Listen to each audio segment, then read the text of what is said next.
The price of LNG, cooking gas has already gone up. So it is a very serious problem. We are all going to suffer. So we all have to work to make sure it ends soon. And I hope that, led by our Prime Minister, Excellency Minister, we will work on that. ठीक है मंटू भेज दे रहा है ठीक है ना भेज रहा मंटू अरे आलू से नहीं होगा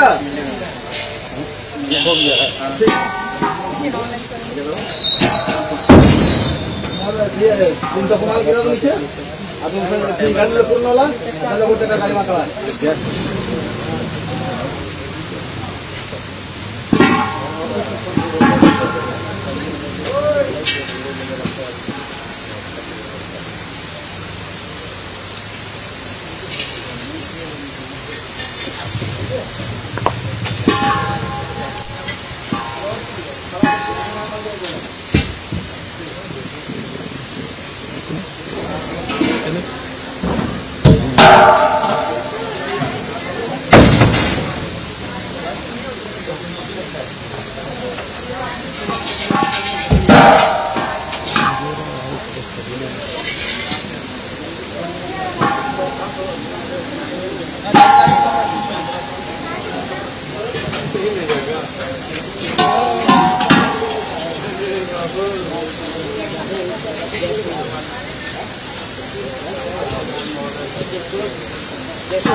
चला हो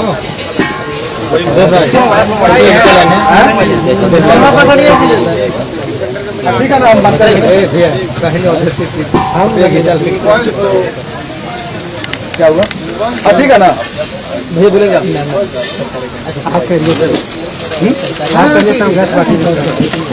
गाड़ी जा ही रहा है कौन सा गाड़ी नहीं जा रहा है गाड़ी तो 4 बजे निकला हुआ है आप बताएं लोग ये FFCCS Foundry for Cooperative Society.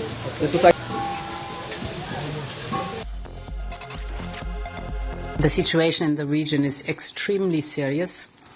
It is causing great instability, suffering, and growing risks far beyond the region itself. And this is why we need de-escalation and maximum restraint, the protection of civilians and civilian infrastructure. And I want to say a word about our partners and friends in the Gulf and the broader region. We stand with them in solidarity and in friendship. The European Union is supporting them. Cyprus has been directly impacted by this war more than any other member state. And we sent a clear, united signal. The security of Cyprus is the security of the European Union. We also discussed energy. The war's most immediate impact on Europe is on energy. At present, the European Union's physical security of supply is secure. Now, coming up on the other side, violence breaks out in Imphal. Some Methi villagers target to enter a local area to collect firewood. Kuki groups open fire several live rounds.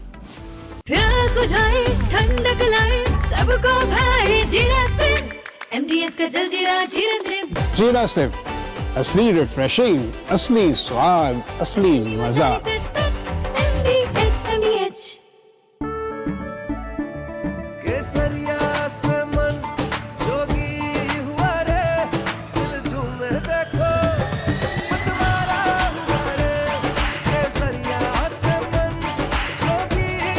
हर पल मनाओ केसरी त्योहार विमल बोलो जुबान केसरी थोड़े में ज्यादा स्वाद यही तो है इसकी खास बात। वाओ मामा क्या स्वाद है अरे मेरी राजा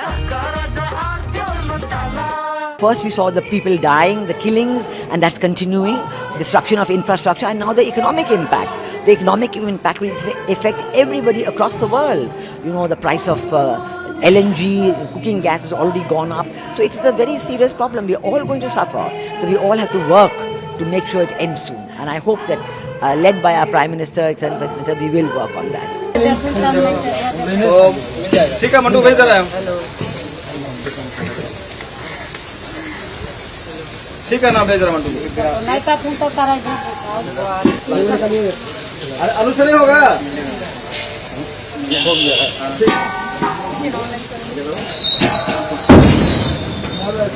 तुमचा कुणाल केला नीचे अजून गाडीला पूर्ण होला त्याचा गोटे का गाडी माकळा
दे दो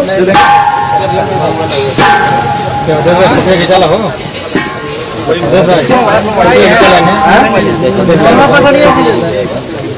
ठीक है ना हम बात करेंगे भैया कहीं उधर से हम लेके चल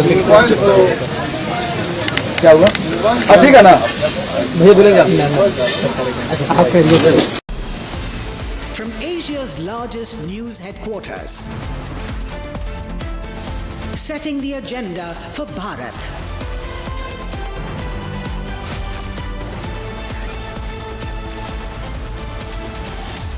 You're watching Republic.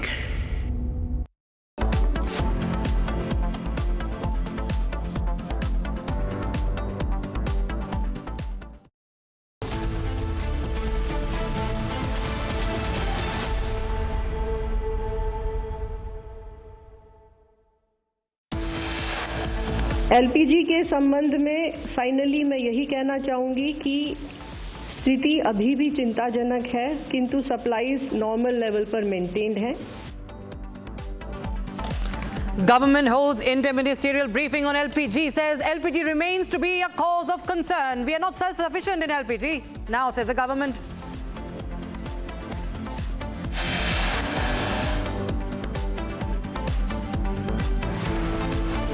Federation of Indian Airlines writes to Civil Aviation Ministry for urgent request for immediate removal of fare caps on flights in the current operating environment.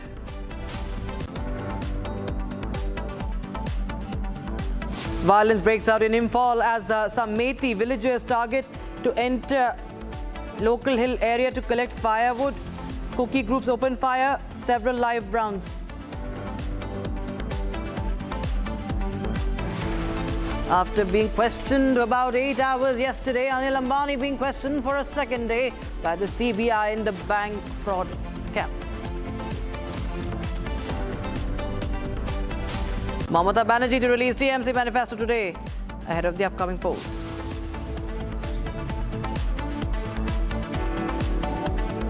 The rupee depreciates to new intra-trade low.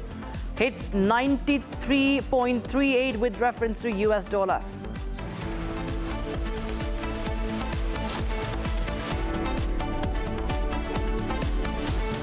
All right, we start with breaking news coming in. These are visuals that we're going to play out from Tel Aviv. This is the southern part of Tel Aviv, and latest Iranian missiles have struck the southern part of Tel Aviv. The aftermath is depicted in the visuals we are trying to show you now. The magnitude of the damage. You can see the magnitude of the attack. Emergency crews working through the damaged residential areas with buildings that have been hit. Vehicles have been burned in this attack. Civilians have been killed and injured. The humanitarian cost of this war is rising on all sides. Viewers, now we are getting in these visuals from southern part of Tel Aviv, and this is the aftermath. First, we show you the moment of the strikes as that huge plume of smoke shows you what happened right after the airstrike, and the aftermath to the right side of your screens, the damaged buildings. These are residential areas that have come under attack. What we understand, civilians have been killed. Do not know the number yet, but civilians have been killed and many have been injured. And that's the breaking news we have right now. This is the war that continues to be escalating, and Iran continues to strike in different parts of Israel. That's the breaking news we have right now, the aftermath of the visuals, latest strikes. And viewers, Republic TV continues to report from inside Israel. Republic TV brings you back-to-back updates from the Israel-Iran war. This is the latest moment of the strike when we see this is a new ballistic missile fired by Iranian forces in the 67th wave of Operation True Promise 4. And these are barrage of drones and ballistic missiles that have been launched from the Iranian side. Ballistic missiles fired, and now the civilian areas under attack. We see how civilians have been killed as well, what we understand as per the latest update coming in.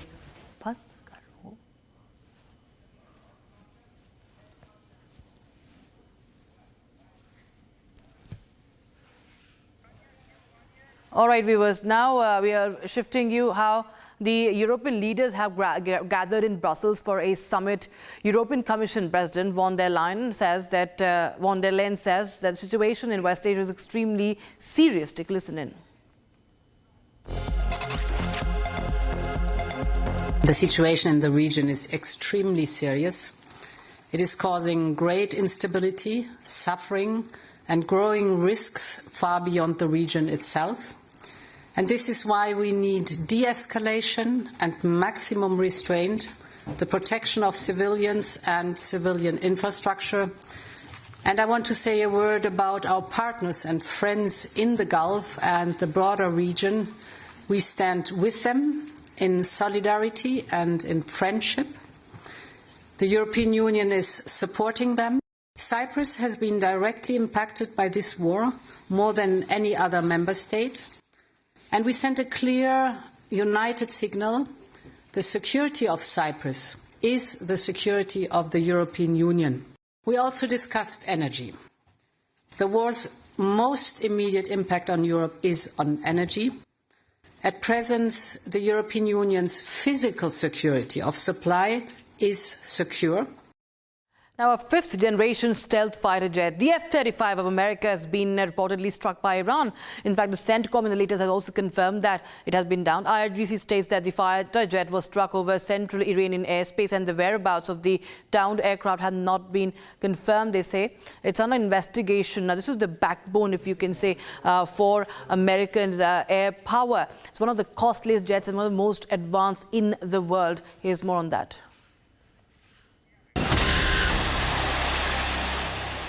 After downing multiple military aircrafts and Reaper drones, Iran has also reportedly downed the F-35 stealth fighter jet. A video of the downed aircraft was shared, which shows Tehran striking the jet.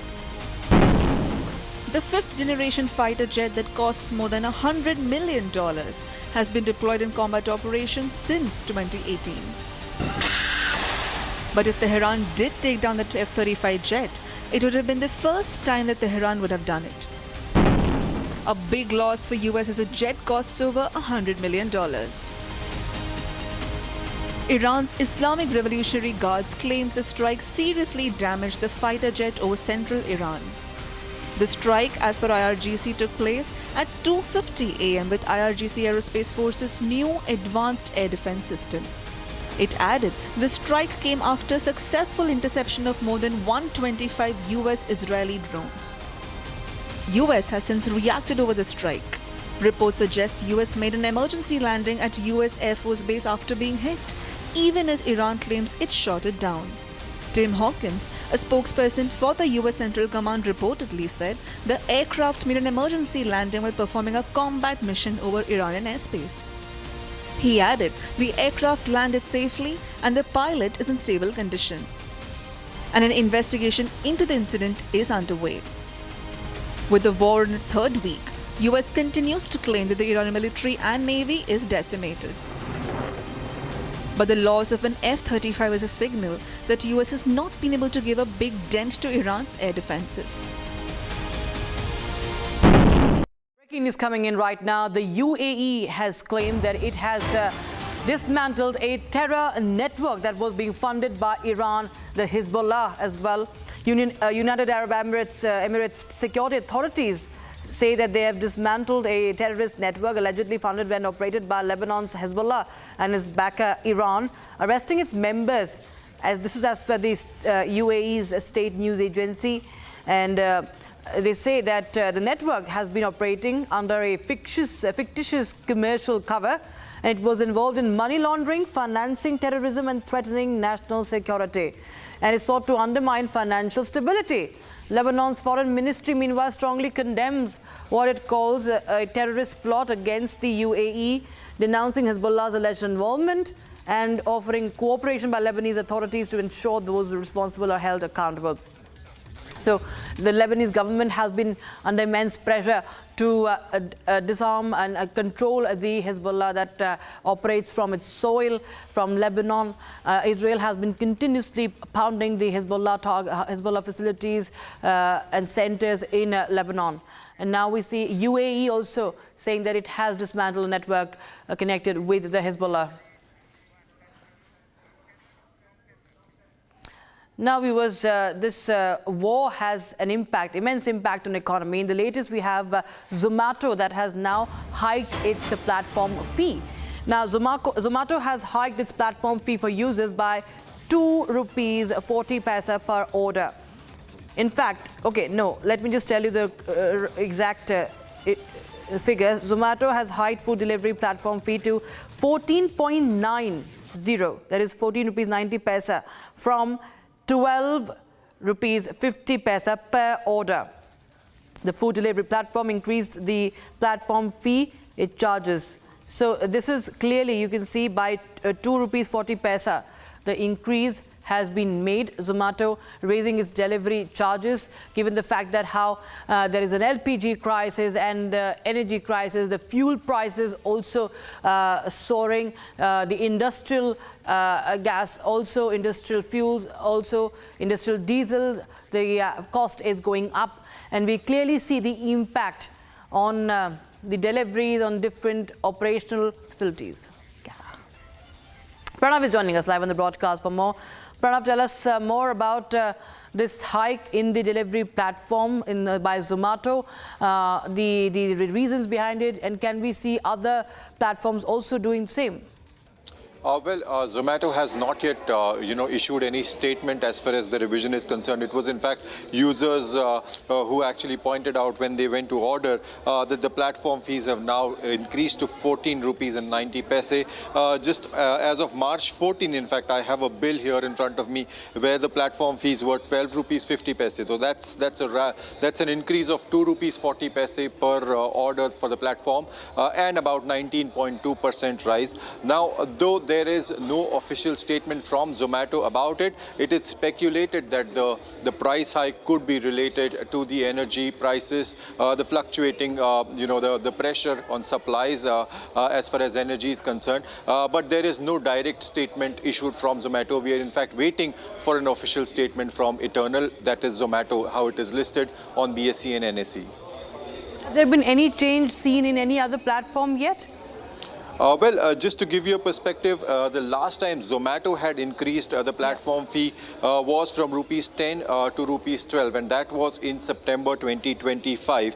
I just have the Swiggy app in front of me, and Swiggy has so far not increased their fees. The last time that I have is Swiggy is charging about 14.99 per order, and that's what the platform has been charging. So there hasn't been any revision as far as Swiggy is concerned. That's the competitor of Zomato. But Zomato fees were increased in September 2025. That's the last update we had from them. Right. Many thanks, Pranav, for joining us with those details coming in on that story. In fact, now we have breaking news coming in. We go back to the news on the F-35 fighter, the IRGCs. In fact, the CENTCOM has confirmed this incident, that the US Air Force F-35 was hit by the IRGC air fire over central Iran. And this has been now confirmed by the Central Command of United States of America. So that's a big cause of concern for United States. It has now confirmed to it. But this is it's a big deal, in fact, for United States and all those who have the F-35. I mean, this is one of the most advanced combat aircraft. And this is Iran claimed that this is world's first hit. Now, it's a big deal. It's a $100 million aircraft per unit. It's $100 million. It costs $100 million. The F-35 Lightning too, and the strike on the it's the backbone of the Air Force of the United States of America. Ishan is joining us live on the broadcast. For more, Ishan, tell us more details about what has the Central Command said. The Central Command today in an interview confirmed that the F-35 was hit over central Iran and it sustained minor damage. And it flew back and made an emergency landing in one of the bases in the region that is operating by the U.S. Air Force. Now, this was an U.S. Air Force F-35 that was hit by an anti-aircraft missile fired by the IRGC. And IRGC claims it to be one of the first of its kind hit over an F-35. An F-35 is one of the most advanced stealth aircraft that has been deployed to the region, and it is being operated by United States and other NATO allies. And this is a very serious thing that needs to be investigated, because part of being a stealth aircraft is that you are not detectable, and it is very hard to be tracked, and it is very hard to be attacked. Now, this hit, if so by a missile, will be needed to understand how it was able to achieve a lock on this aircraft, and that will be something for the United States to figure out. This was this happened around 2:30 a.m. in the night, and it was hit over central Iran, and it had to go back. Now, after confirming that, the United States Air Force has also stated that this impact its operations, and they will still be able to maintain air superiority over Iran. However, this shows that there are elements in the IRGC core that are still active, which are capable of targeting high-flying, fast-flying, sophisticated aircraft, and this is definitely an important part that needs to be recognized here.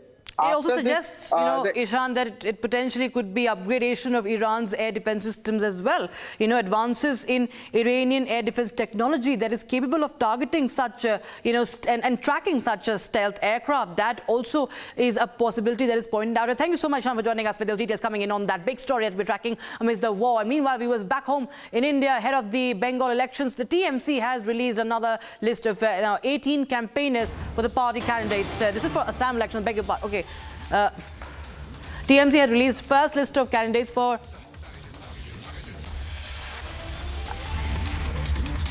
release a list of 18 campaigners for the party's candidates. Viewers, this is about the campaigners, and this is 18 star campaigners for the upcoming Assam Assembly elections. So TMC will be fielding some campaigners for the Assam polls, and Mamata Banerjee and the National General Secretary of the TMC, Abhishek Banerjee, are among the star campaigners in Assam. This is the breaking news we have right now. 18 campaigners have been now announced as far as the Trinamool Congress is concerned.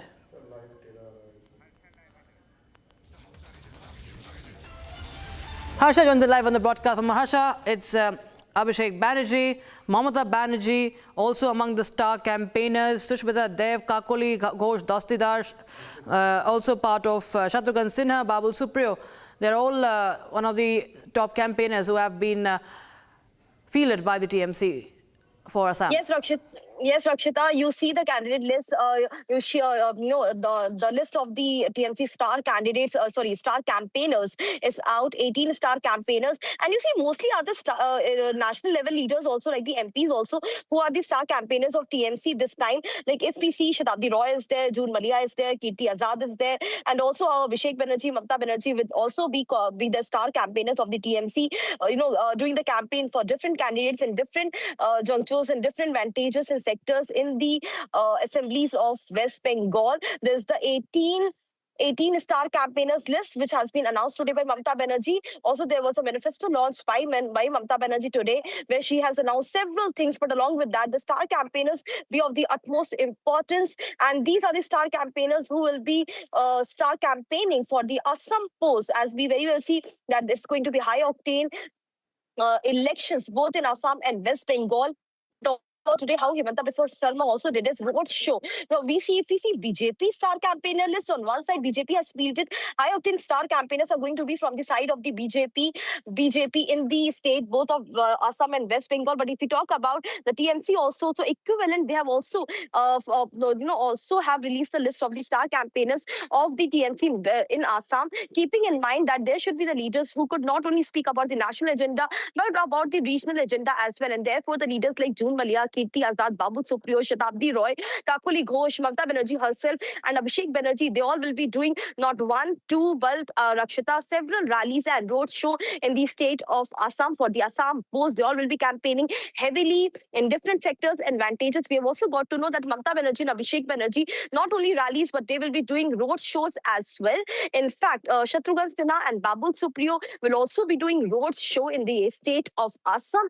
In fact, there are almost 9 to 10 rallies which has been planned for Abhishek Banerjee precisely in the Assam and the border areas of Assam, not only which will see an impact in Assam, but also Mamata Banerjee wants that the impact should be in the state of West Bengal as well. So very strategically, the list of star campaigners is out by TMC today, and it has been announced that these are the 18 leaders who will be campaigning for the TMC party in the state of Assam. Also, Rakshita, these are also the star campaigners, majorly in these star campaigners who will be campaigning in West Bengal also, not only in Assam. So whatever they speak in Assam will have an equivalent impact in the state of West Bengal. Both these states are going for poll in April only, Assam 9th April and Bengal 23rd and 29th. So strategically, Mamata Banerjee has planned all these leaders to have an impact not only in Assam but in West Bengal as well. What is the manifesto looking like? I see the shots coming in, Harsha, that the manifesto is being released. What are you picking up on that? So, Rakshita, this manifesto, Mamata Banerjee and the TMC has prepared after giving it a lot of thought that who were the voters, what were the segments of voters which are now not trusting Mamata Banerjee and are talking about the anti-incumbency. If you see, Mamata Banerjee has introduced in the manifesto about women's safety and security, because after Arjikar case, there were several women in different pockets of West Bengal who have been talking about the bad law and order situation, the worst law and order situation, not only in the main part of the Calcutta, which is the southern part of Calcutta, but in different locations as well. So about women's safety and security, about the health benefits, about the benefits to the SC and ST community people, regarding infrastructure development, because people have been stating that there's no infrastructural development in the state of West Bengal. There's an entire Silicon Valley which has been made here, but not even one company have been put up their factory or any sort of manufacturing unit here in the state of West Bengal, because they don't find it,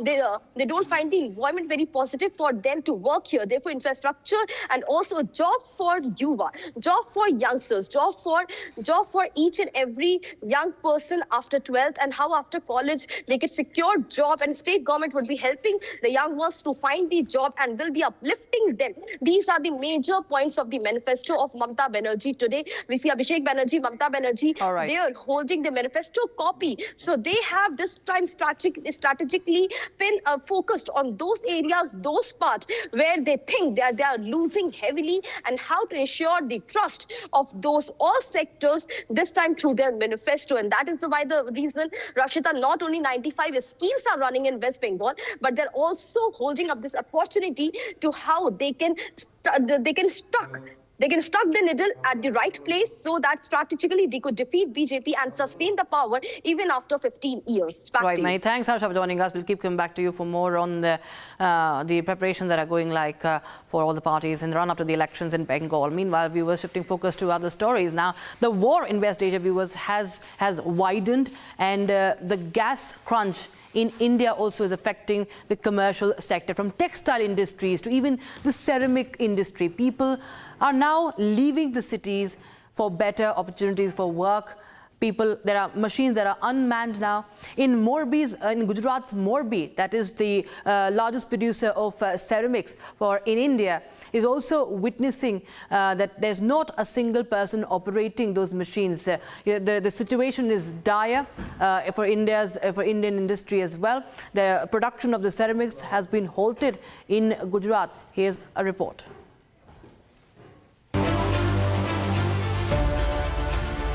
The global oil and gas crisis is pinching the commercial sector in India as well. Textile industries, printing factories and ceramic producers have also been caught in the crossfire of the gas crisis. Workers from Surat have started leaving the city due to this ongoing crisis. Workers lined up in front of the train in a railway station in Surat with all of their belongings, hoping to move away to find a more stable life. It's not just the story of Surat, but this crisis has spread to Rajasthan as well. Sanganer's printing industry has also been severely affected by it. Not a single person in the factory. Machines were running, but not a single person operating them. Completely बंद पड़ी है, कोई काम चालू नहीं है इसमें because of हमें एलपीजी सप्लाई नहीं मिल रहा है। एलपीजी की सप्लाई ना होने की वजह से जो हमारी बेडशीट प्रिंट होती है, सांगानेर में हमारा प्रिंटिंग का काम है, ये प्रिंटिंग के बाद ड्राइंग का प्रोसेस रहता है जो जिसके लिए एलपीजी की ज़रूरत पड़ती है। अगर हम प्रिंटिंग के बाद उसको ड्राई नहीं करते हैं तो हमारा फाइनल प्रोसेस नहीं हुआ, प्रोडक्शन कंप्लीट नहीं हुआ। प्रोडक्शन कंप्लीट नहीं होगा तो आगे हमें मतलब प्रोडक्शन हम मार्केट में दे नहीं पाएंगे, सप्लाई नहीं कर पाएंगे। तो मेरी हम्बल रिक्वेस्ट है स्टेट गवर्नमेंट से कि हमें एलपीजी की थोड़ी बहुत सप्लाई प्रोवाइड करें ताकि हमारा काम कंटिन्यूस रह सके, जारी रह सके। इससे एक प्रॉब्लम और आ रही है कि हमारे जो मजदूर हैं, जो हमारे लेबर क्लास है, वो रेगुलर हमसे यही क्वेश्चन कर रहे हैं कि हमारा ये सिचुएशन कब तक के रहेगी, कब तक के हमारा काम यहाँ पे चालू नहीं होगा। तो मैं उनको उनके सवाल का क्या जवाब दे सकती हूँ? 5 दिन, 10 दिन, 15 दिन, 20 दिन, कितने दिन हम उनको अपने खर्चे पे रख सकते हैं? कितने दिन उनको काम नहीं देंगे? अगर उनको काम नहीं मिलेगा तो अपने गांव की तरफ मूव हो जाएंगे। Not only this, 550 factories halt production in Morbi, affecting 750 billion rupees industry. Morbi produces about 80% of India's ceramic, which is now disrupted due to gas crisis. As the war escalates, 2 lakh metric tons of LNG and 3.2 lakh tons of LPG heading to India is stuck in the Strait of Hormuz. While countries make efforts to get the Strait of Hormuz clear for passage.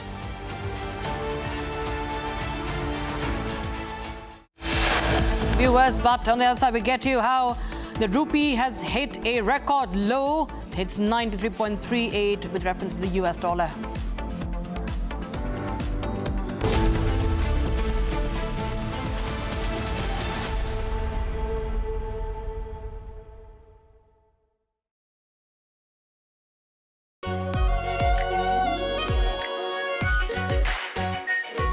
Pure Shahi Paneer Masala. Delicious, healthy, every day.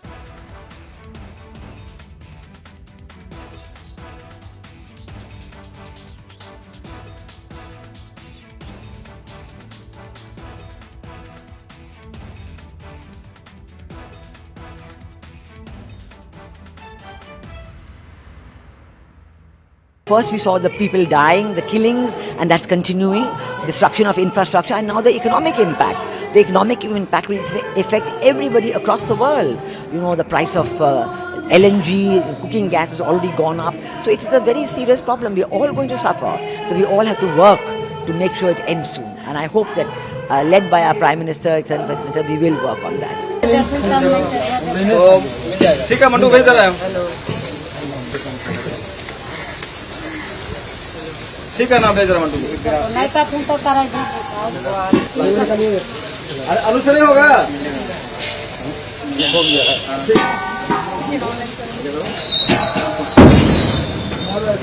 चिंता कुमार गिरा तो नीचे। अब उसमें गाड़ी में पूर्ण वाला। दादा बोलते का गाड़ी मारता है।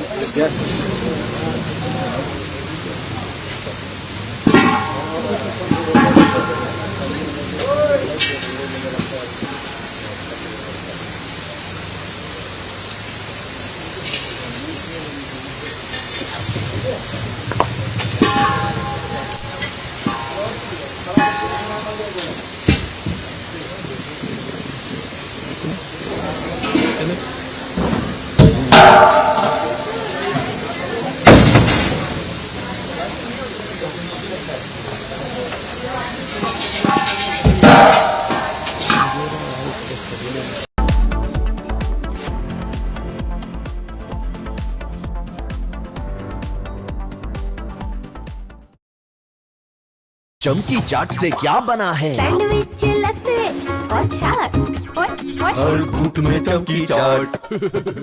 अब बताओ स्वाद आया? आया। असली स्वाद सिर्फ चंकी चाट। केसरिया से मन जोगी हुआ रे, दिल झूमे देखो मतवारा हुआ रे। केसरिया से मन जोगी हुआ। हर पल मनाओ केसरी त्योहार। विमल, बोलो जुबान केसरी। आर प्योर सूजी पास्ता उबालो मिलाओ और खाओ 8 मिनट में तैयार। क्या टेस्ट है सबका राजा R pure masala. First we saw the people dying, the killings, and that's continuing, destruction of infrastructure, and now the economic impact. The economic impact will affect everybody across the world. You know, the price of LNG, cooking gas has already gone up. So it is a very serious problem. We are all going to suffer. So we all have to work to make sure it ends soon. And I hope that, led by our Prime Minister, etc., we will work on that. ठीक है mandu भेज दे रहा है। ठीक है ना भेज रहा मंडू। अरे अनुसार नहीं होगा।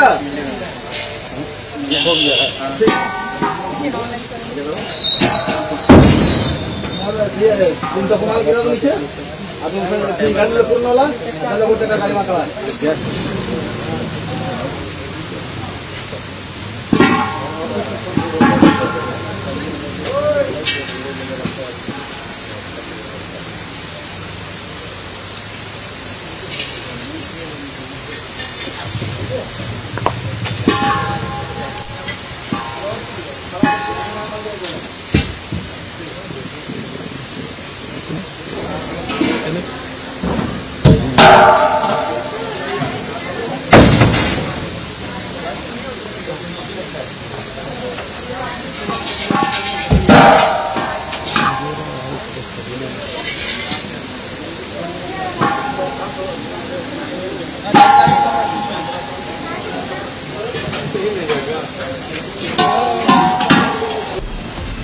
From Asia's largest news headquarters,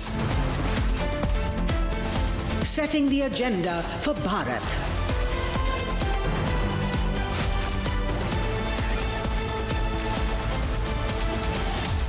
You're watching Republic.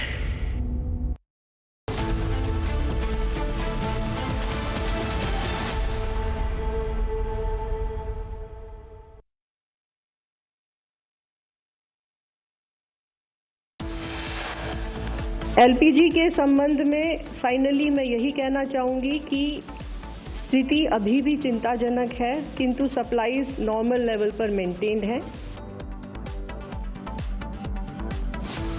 Inter-Ministerial briefing on LPG issue in India says LPG remains to be a cause of concern.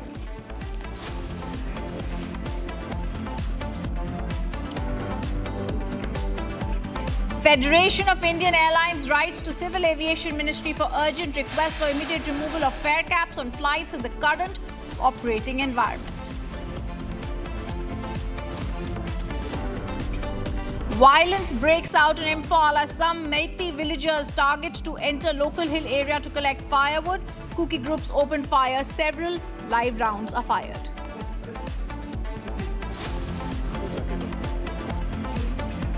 After being questioned for about 8 hours yesterday, Anil Ambani being questioned for the second day by CBI.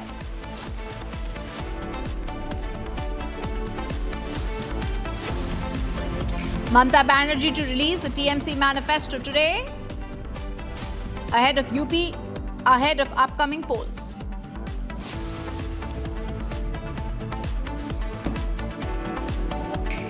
And rupee deprecates to new intra-trade low, hits 93.38 with respect to US dollar.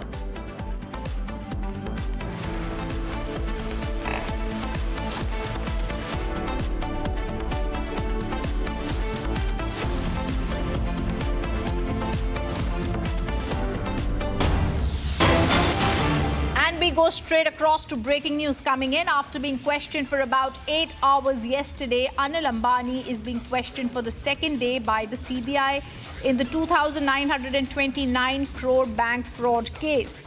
The alleged misappropriation has caused a wrongful loss of 2,929 crore to SBI out of the total exposure of 19,694 involving 17 public sector banks.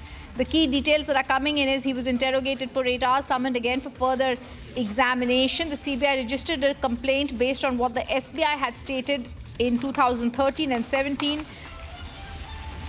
The CBI has also expanded the FROP. CBI registered additional FIRs in early March based on complaints from Punjab National Bank and Bank of Baroda.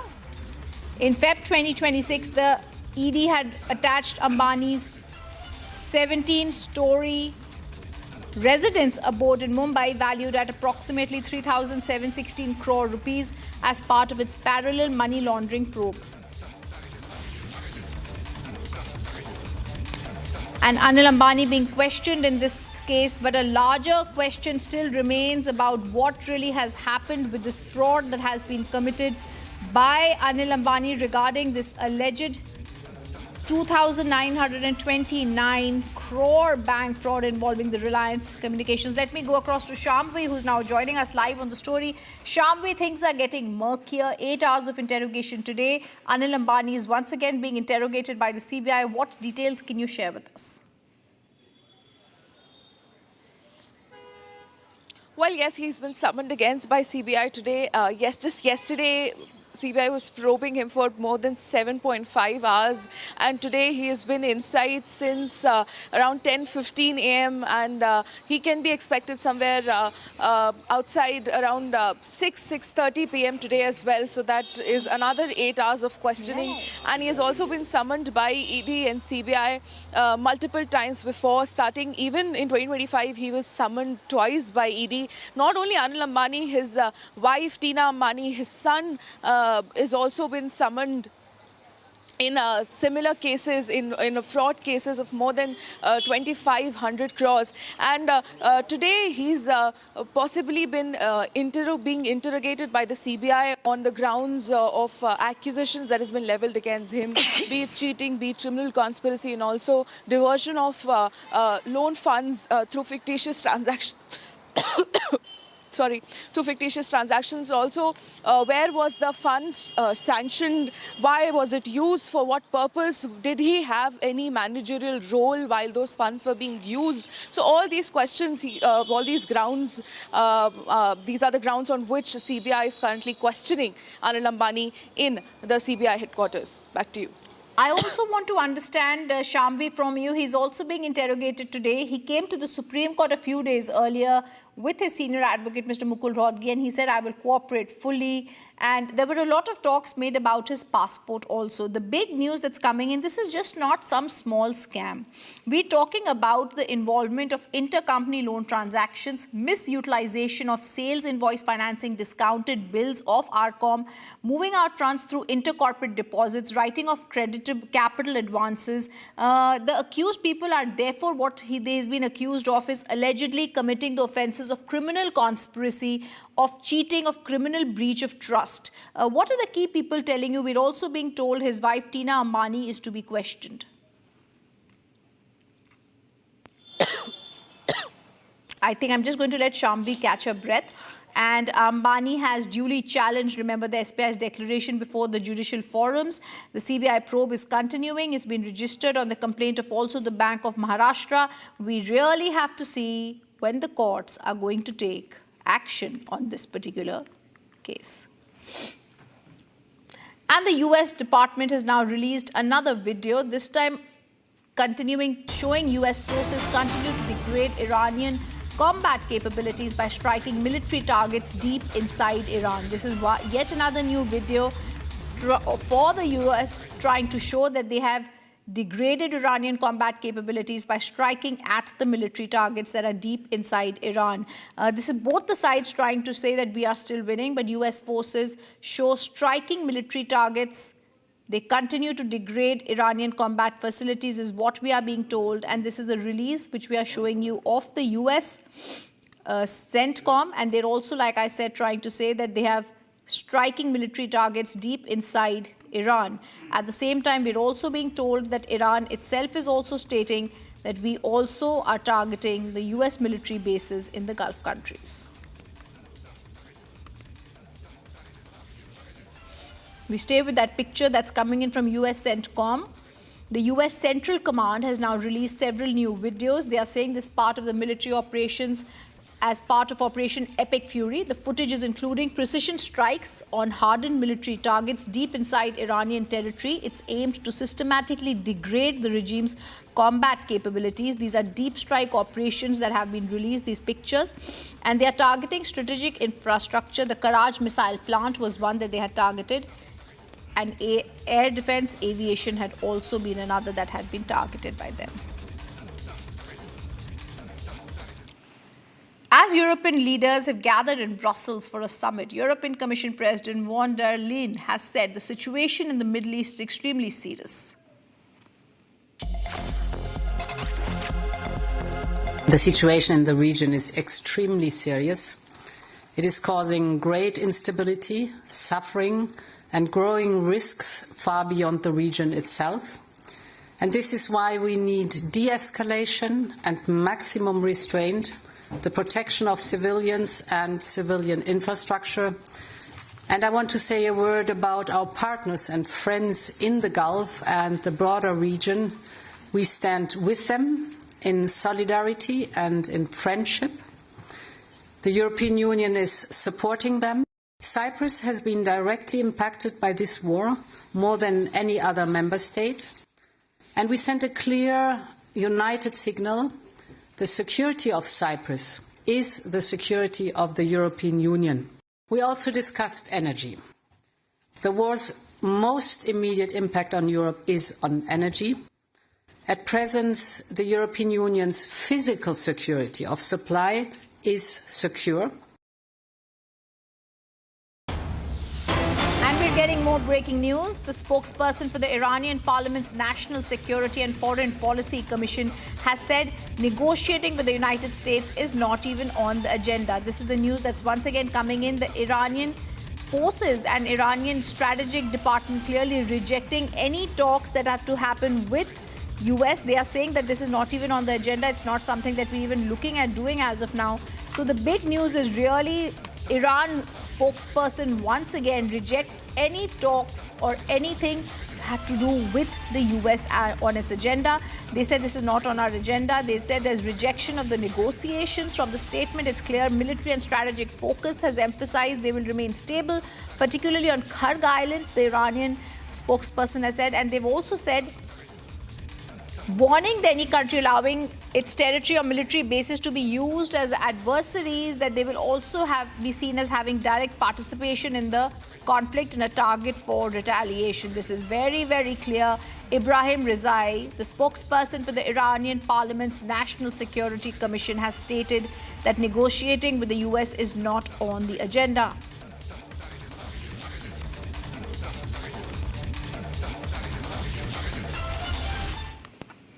The gas crunch in the country is affecting the commercial sector. From textile industries to ceramic industries, people have started leaving their cities to find a better life elsewhere.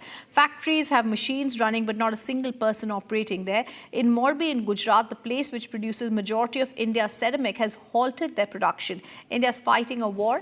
Here's more on that story.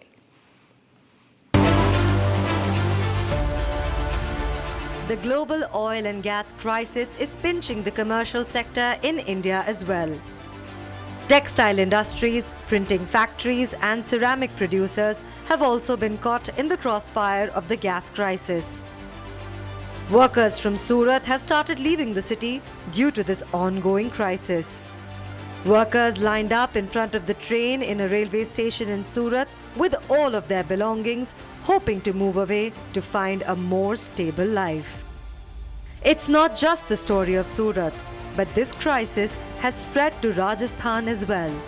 Sanganer's printing industry has also been severely affected by it. Not a single person in the factory. Machines were running, but not a single person operating them. Completely बंद पड़ी है, कोई काम चालू नहीं है इसमें because of हमें LPG सप्लाई नहीं मिल रहा है। LPG की सप्लाई ना होने की वजह से जो हमारी बेडशीट प्रिंट होती है, सांगानेर में हमारा प्रिंटिंग का काम है, ये प्रिंटिंग के बाद ड्राइंग का प्रोसेस रहता है जिसके लिए LPG की ज़रूरत पड़ती है। अगर हम प्रिंटिंग के बाद उसको ड्रायर नहीं करते हैं तो हमारा फाइनल प्रोसेस नहीं हुआ, प्रोडक्शन कंप्लीट नहीं हुआ। प्रोडक्शन कंप्लीट नहीं होगा तो आगे हमें मतलब प्रोडक्शन हम मार्केट में दे नहीं पाएंगे, सप्लाई नहीं कर पाएंगे। तो मेरी हम्बल रिक्वेस्ट है स्टेट गवर्नमेंट से कि हमें LPG की थोड़ी बहुत सप्लाई प्रोवाइड करें ताकि हमारा काम कंटिन्यूस रह सके, जारी रह सके। इससे एक प्रॉब्लम और आ रही है कि हमारे जो मजदूर हैं, जो हमारे लेबर क्लास है, वो रेगुलर हमसे यही क्वेश्चन कर रहे हैं कि हमारा ये सिचुएशन कब तक के रहेगी, कब तक के हमारा काम यहाँ पे चालू नहीं होगा। तो मैं उनको उनके सवाल का क्या जवाब दे सकती हूँ? 5 दिन, 10 दिन, 15 दिन, 20 दिन, कितने दिन हम उनको अपने खर्चे पे रख सकते हैं? कितने दिन उनको काम नहीं देंगे? अगर उनको काम नहीं मिलेगा तो अपने गाँव की तरफ मूव हो जाएंगे। Not only this, 550 factories halt production in Morbi, affecting 750 billion rupees industry. Morbi produces about 80% of India's ceramic, which is now disrupted due to gas crisis. As the war escalates, 2 lakh metric tons of LNG and 3.2 lakh tons of LPG heading to India is stuck in the Strait of Hormuz. While countries make efforts to get the Strait of Hormuz clear for passage. And US President Donald Trump says he's not putting troops in Iran. He hails the tremendous support from Japan.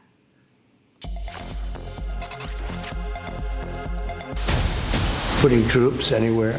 If I were, I certainly wouldn't tell you, but I'm not putting troops, and we will do whatever is necessary to keep the price as well. I actually thought when I did this, look, the Dow just hit 50,000 a couple of weeks ago. They said that couldn't happen for 4 years. It wouldn't happen in my term. It's such an outrageous thing because I said it would happen. And I saw what was happening in Iran, and I said, I hate to make this excursion, but we're going to have to do it. And I actually thought the numbers would be worse. I thought that it would go up more than it did. But we're doing this excursion, and when it's completed, we're going to have a much safer world. And the Prime Minister agrees with me on this. He considers it to be terrible what Iran did. I think every country does, just about every country does. Iran is a serious threat to the world, to the Middle East and to the world. And everybody agrees with me. I think virtually every country agrees with me. And there's breaking news that's coming in right now. The Indian embassy in Riyadh has expressed its deepest condolences on the tragic demise of an Indian national in Riyadh due to recent events on 18th of March. The embassy is in touch with the family and the local authorities, and they say we remain committed to extending all possible assistance. This is the news that's coming in right now. The Indian embassy has also expressed its deep felt condolences. This is on the escalating situation between Iran and the US. The mission remains committed, they say, to extending all possible help. They also have said we can give you emergency numbers. Remember, the death occurred amid the escalating tensions in the Gulf region. The Ministry of External Affairs confirmed this is one of the 6 fatalities involving Indian nationals in the region during this war. The embassy has also stated that they will continue to assist anyone when it's needed, and the tragic demise of an Indian national following security concerns. Now, as Republic brings you back-to-back updates from the Israel-Iran war, we now have a report from homes destroyed by Iranian rocket strikes on central Israel. This as attacks from both fronts in Central Asia continue.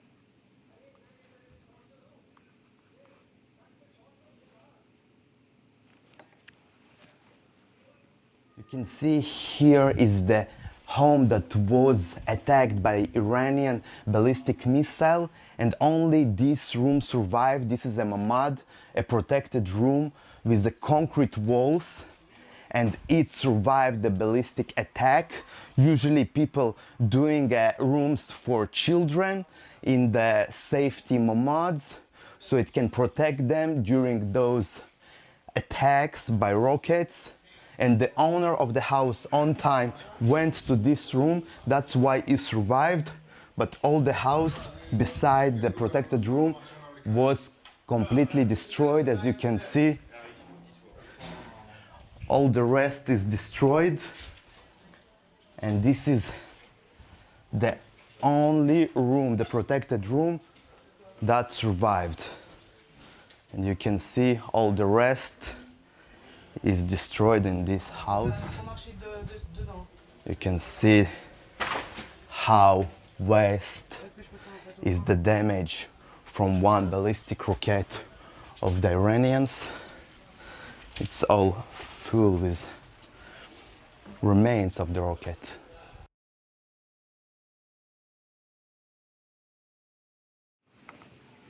A shocking crash between an ambulance and a car was caught on CCTV in Shivamogga, Karnataka. The ambulance coming from the Savalanga side rammed into a car with tremendous force, flipping in multiple times. The impact was so severe, a woman was thrown onto the road. Despite the horrific crash, the occupants miraculously escaped with only minor injuries, averting a massive tragedy.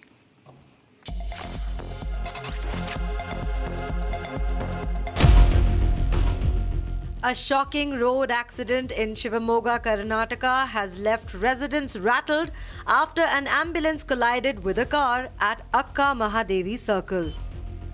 In a video that surfaced, the ambulance rammed into the car with great force, causing it to overturn multiple times.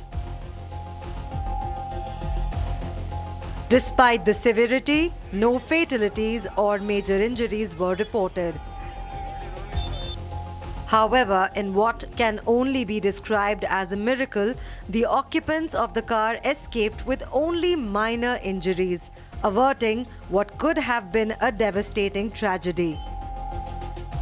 The CCTV footage will make it easier for responders to understand the sequence of events quickly.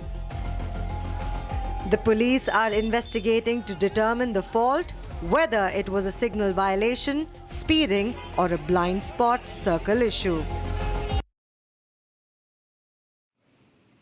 The fifth-generation stealth fighter jet F-35 has reportedly been struck by Iran. The IRGC stated the fighter jet was struck over central Iranian airspace, and the whereabouts of the downed aircraft have not yet been confirmed. They are under investigation.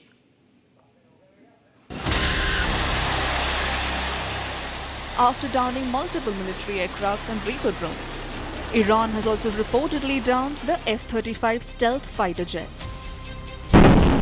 A video of the downed aircraft was shared, which shows Tehran striking the jet.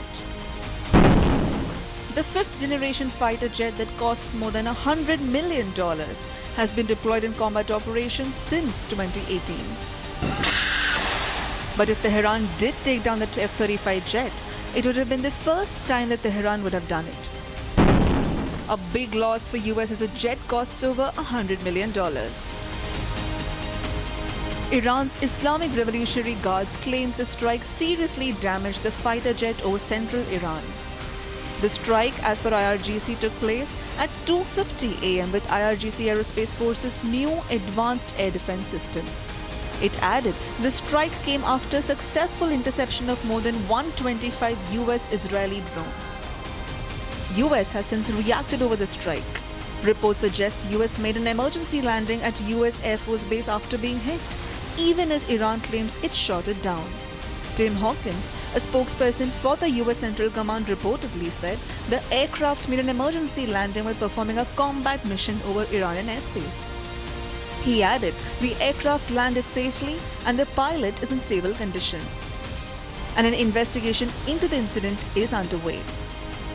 With the war in its third week, US continues to claim that the Iranian military and navy is decimated. But the loss of an F-35 is a signal that US has not been able to give a big dent to Iran's air defenses. We're getting you some massive breaking news that's coming in at this hour, viewers. There's new dramatic visuals that are just coming into our newsroom showing what's being described as an intense escalation. The firing of ballistic missiles and sustained drone barrages by the IRGC as part of what they are calling the 67th wave. Viewers, we're showing you those images. These are fresh images. Look at those images. They appear to capture multiple launches, lighting up the sky, along with coordinated aerial activity indicating a very significant and very strategic operation by Iran. We're tracking these details as we're seeing these new ballistic missiles that have been fired by IRGC in the 67th wave. And they're saying we are firing new ballistic missiles. These are visuals that are coming in, and I want to stay with those visuals. It's the firing of the ballistic missiles. It's capturing multiple launches. It's lighting up the sky. There's very coordinated aerial activity. This is a clear escalation also by Iran as these ballistic missiles have been fired by them in what they call the 67th wave.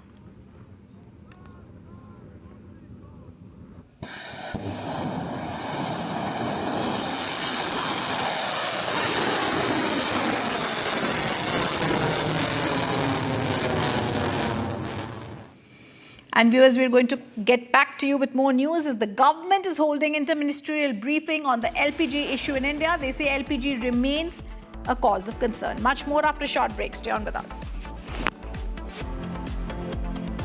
चमकी चाट से क्या बना है? आलू चाट या fruit चाट? स्वाद बढ़ाए चमकी चाट।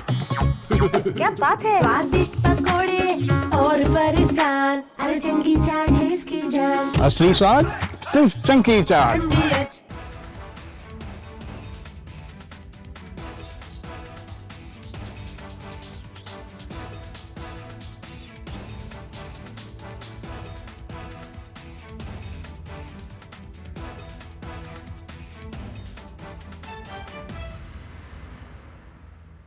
थोड़े में ज्यादा स्वाद, यही तो है इसकी खास बात। वाओ मामा, क्या स्वाद है? अरे मेरे राजा। First we saw the people dying, the killings, and that's continuing, destruction of infrastructure, and now the economic impact. The economic impact will affect everybody across the world. You know, the price of LNG, cooking gas has already gone up. So it is a very serious problem. We are all going to suffer. So we all have to work to make sure it ends soon. And I hope that, led by our Prime Minister, Excellent Vice Minister, we will work on that. ठीक है mandu भेज दे रहा है। ठीक है ना भेज रहा मंडू। अनुसरण होगा।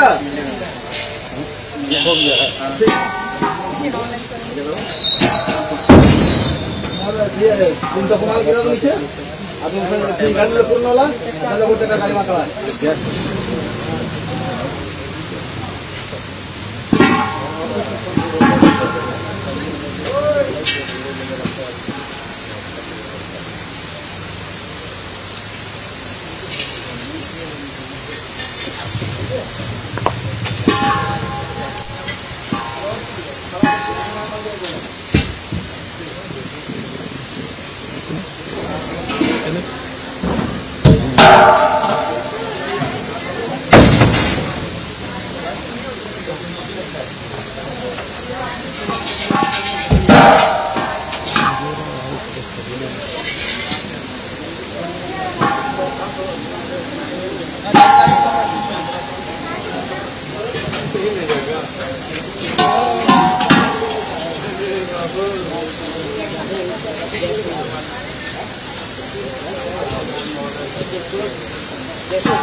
दे दो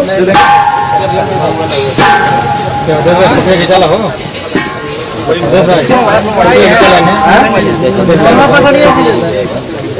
ठीक है ना हम बात करेंगे क्या हुआ ठीक है ना भैया बोलेंगे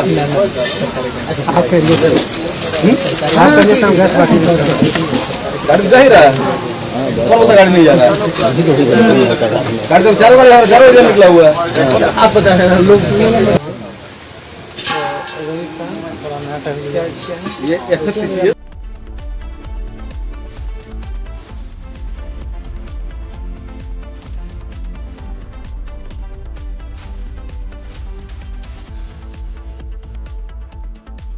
प्यास बुझाए ठंडक लाए सबको भाई जीरा से MDH का जलजीरा जीरा से जीरा से असली रिफ्रेशिंग, असली स्वाद, असली मजा। MDH केसरिया से मन जोगी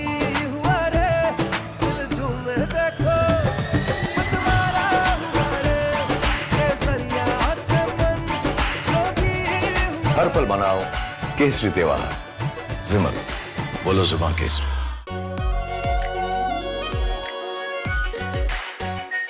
are pure shahi paneer masala, delicious, healthy every day. First we saw the people dying, the killings, and that's continuing, destruction of infrastructure, and now the economic impact. The economic impact will affect everybody across the world. You know, the price of LNG, cooking gas has already gone up. So it is a very serious problem. We're all going to suffer. So we all have to work to make sure it ends soon. And I hope that, led by our Prime Minister, Executive Minister, we will work on that. ठीक है mandu, भेज दे रहे हैं। ठीक है ना, भेज रहा मंडू। अनुसरण होगा।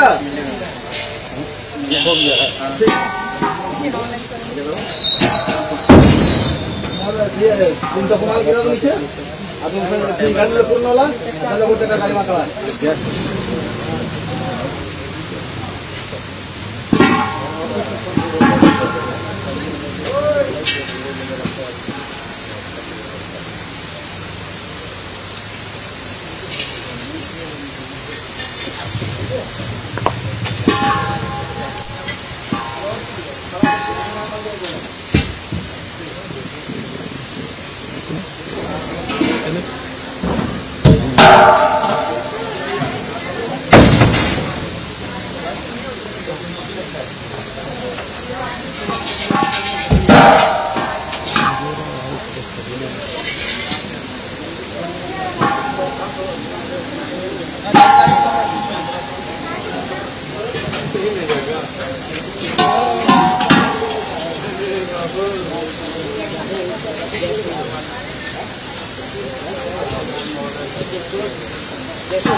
चला हो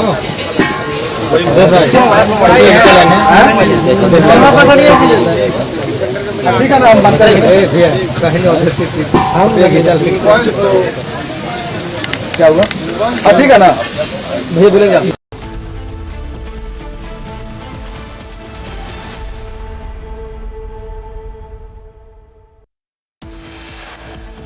LPG के संबंध में फाइनली मैं यही कहना चाहूँगी कि स्थिति अभी भी चिंताजनक है, किंतु सप्लाईज नॉर्मल लेवल पर मेंटेन्ड है।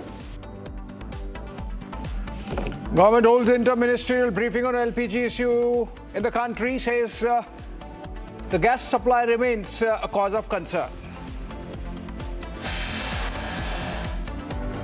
After being questioned for about 8 hours yesterday, Anil Ambani being questioned again for the second day by the CBI.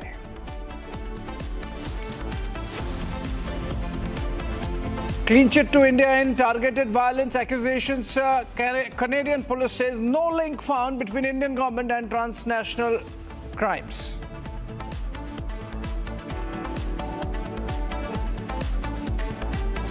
Violence breaks out in Imphal as some mighty villagers target to enter local hill area to collect firewood. Cookie groups open fire with several live rounds.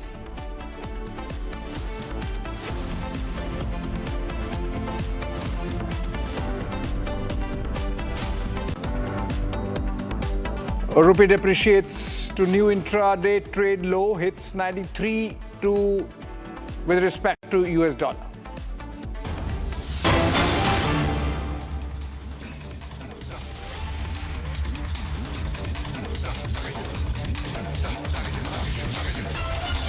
All right, Anil Ambani has just left the CBI headquarters after second day of questioning. And he's being probed by the CBI in connection with the Reliance Anil Dhirubhai Ambani Group scams, specifically the Reliance Communication one. And he's been questioned for 7 hours today. And these pictures of him leaving now after the grilling by the agency. He was questioned for almost similar number of hours yesterday. And Anil Ambani now coming out with his team. Can be seen in the pictures outside the CBI.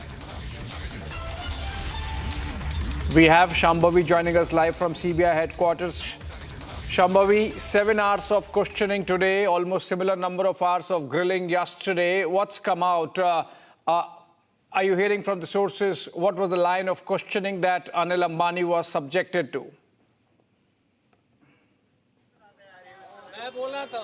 So basically another day when he was questioned for 7 hours. Yesterday also he was questioned for around 8 hours, and today also he was questioned for around 7 hours. He was basically questioned on the accusations that are leveled against him, which includes cheating, criminal conspiracy and diversion of funds in this case. And also he was questioned about when the loan was sanctioned to him.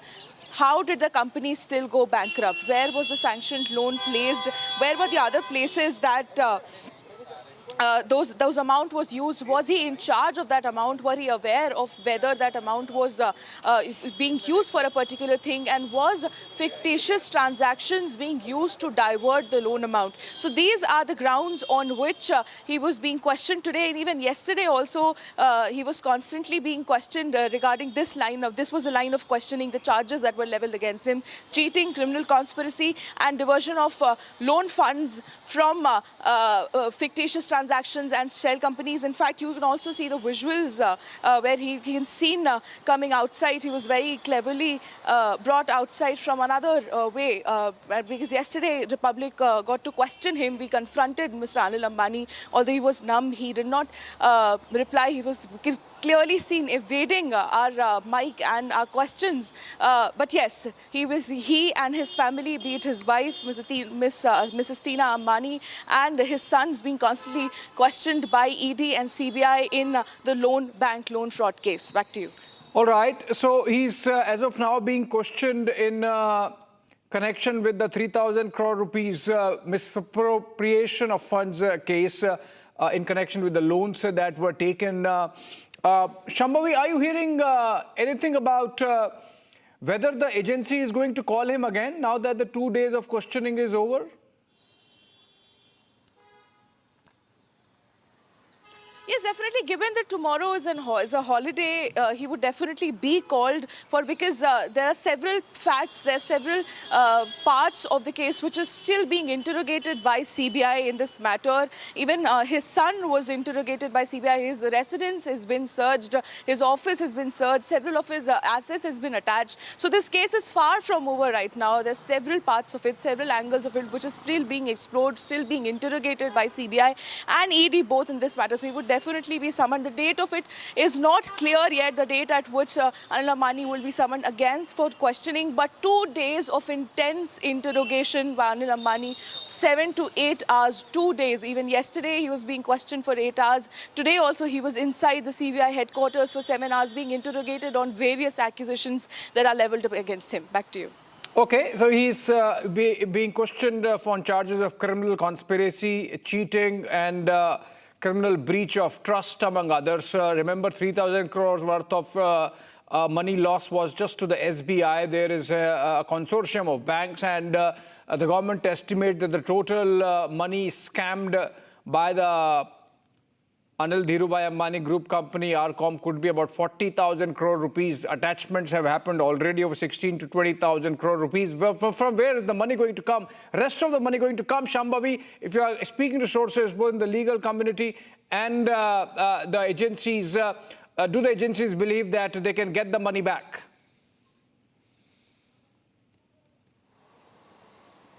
Well, they're definitely trying to understand who was responsible for the misplacement of the fund, who was responsible when the loan was sanctioned, because the biggest question which is coming up even in the interrogation is if such a huge amount of loan was sanctioned for him, why did the company still go bankrupt? Where was there misappropriation of fund? Where was the money being, was there an embezzlement? Was there diversion of funds through shell companies? So the agencies are currently trying to figure out, A, A, where the money went, B, who was supervising that movement of money. Was Anil Ambani an active part of it? Was he aware? If not him, then who was aware? So these two are the main questions that is being constantly interrogated by CBI and ED both. And definitely there will be enough tries. They're not going to leave any stones unturned to make sure that the money is back. But currently they are trying to understand the basics, the fundamentals of this entire situation, which includes that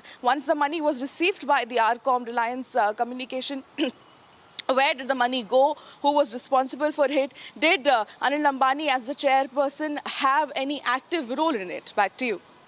Your last question before we let you go, Shambhavi. I believe Mr. Ambani is accompanied by some of the other executives so that their roles can be ascertained. The agency is confronting them with the communication that happened at that time and the role each played in that communication, which ultimately led to a situation where the company defaulted and which is now being investigated as a scam. When is the next time that Mr. Ambani is likely to come and be questioned by the CBI?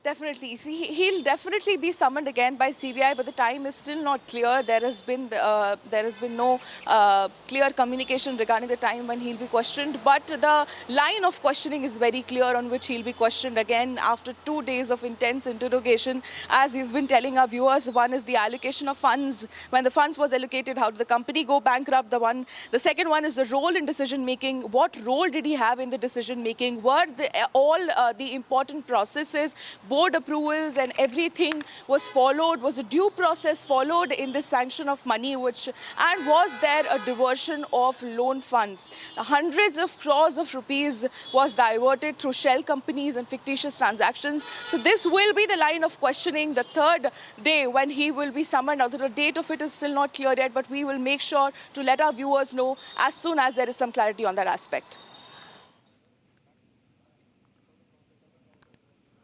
All right, thank you so much, Shambhavi, with those updates on Anil Ambani's questioning. Likely to be called again, summoned by the CBI again, as the interrogation seems not complete yet. Moving on and to some war news, European leaders gathered in Brussels for a summit, and the European Commission President Ursula von der Leyen has said the situation in West Asia or Middle East for them is extremely serious. Listen to her. The situation in the region is extremely serious. It is causing great instability, suffering, and growing risks far beyond the region itself. And this is why we need de-escalation and maximum restraint, the protection of civilians and civilian infrastructure. And I want to say a word about our partners and friends in the Gulf and the broader region. We stand with them in solidarity and in friendship. The European Union is supporting them. Cyprus has been directly impacted by this war more than any other member state. And we sent a clear, united signal. The security of Cyprus is the security of the European Union. We also discussed energy. The war's most immediate impact on Europe is on energy. At present, the European Union's physical security of supply is secure. All right, while we are discussing the West Asia crisis, there is an impact. There is a lot of impact on every aspect of life, but one particular issue which is being faced by the people is the increasing airfares. There are price caps put by the government, but then those are practiced more in their breach rather than in practice. So for example, under the 6C crisis framework, the government has capped the fares at about 7,500 rupees for less than 500 kilometers of air journey, up to 12,000 rupees for journeys up to 1,000 kilometers, and from 1,000 to 1,500 kilometers at 15,000 rupees, so on and so forth, maximum of 18,000 rupees. But typically, most of the time, you would see that a Delhi-Mumbai flight, which is about 1,200 kilometers and should be less than 15,000 rupees. The tickets are anything between 20 to 30,000, and that's because those price caps are not being practiced. We have some guests joining us on this to help us understand what this really means. Captain Vipul Saxena, aviation expert, joining us live first, and then we are going to have a passenger live, a couple of passengers joining us live. But before that, we go to Vipul Saxena, aviation expert live. Mr. Saxena, what are the reasons? One could be that the airlines can say that the prices of air turbine fuel have increased, aviation fuel have increased, and they have no option but to pass on to the passengers. The other could be that it's just a duopoly, so the cartelization comes into play.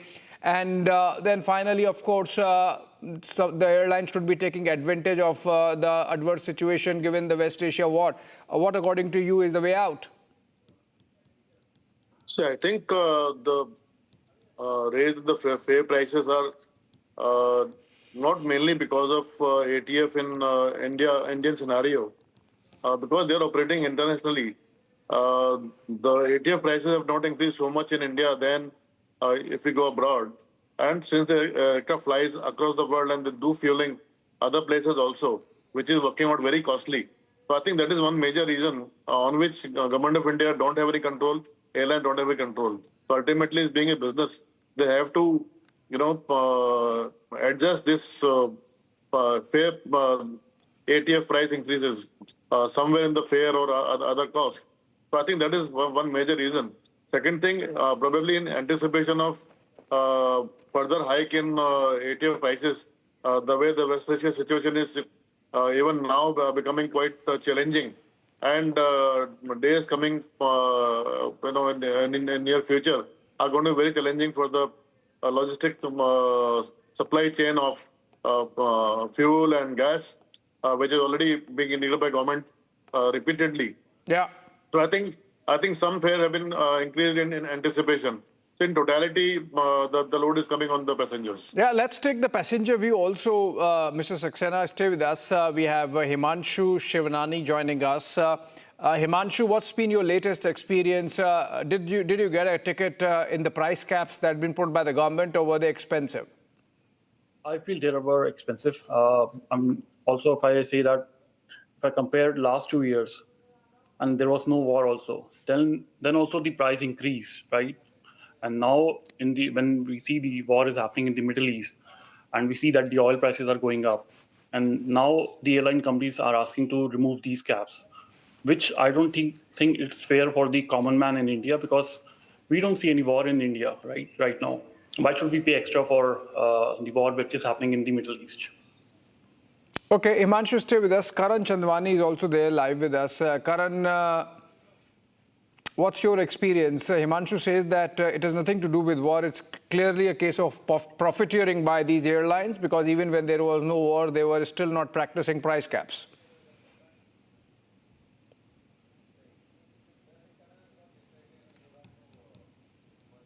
So we lost Karan there. If we can get Harsha live. Okay, Mr. Saxena, you heard Himanshu, and he believes that this is clearly a case of profiteering. Okay, I'm coming to you in a bit. Harsha is joining us live with us on the same story, our aviation correspondent. Harsha, what's your sense? Is the government going to do something about this? Is the government aware that this might be a case of profiteering and not just a case of fallout of West Asia war? So, Abhishek, what I've known through my sources is that government is mulling. Government is mulling that they could accept the demand of the airlines. And it's bizarre and very upsetting is that why passengers' safety and passengers' interests are not safeguarded. Every time the airlines put up pressure on the ministry and their stakeholders through the means, and airlines want their losses to be covered by volatile ticket price surging. And we have seen this in the past as well, that during the Indigo crisis, 6C crisis, how Air India, SpiceJet were charging volatile prices through different locations, not only tier 1 but tier 2, tier 3 cities as well.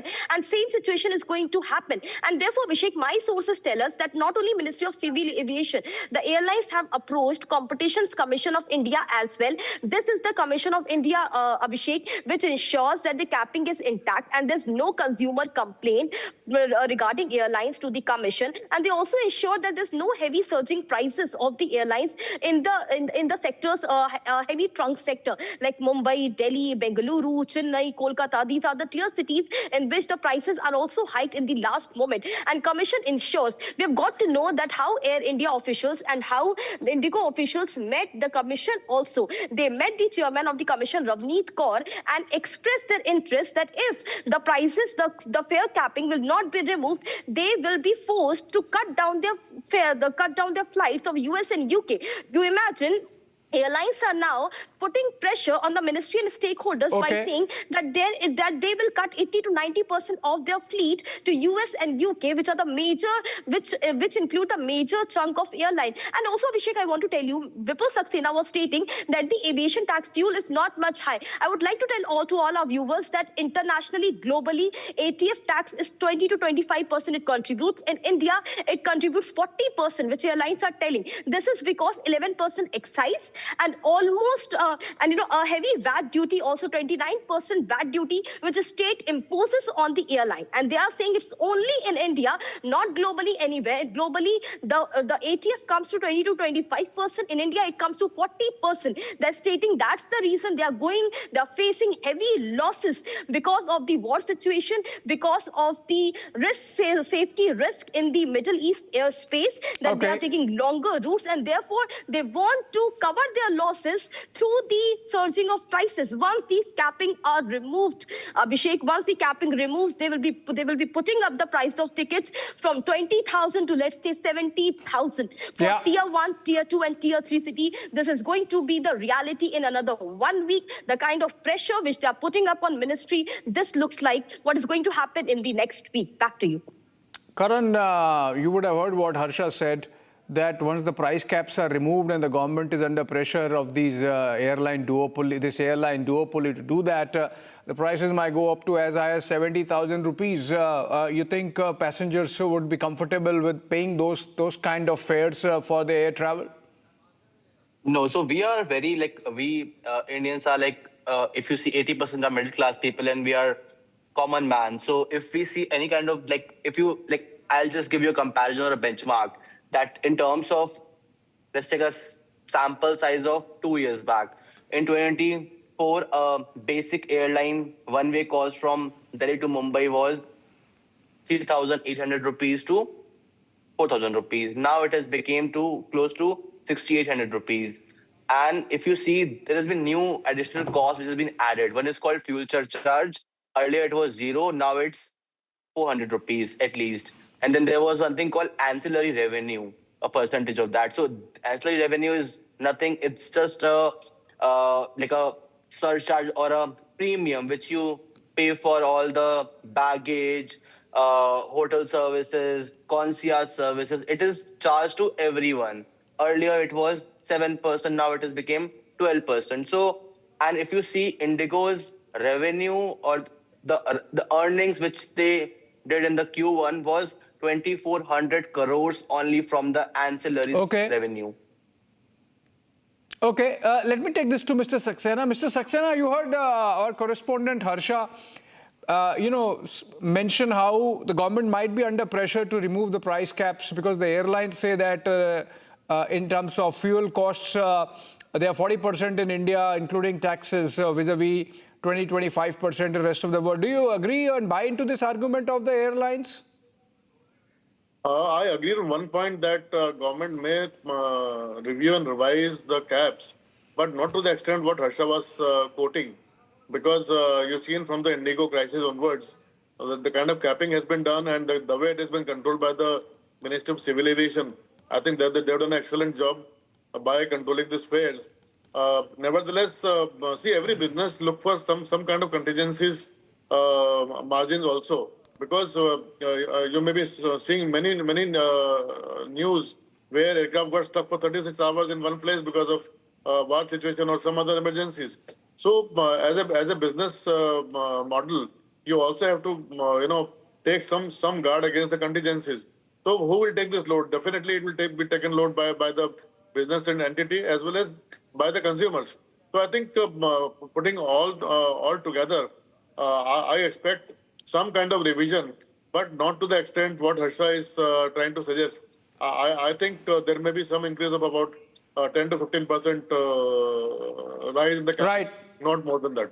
Right, 10 to 15% rise from here on, which means air travel is all set to get costlier as a corollary to the ongoing West Asia situation. And why? Because it's not ending.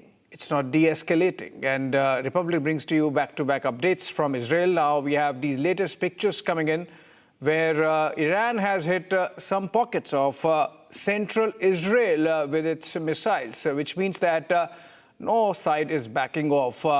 If you look at these homes destroyed by Iranian rocket strikes, gives you an idea of the kind of engagement that's still happening in West Asia. Take a look.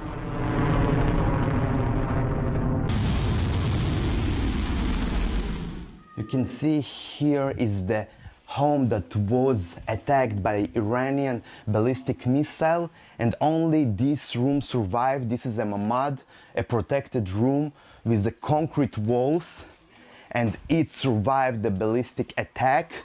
Usually people doing rooms for children in the safety mamads, so it can protect them during those attacks by rockets. And the owner of the house on time went to this room. That's why he survived. But all the house beside the protected room was completely destroyed. As you can see, all the rest is destroyed. And this is the only room, the protected room, that survived. And you can see all the rest is destroyed in this house. You can see how vast is the damage from one ballistic rocket of the Iranians. It's all full with remains of the rocket. All right, with that, we slip into a short break, but coming up on the other side, violence breaks out in Imphal as some mighty villagers target to enter local hill areas to collect firewood, but the cookie groups resent open fire. On the other side of a short break. चमकी चाट से क्या बना है? Sandwich लस्सी और छाछ हर घूंट में चमकी चाट, ड्राई फ्रूट और दही बड़े। चमकी चाट से स्वाद बढ़े। असली स्वाद सिर्फ चमकी चाट।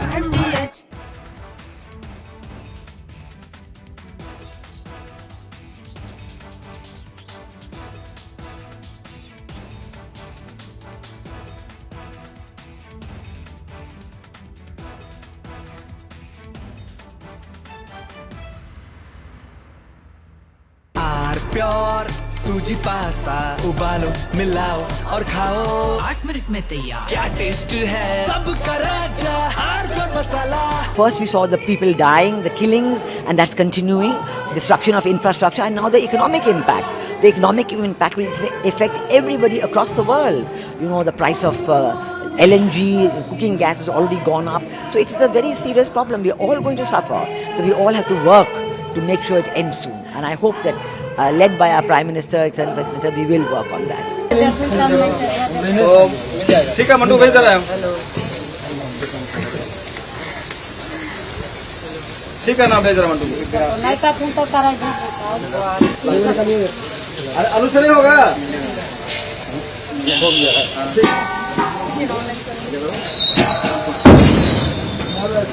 तुम तो कमाल किया तो नीचे। अब तुम गाड़ी ले पूर्ण वाला। चलो बोलते का गाड़ी मारता है।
केसरिया से मन जोगी हुआ रे, दिल झूमे देखो मतवारा हुआ रे। केसरिया से मन जोगी हुआ। हर पल मनाओ केसरी त्योहार। विमल, बोलो जुबान केसरी। थोड़े में ज्यादा स्वाद यही तो है इसकी खास बात। वाओ मामा, क्या स्वाद है। अरे मेरे राजा। First we saw the people dying, the killings, and that's continuing, destruction of infrastructure, and now the economic impact. The economic impact will affect everybody across the world. You know, the price of LNG, cooking gas has already gone up. So it is a very serious problem. We're all going to suffer. So we all have to work to make sure it ends soon. And I hope that, led by our Prime Minister, Executive Vice Minister, we will work on that. ठीक है मंटू भेज दे रहा हूँ। ठीक है ना भेज रहा मंटू। अरे अनुसरी होगा।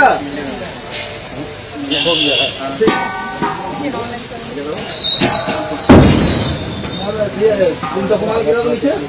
अब तुम गाड़ी ले पूर्ण वाला। चलो वो टका गाड़ी मारवा।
चला हो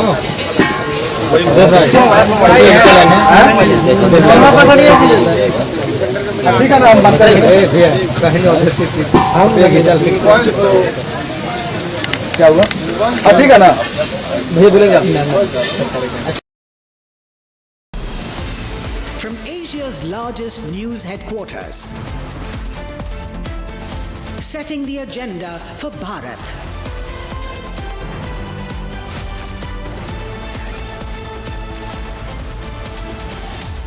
You're watching Republic.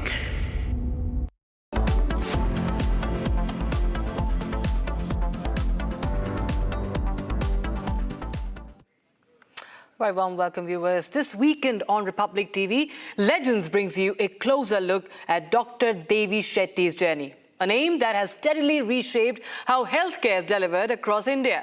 From building large-scale hospital networks to focusing on affordability and access, his work has touched millions of lives. What shaped his vision and what continues to drive him today? Find out this weekend only on Republic TV. Time for the headlines. PG के संबंध में finally मैं यही कहना चाहूँगी कि स्थिति अभी भी चिंताजनक है, किंतु सप्लाईज नॉर्मल लेवल पर मेंटेन्ड है। Government holds Inter-Ministerial briefing on LPG, says that it remains a cause of concern for the country. After being questioned for about 8 hours yesterday, Anil Ambani now questioned for 7 hours for a second day by the CBI in the bank fraud case.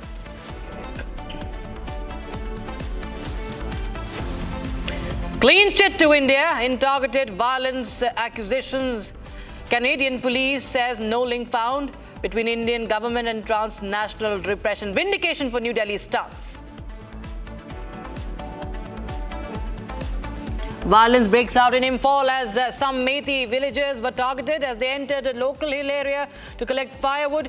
Kuki groups opened fire several live rounds. Passengers likely to face fresh wave of high airfares with the removal of fare caps imposed during the 6E crisis. Viewers, we start with the breaking news coming in right now. Israel says that more than 2,000 targets have been attacked in Lebanon. That's the breaking news we have right now. The IDF says that more than 2,000 targets have been attacked since the beginning of the campaign in Lebanon. Documentation of the IDF forces' effort in defense and offense against the Hezbollah terrorist organization. Now, it says that as part of its forward defense effort, there have been continuous raids and focused ground operations in southern Lebanon against the Hezbollah terrorist organizations. So far, more than 2,000 targets have been attacked, it says. That includes the destruction of about 120 Hezbollah terrorist organization headquarters, more than 100 weapon depots, and over 130 missile launches. Additionally, more than 570 terrorists from the Hezbollah terrorist organizations have been eliminated, including the 220 Radwan force terrorists, about 150 TIMS operatives, 2 commanders equivalent to the rank of a colonel, 4 commanders equivalent to the rank of lieutenant colonel, 8 commanders equivalent to the rank of major, and 22 at the battalion commander level. IDF says that it will continue to operate with strength against the Hezbollah terrorist organization and will not allow them to harm the citizens of the state of Israel.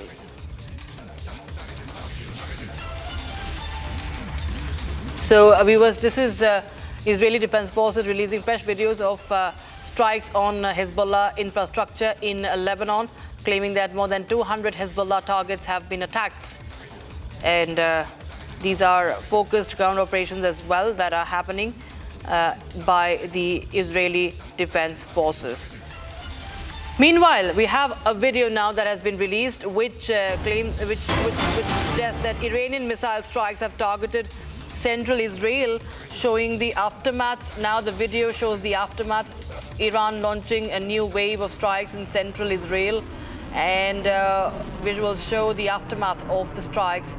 Look, this is the launch of a missile that has been shown. We'll also show you the aftermath, show you that visual after central Israel was struck by Iran in the latest wave. Sirens sounding in central Israel, missile barrage in central Israel.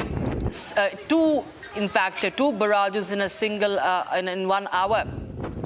Flashes seen in the sky, and you can see that many of the residential areas have also been hit, have seen the impact. Missile launch detected from Iran in central Israel. Ballistic missile launch from Iran identified by the IDF. You can see that building up in flames, part of it in flames.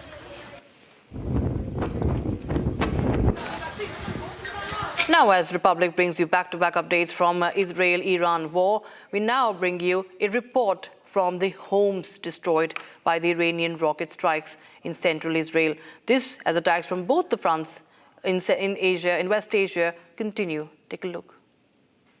You can see here is the home that was attacked by Iranian ballistic missile, and only this room survived. This is a mamad, a protected room with the concrete walls, and it survived the ballistic attack. Usually people doing rooms for children in the safety mamads, so it can protect them during those attacks by rockets. And the owner of the house on time went to this room. That's why he survived. But all the house beside the protected room was completely destroyed, as you can see. All the rest is destroyed.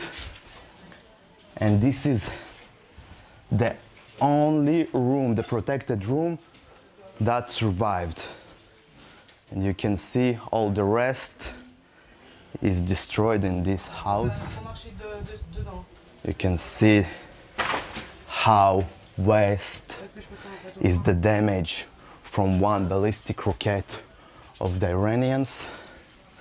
It's all full with remains of the rocket. War that India did not start, but the effect is seen here. Country's commercial sector is being hit, from textile industries to the ceramic industries.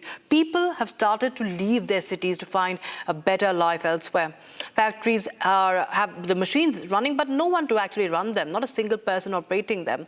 In Morbi of Gujarat, the place which produces majority of India's ceramic has halted their production. India is now fighting a war of its own, a war because the war that did not start because of New Delhi, the impact is being now borne by others.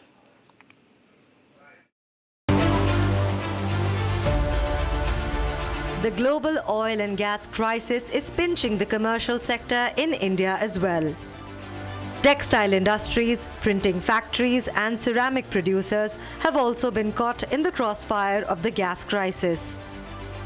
Workers from Surat have started leaving the city due to this ongoing crisis.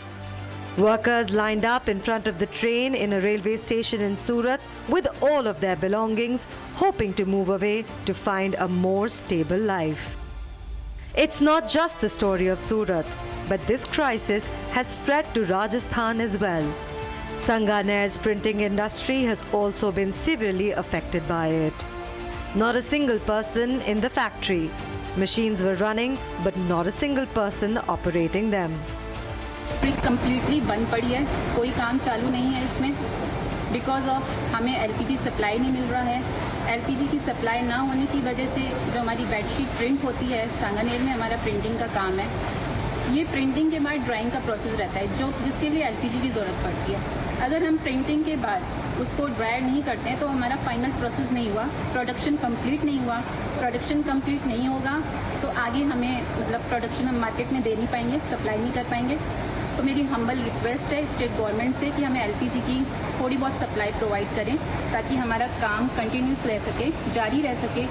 इससे एक problem और आ रही है कि हमारे जो मजदूर हैं, जो हमारे लेबर क्लास है, वो रेगुलर हमसे यही क्वेश्चन कर रहे हैं कि हमारा ये सिचुएशन कब तक के रहेगी, कब तक के हमारा काम यहाँ पे चालू नहीं होगा। तो मैं उनको उनके सवाल का क्या जवाब दे सकती हूँ? 5 दिन, 10 दिन, 15 दिन, 20 दिन, कितने दिन हम उनको अपने खर्चे पे रख सकते हैं? कितने दिन उनको काम नहीं देंगे? अगर उनको काम नहीं मिलेगा तो अपने गांव की तरफ मूव हो जाएंगे। Not only this, 550 factories halt production in Morbi, affecting 750 billion rupees industry. Morbi produces about 80% of India's ceramic, which is now disrupted due to gas crisis. As the war escalates, 2 lakh metric tons of LNG and 3.2 lakh tons of LPG heading to India is stuck in the Strait of Hormuz. While countries make efforts to get the Strait of Hormuz clear for passage. Focus to the other big stories and on Republic. Now, it's a probe that has been triggered by a Russian tip-off. NIA arrested 7 foreign nationals, and among them was Matthew Van Dyke, a US mercenary. Now I bring you exclusive details after Republic reached out to one of his former colleagues in Sons of Liberation International. Speaking to Republic, his colleague from the front, Soli, has revealed that he was working with Van Dyke in Mosul of Iraq in 2016. And making a big revelation, he says that their job was training militia in urban warfare. And all this as the NIA probe deepens, revealing a man who used his American deep state connection to walk through the battlefields. Yesterday, we also brought to you Van Dyke's confessions, where he says that he was working as an embedded journalist also with the US military in Iraq. So how far do these links go, and what is the connection to sleeper cells in northeastern India? This probe, triggered by the Russian tip-off, is of immense importance as far as India's internal security is concerned. In fact, we continue to get you more and more inputs, the angles, the inputs, the inside details which no one is bringing to you. Republic TV is leading the story how Van Dijk, who also has his links to the State Department of America. My colleague Shambhavi is joining us with more details. Shambhavi, Van Dijk's colleague has made some important revelations, important information has been shared. He does confess to the fact that he has worked with Van Dijk in Iraq, in Mosul.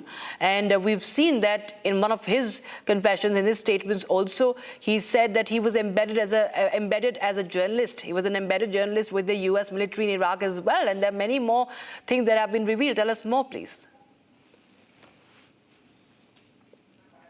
Well, see, there are two sides of the story that we can actually see. On one end, the colleague of Van Dijk has admitted that he was playing an active role in training militia in urban warfare, which raises serious questions about Van Dijk's background and activities. And on the other hand, there was this confession that he was embedded as a journalist working with the US. So this is turning out into a multi-layered international probe where NIA is now looking at past activities, the travel history, the conflict zone exposure and everything. So from Iraq to Myanmar, there is a pattern of movement across conflict zones is emerging. Now, this is very clear that he was moving from Iraq to Myanmar to all of the conflict zones. Now, this raises a very important question that was this individual a part of a larger global network? This is definitely one point that NIA is interrogating. On one hand, he claims that he was a journalist embedded with US forces. On the other hand, the colleague is confirming that he was training militia and warfare. And training militia and warfare, urban warfare is highly specialized. It's not something that civilians are usually involved in. And agencies is currently probing who authorized, who funded, or who facilitated this entire thing. Back to you, Rakshita. Right, many thanks, Shambhavi, for joining us with details coming in. Republic TV bringing you all the latest on that story that we're closely tracking. Meanwhile, viewers, it's a chilling breach of institutional security that has been now found out. Violence broke out between two students in Banaras Hindu University's vast campus. A student opened fire on a fellow student. And following the attack, UP police stormed the campus of BHU for further investigation. Here's more.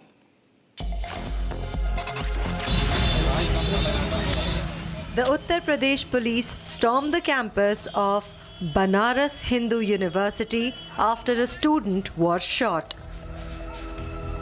Reports claim that he was shot in front of the principal, while the police send out a message to the students to remain calm. This situation raises serious questions about gun violence in the country. More importantly, the safety measures the colleges are undertaking. The police say that the investigation is ongoing. देखिए अभी ये सब चीजें verification का part है। अभी initial stage पर आपस में वाद विवाद के दौरान अचानक प्रोवोकेशन में ये घटना हुई है। पुलिस एफआईआर दर्ज करके कार्रवाई कर रही है।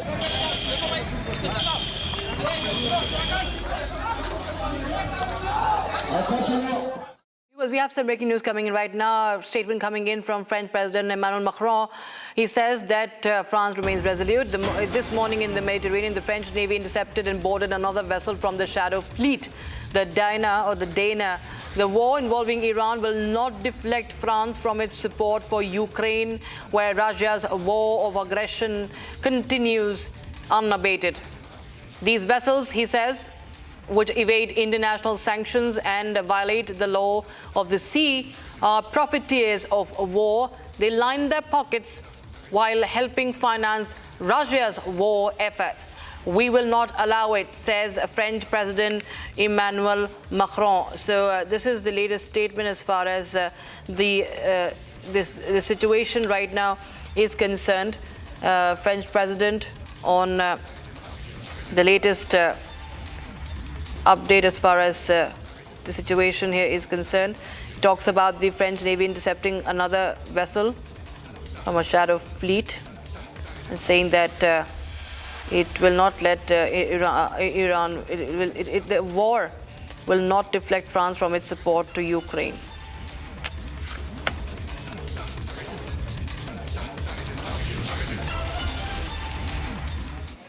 Meanwhile, Australian Prime Minister Anthony Albanese was booed and heckled during a Eid visit to Sydney Mosque today. Protesters heckled and booed Prime Minister Anthony Albanese during the visit to the mosque, the largest mosque of Australia, for Eid ul-Fitr prayers, voicing anger over his stance on ally Israel's offensive in Gaza. Here's a full report on the story.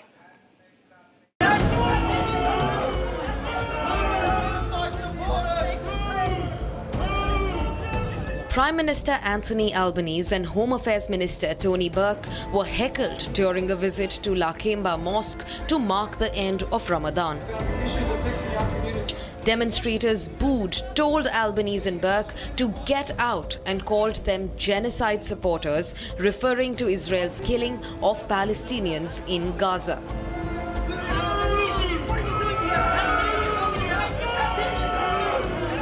The protest was driven by frustration among sections of the community over Australia's position on the Israel-Gaza conflict. Genocide supporters! Allahu Akbar, Allahu Akbar! A security guard was seen tackling one heckler to the ground before escorting him away.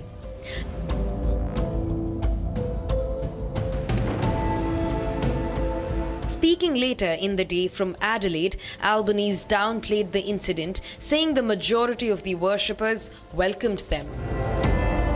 Oh, look, I've seen some of those reports and they're just simply not accurate. There were 30,000 people plus at Lakemba this morning, overwhelmingly. The reception was incredibly positive. I walked through the crowd to the mosque and not a single person heckled. There were a couple of hecklers inside. They were dealt with. Contrary to what's been suggested, no one was rushed out. We just sat there, it was dealt with. It was dealt with by the community themselves because overwhelmingly they did not want that to occur. And I thank very much the invitation. It was about respect for a very important day, Eid, for the Muslim community there. I thank them for the very warm reception that was occurred. Yes, there were a couple of people who are heckling. Some people don't like the fact that we've outlawed extremist organisations like Hizb ut-Tahrir, and that brought a response from a couple of people. But if you got a couple of people heckling in a crowd of 30,000, that should be put in that perspective. The Prime Minister noted that while he received a warm reception by the crowd outside the mosque, the heckling was limited to just a few people.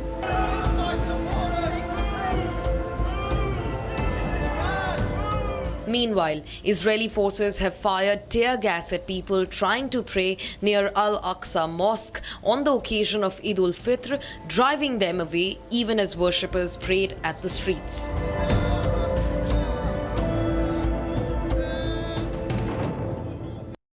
And as European leaders gathered in Brussels for a summit, European Commission President von der Leyen says that the situation in West Asia is extremely serious. While statements continue to be made, there's hardly anything that has been achieved so far in these meetings. Take a listen into this report.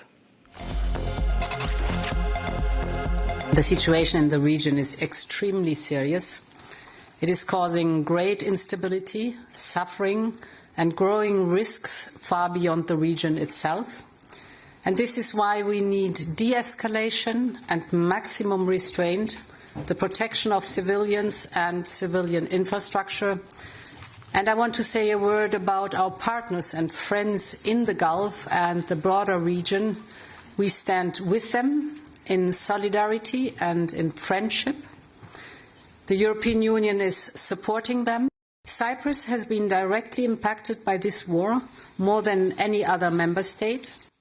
And we sent a clear, united signal. The security of Cyprus is the security of the European Union. We also discussed energy. The war's most immediate impact on Europe is on energy.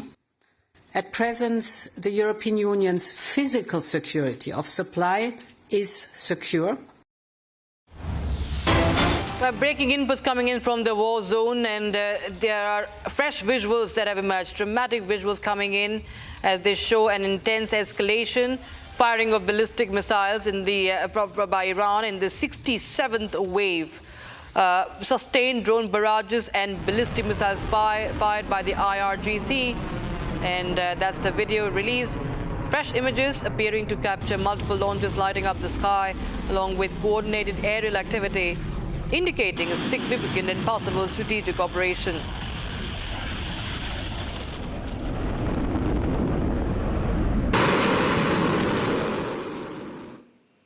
Now, Donald Trump said that he's not putting troops in Iran on ground, hailing the tremendous support from Japan as he met the Prime Minister Takaichi. Take a listen into this report.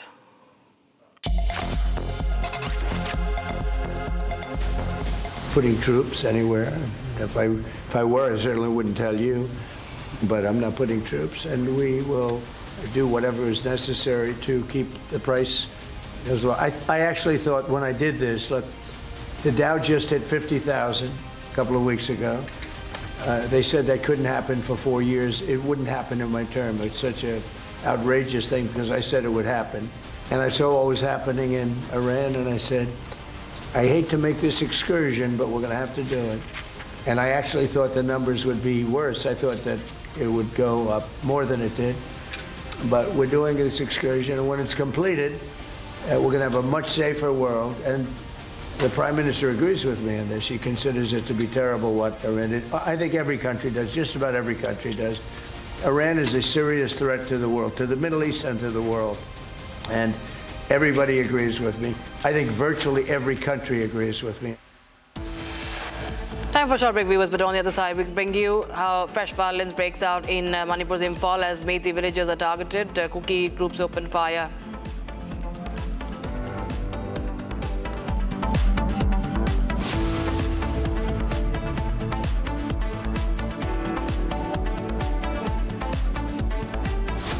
थोड़े में ज्यादा स्वाद ये तो है इसकी खास बात। वाओ मामा, क्या स्वाद है? अरे मेरी राजा। In the global employability rankings by Times Higher Education UK, only the following 6 institutions from India are ranked amongst the top 230 in the world for having the most employable graduates. IIT Delhi, IISc Bangalore, IIT Bombay, IIM Ahmedabad, IIT Kharagpur and Amity University. चमकी चाट से क्या बना है? आलू चाट या fruit चाट। स्वाद बनाए चमकी चाट। क्या बात है? स्वादिष्ट पकोड़े और बरसान, अरे चमकी चाट है इसकी जान। असली स्वाद सिर्फ चंकी चाट। केसरिया से मन जोगी हुआ रे, दिल झूमे देखो मतवारा हुआ रे। केसरिया से मन जोगी हुआ। हर पल मनाओ केसरी त्योहार। विमल, बोलो जुबान केसरी।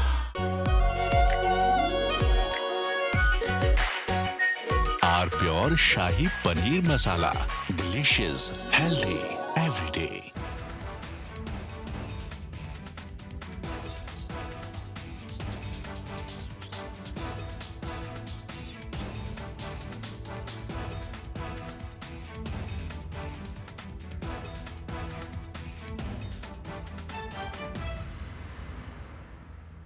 प्यास बुझाए ठंडक लाए सबको भाई जीरा सिंह MDH का जलजीरा जीरा सिंह। जीरा सिर्फ असली रिफ्रेशिंग, असली स्वाद, असली मजा। First we saw the people dying, the killings, and that's continuing, destruction of infrastructure, and now the economic impact. The economic impact will affect everybody across the world. You know, the price of LNG, cooking gas has already gone up. So it is a very serious problem. We are all going to suffer. So we all have to work to make sure it ends soon. And I hope that, led by our Prime Minister, etc., we will work on that. ठीक है mandu भेज रहा है। ठीक है ना भेज रहा मंडू।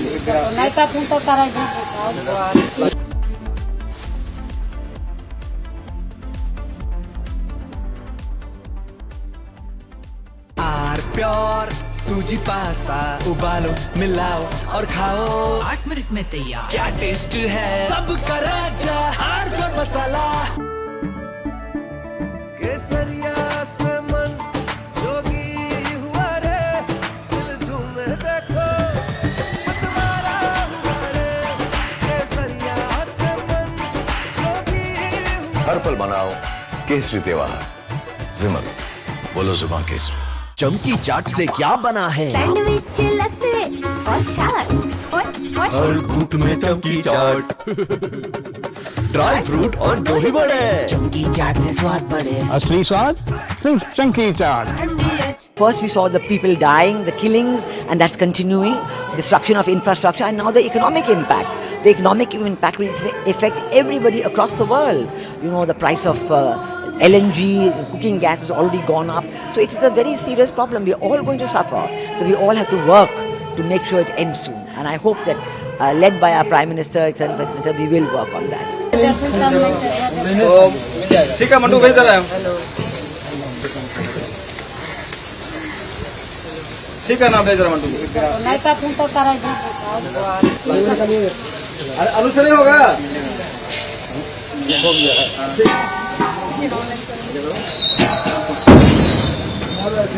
तुमचा कुणाला केला नीचे अजून गाडीला पूर्ण होला त्याला कुठे का गाडी मागवा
दे दो चला हो 10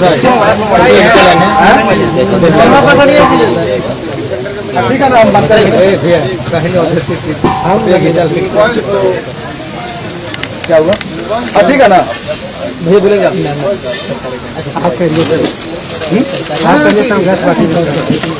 गाड़ी जा ही रहा है कौन बोलता गाड़ी नहीं जा रहा है गाड़ी तो चारों बजे निकला हुआ है आप बता रहे लोग ये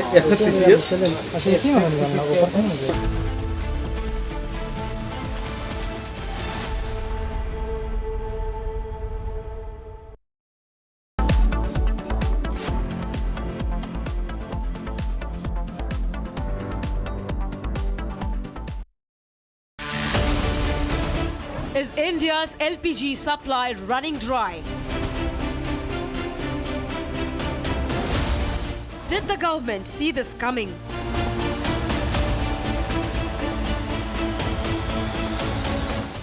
Could India have dodged the crisis? Debating tonight at 8 p.m.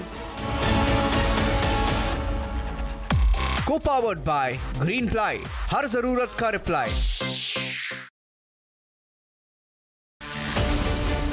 US Navy's mightiest warship heads to the front line. Marines ordered to bust open Hormuz chokehold. Is Trump pushing the world to the edge? Debating tonight at 9 p.m. Presented by Amity University, ranked amongst the top 3% universities globally. Powered by RP Sanjeev Goenka Group, growing legacies since 1820. Century Premium Plus. Jaguar Bath and Light. Co-powered by UTI Mutual Fund, Haq, Ek Behatar Zindagi Ka. TVS N-Torq 150, India's first 150cc hyper sport scooter. Muthoot finance gold loan, सोना क्या नहीं कर सकता।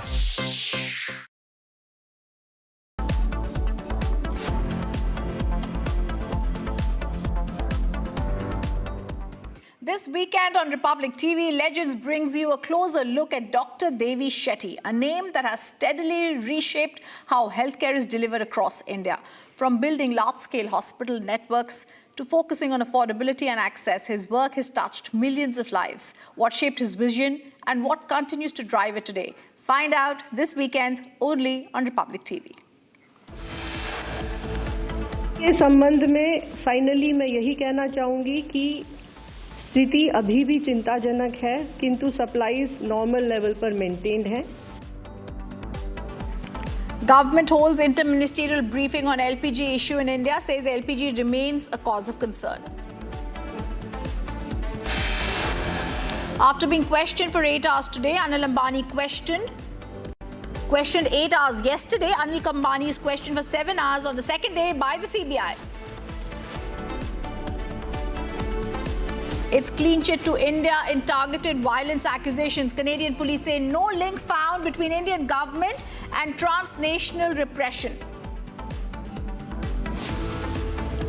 Violence breaks out in Imphal as some Meitei villages target to enter local hill area to collect firewood. Kuki groups open fire. Several rounds are fired. And our top focus, passengers are likely to face a fresh wave of high airfares with the removal of fare caps imposed during the 6E crisis.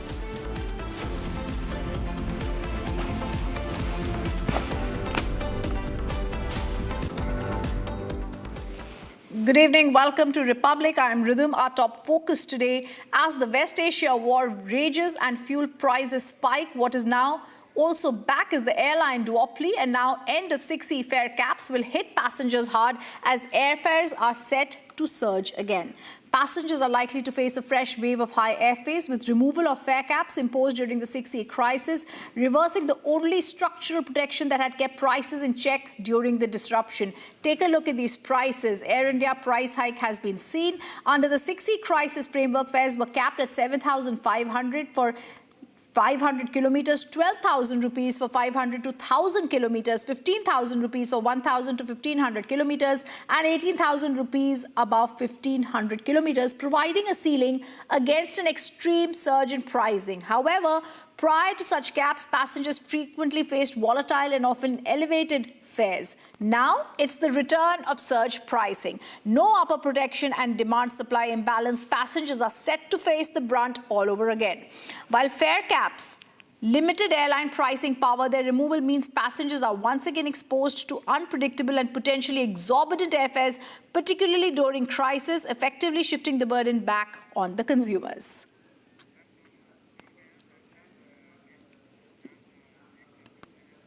Pooja Rasne, aviation expert, is joining us on the story, as well as my colleague Harsha. Pooja, I want to come across for a word on this. How do we then, and how will we then, be able to react to what's been once again seen as a duopoly crisis? If the duopoly is back, it's going to be harming us. How do the passengers now face this new reality? Passengers definitely have to face this new reality because the fare hike is definitely there. Government is trying to cap and the war zone is definitely there. So fuel surcharges are going to happen and passengers will have to struggle with this because the airlines definitely are seeing their loss, absolutely, if they do not increase or surge their fuel prices, and passengers are going to face the backlash of the airlines because in India, the domestic market has come up so beautifully that we as Indians have got very cheap and good tickets to fly and to make our distance shorter. But with the ongoing war, the fare capping, I don't think is going to, help the airline, as well as the government has to deal with the passengers. Even if we see a middle class passenger also who is trying to take a flight, it has become very difficult for them, and everybody does dream to fly. But definitely the world's condition at the moment with the war is surging very, very badly.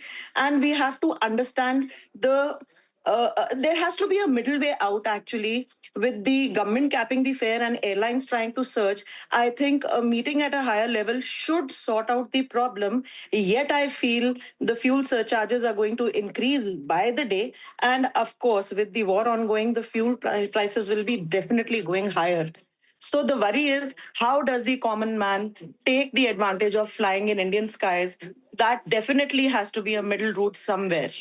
And of course, with Indigo hiking the price, and Indigo being the airline which has connected us completely to with smaller airports, with bigger cities, passengers are definitely going to suffer this fare hike. That is what my viewpoint is.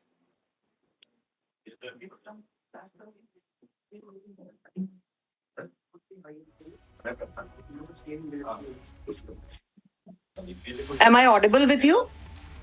To go across to Harsha. Harsha, give us details about what the prices is all about, the Indigo price hike that's continuing. Yes, Rhythm, the Indigo have hiked their prices and now they are wanting, both Indigo and Air India now want that the government capping which was imposed, which was ordered by government in the month of December 2025. Rhythm, we all know how aviation sector faced the crisis after Indigo 6E crisis and how the capping was put up by the Ministry of Civil Aviation to ensure that during that Indigo crisis, all the other airlines like Air India, SpiceJet and Akasa should not shoot up the ticket prices. That was the reason why there was a particular kilometer range. And in that particular kilometer range only, there was a price capping from 7,500 till 18,000. That was the capping from 500 kilometer till 1,800 kilometer. But what we are learning is that Air India and Indigo are continuously meeting the different stakeholders. Like they met Competition Commission of India chairperson. They met MUCA, that means Minister of Civil Aviation, Secretary Civil Aviation, Sameer Sinha. They are meeting all these stakeholders and the continuous pressure is being put up by Air India and Indigo continuously on the government that if they will not reduce if they will not completely remove the price capping, which is right now, because of which the losses are being occurring in the aviation sector, they will have to cut down their flights to the west, to the west locations like UK, US, several domestic locations. They will immensely cut down their flights, which will be around 80 to 90%, because Air India, we see more than domestic. Their money comes from the international sector, and they are facing huge, heavy losses and depreciation because of the war situation, because of kind of the safety risk situation right now is in the Gulf region, in the Middle East region, and DGC has already stated that they should avoid the Middle East portion and Gulf airspace. After that, longer routes are being taken by them. They're stating that since there is no tax cut in the fuel charges, so right now government should remove the cap. And then have you noticed one thing? Be it Indigo crisis, be it anything in the aviation sector, every time the passengers have to face the brunt of the situation. Now the war is continuing. There's a conflict situation, and who will face the brunt? Passengers will face the brunt, because to fill in their pockets for their own selfish interests, the airlines want the losses should be covered to high price of the ticket. And once there's a high price of ticket and the capping is removed, then we will see the explicit ranging and surging of prices of tickets from 20,000 to 70,000. And at that point of time, whatever the consumers complain at Consumers Forum, no one could do anything, because the order will straight come from the Ministry of Civil Aviation. And airlines will have that order that the cap is removed now. They will put up the volatile charges of the ticket, and passengers will have to pay the volatile charges, because this is the kind of duopoly that Air India and Indigo is right now running. And therefore, they are meeting all these stakeholders. In fact, we are learning through our sources is that next week is very crucial to the aviation sector. By next week, we'll see some sort of relief, which the Ministry of Civil Aviation and Secretary Civil Aviation will be giving to airline, will be giving to Air India, Indigo, SpiceJet, all the airline across. The cap will be removed to some extent, and we will see the price high. We'll see the surging and soaring prices of the ticket from next week. This is what the top sources in the Ministry of Civil Aviation have told Republic, and also we have seen how the Federation of the Indian Airlines, which includes Air India, SpiceJet, Indigo, chairman, they have written to the MOCA secretary as well that they have to reduce, they have to remove the fare capping. That's the reality, Rhythm. And the reality, who will face, only the passengers are the one who are going to face the reality and brunt of the aviation industry, the brunt of the war situation. The volatile pricing is what we are talking about. The volatile surging prices is what will be imposed by these airlines coming from next week. And it is being told that by March end, till the end of this financial month, there will be the surging prices, the soaring prices of the not only of the domestic but international airlines as well. Tier 1, Tier 2, Tier 3 cities will be witnessing the prices from 20,000 or fluctuating to 70,000 to sectors like Delhi, Mumbai, Bengaluru, Kolkata, Chennai. Back to you. Harsha, stay with us. I also want to go across to callers who are joining us, and I also want to go to Pooja Rasne, who is with us. Pooja, you gave us details about what's going to be up, but like Harsha was telling us, this is going to be very significant. Airline fuel surcharge is going up. Domestically, the Indigo price hike is being seen. It's up by 425 rupees, it seems. Middle East is 900. Asia and Africa, it's up by 2,000 rupees. Europe is 2,300 plus. But this is just the start. Where does it stop? Where is the cap, and who can really help the passengers? Helping the passengers with the current war situation, ma'am, personally, I feel is going to be very difficult because there's a complete change in the air routes. We cannot fly directly over the war-hit countries as there is more fuel consumption. So the airlines definitely are not going to understand fare capping, and government is going to cap the fare for passenger welfare. I feel there has to be a middle way out. And if there is no middle way out, passengers are definitely going to face the backlash. The war situation is definitely over there. Where is the cap? How is the cap? Who is losing how much? Nobody knows at the moment, but definitely with the air routes and the war-hit countries, definitely see, one thing is for sure, Harsha, that the price hike is going to happen because the air routes are definitely dangerous where airlines cannot fly. Now, airlines may take an advantage of this fact that we cannot fly these air routes. And in fact, Pooja, we are not what you're talking about, I also want to just interrupt you for 1 minute because callers are calling in. Everyone's getting agitated. I have on the phone line Saurabh Kishore calling from Delhi. I also have Dr. Mani calling from Bengaluru. Saurabh, you've been waiting. You just heard our guest. You heard my colleague Harsha speak about the price rise. How is this going to be impacting you, Saurabh? In fact, this is impacting too much because these airlines, they just want some excuse to please the passengers. Just 2 days back, I rescheduled a flight through Ease My Trip, and already I had purchased a rider of 850 or something for free date change. But what happened that when I tried to do it myself, I could not access my account because the OTP they sent, it was wrong. They say it was wrong. 3 times I have tried, but I could not reach my account. And I had to contact their helpline number, and they charged 2,500 rupees extra for just rescheduling, which already I had purchased a insurance of 850 rupees. And the same time I was watching on their site, the fare was almost same, rather a bit on the lower side, but without any reason they charged 2,500 extra for rescheduling. So this Ease My Trip and Indigo, and the ticket was of Indigo. Now the Ease My Trip is saying that their price, which they charge for rescheduling, was higher. Whereas I was seeing on my, through myself that rates were almost same. So this type of these airlines and I completely agree with you, Saurabh, and I think this is called airline blackmailing, and it's time we say no to airline blackmailing. I want to thank you for joining us. Pooja and Harsha continue to be with us. Dr. Mani now calling in from Bengaluru. Dr. Mani, across India, there's outrage because of these rising prices on airlines. What have you faced, sir, and what are your first comments on this? We are planning a trip to Europe, and we are not sure what amount to pay, because each day the prices what we see online is jumping up. Sometimes we see a price, and then when we try and book it at that price, it's not available. So we have to it's a lot of hide and seek going on. We don't know yet. We are not able to book the tickets to go to Rome. airlines demand, Dr. Mani, airlines are demanding the airfare cap removal. Passengers are likely to face the fresh airfare hike, which we are.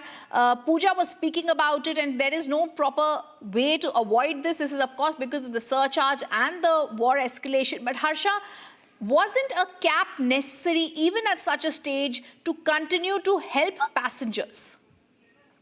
Yes, and Rhythm, with this motive only, how was the inception of Indigo? Indigo's inception was that each and every person would be able to travel through the airlines. It was a dream to reach to the airline should reach to the pockets of the middle class and lower middle class as well. And what we have seen during the crisis situation majorly, the first ones to take advantage of all the situation are the airlines. Let me tell you, firstly, Air India went to the Ministry of Civil Aviation for the relief and for the compensation. They wanted a compensation of 4,500 crore for the Pakistan airspace closure. Now they have come again seeking the relief from the government, stating that if they can't reduce the fuel surcharge, if they can't reduce overall, they can't ask the state to reduce the excise, which is 11%, and VAT, which is 29%, then they should remove the cap.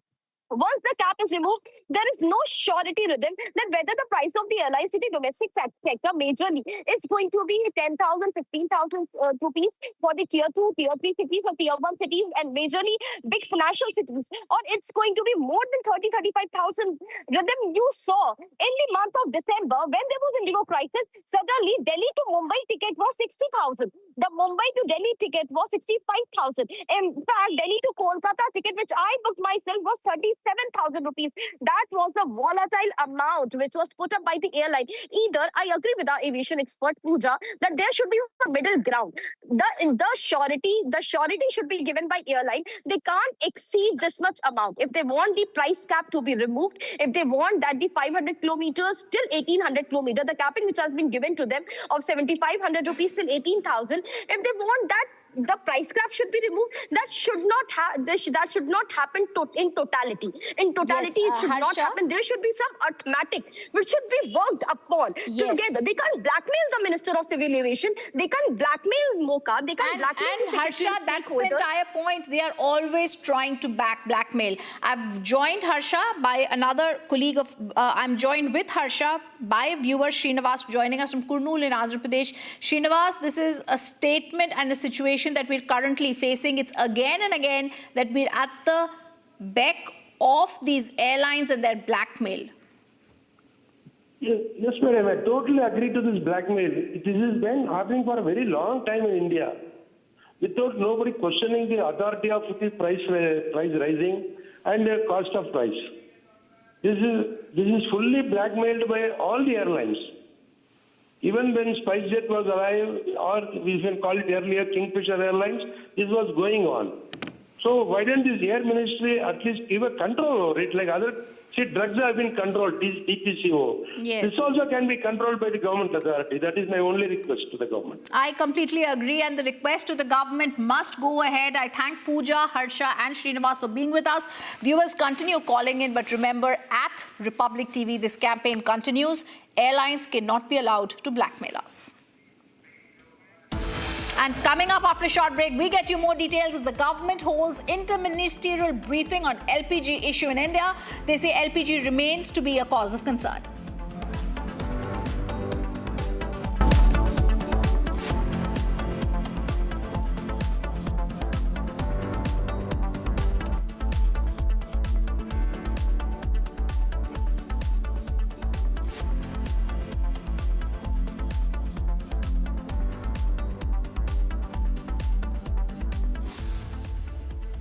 थोड़े में ज्यादा स्वाद यही तो है इसकी खास बात। वाओ मामा, क्या स्वाद है? अरे मेरे राजा, सबका राजा R masala. In the global employability rankings by Times Higher Education UK, only the following 6 institutions from India are ranked amongst the top 230 in the world for having the most employable graduates. IIT Delhi, IISc Bangalore, IIT Bombay, IIM Ahmedabad, IIT Kharagpur and Amity University. चमकी चाट से क्या बना है? Sandwich, लस्सी और छाछ हर घूंट में चमकी चाट। अब बताओ, स्वाद आया? आया। असली स्वाद सिर्फ चमकी चाट।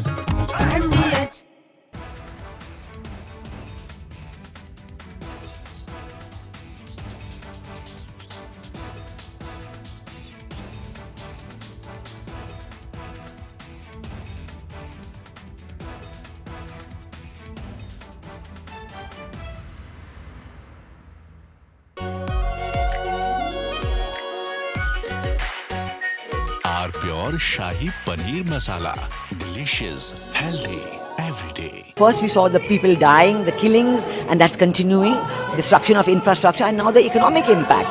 The economic impact will affect everybody across the world. You know, the price of LNG, cooking gas has already gone up. So it is a very serious problem. We're all going to suffer.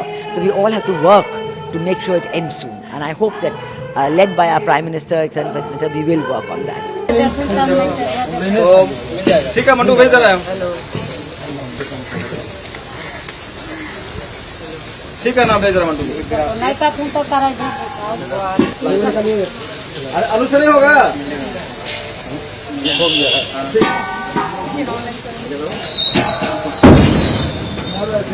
तुमचा कुणाला केला तो नीचे अजून गाडीला पूर्ण होला त्याला कुठे का गाडी मागवा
Is India's LPG supply running dry?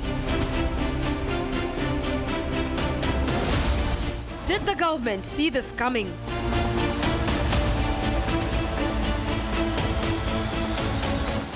Could India have dodged the crisis? Debating tonight at 8 p.m. Co-powered by Green Ply, हर जरूरत का reply. US Navy's mightiest warship heads to the front line. Marines ordered to bust open Hormuz chokehold. Is Trump pushing the world to the edge? Debating tonight at 9 p.m. Presented by Amity University, ranked amongst the top 3% universities globally. Powered by RP Sanjeev Goenka Group, growing legacies since 1820. Century Premium Plus. Jaguar Bath and Light. Co-powered by UTI Mutual Fund, Haq, Ek Behatar Zindagi Ka. TVS N-Talk 150, India's first 150cc hyper sport scooter. Muthoot Finance Gold Loan. सोना क्या नहीं कर सकता. Are pure सूजी pasta उबालो मिलाओ और खाओ 8 minute में तैयार. क्या टेस्ट है सबका राजा आर प्योर मसाला. यानी इस घर में कुछ है जो टूटता नहीं. ये पिलर कभी नहीं टूटेगा. रुंगटा स्टील टीएमटी से बना. रुंगटा नहीं तो घर स्ट्रॉन्ग नहीं. रुंगटा स्टील टीएमटी बार एकदम सॉलिड. चमकी चाट से क्या बना है? आलू चाट या फ्रूट चाट. स्वाद बनाए चमकी चाट. क्या बात है? स्वादिष्ट पकोड़े और बरसान. अरे चमकी चाट है इसकी जान. असली स्वाद सिर्फ चंकी चाट. केसरिया से मन जोगी हुआ रे. दिल झूमे देखो मतवारा हुआ रे. केसरिया से मन जोगी हुआ. हर पल मनाओ केसरी त्योहार. विमल बोलो जुबान केसरी. थोड़े में ज्यादा स्वाद यही तो है इसकी खास बात. वाओ मामा क्या स्वाद है. अरे मेरे राजा. First we saw the people dying, the killings, and that's continuing, destruction of infrastructure, and now the economic impact. The economic impact will affect everybody across the world. You know, the price of LNG, cooking gas has already gone up. So it is a very serious problem. We're all going to suffer. So we all have to work to make sure it ends soon. And I hope that, led by our Prime Minister, Executive Minister, we will work on that. ठीक है मंटू भेज रहा है ठीक है ना भेज रहा मंटू अरे अनुसर होगा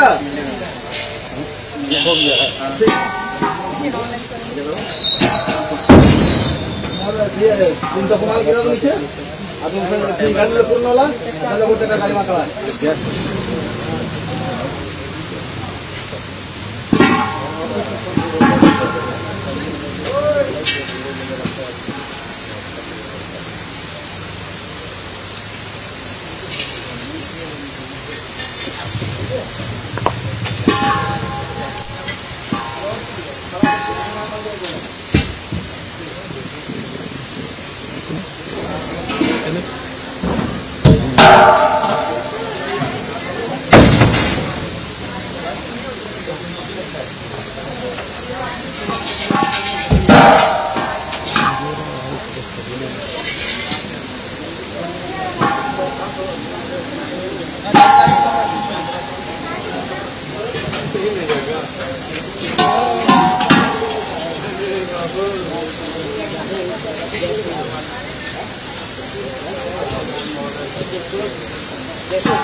चला हो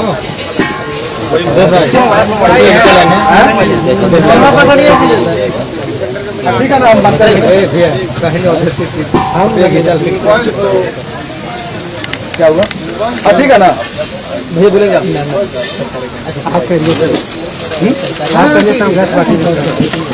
गाड़ी जा ही रहा है कौन सा गाड़ी नहीं जा रहा है गाड़ी तो चारों गाड़ी निकला हुआ है From Asia's largest news headquarters, setting the agenda for Bharat.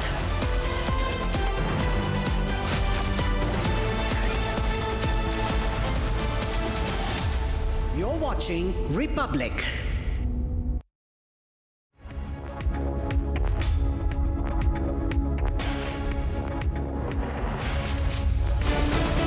Is India's LPG supply running dry? Did the government see this coming?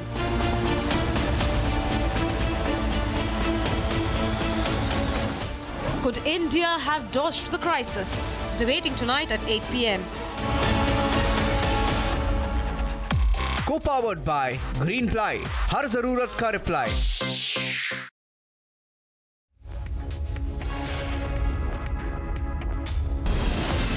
From Asia's largest news headquarters, setting the agenda for Bharat.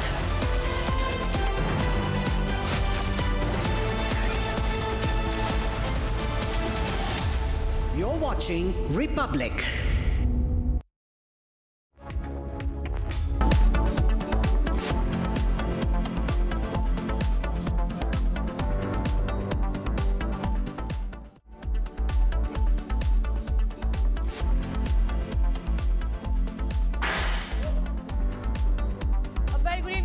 You're watching The World at War, and we are bringing you all the latest updates from the war zone. I am Rakshita Mishra, and joining me in the studios is my colleague Ishita Mitra. Right, of course, Rakshita, this is our rolling and special coverage of the war in West Asia. Today is the day 20th, and we're looking at Strait of Hormuz again becoming a flashpoint. We'll get you all the details, but first up, a quick check at the headlines. संबंध में finally मैं यही कहना चाहूँगी कि स्थिति अभी भी चिंताजनक है, किंतु सप्लाईज नॉर्मल लेवल पर मेंटेन्ड है. USS Tripoli heads toward Gulf of Oman with strike group carrying F-35B jets and 2,500 Marines.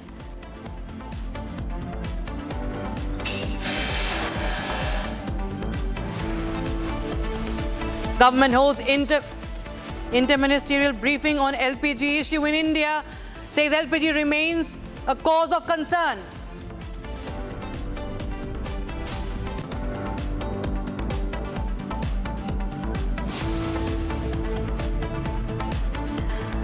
After being questioned for about 8 hours yesterday, Anil Ambani questioned for 7 hours on the second day by CBI.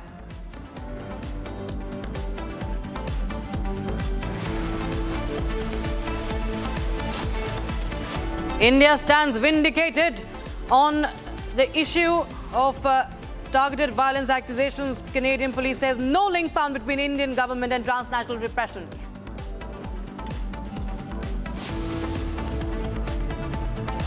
But violence breaks out in Imphal as some Methi villagers get targeted while entering local hill area to collect firewood. Cookie groups opened fire several live rounds. And passengers likely to face a fresh wave of high airfares with the removal of the fare caps imposed during the 6C crisis.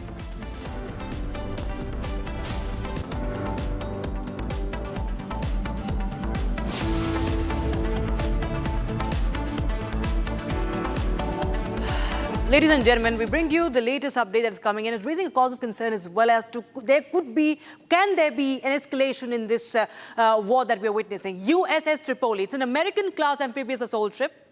It's a key US naval asset in the region. Now, this warship is 850 feet long and weighs 45,000 tons.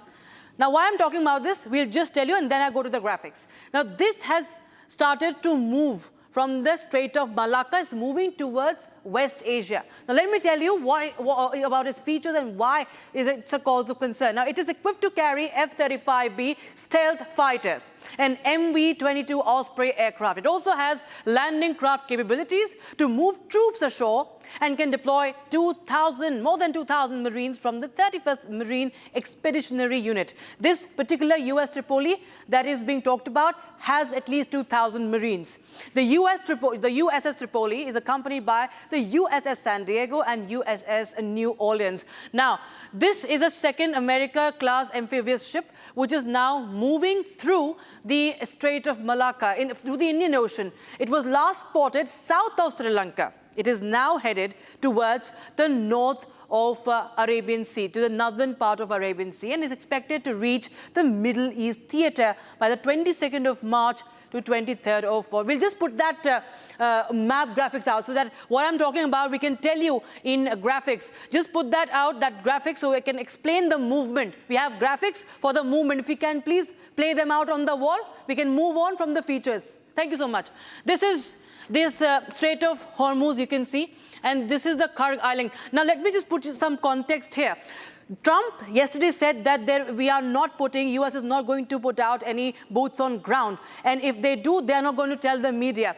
Now, the fact that this is carrying 2,000 Marines, that is a combat force of the American Navy, that of course raises concerns that as to what is the intention of United States. This is the Karg Island, you can see, and these are the pressure points of Iran. Karg Island and the Hormuz and the Strait of Hormuz, you can see it's a very narrow, almost 33 kilometer.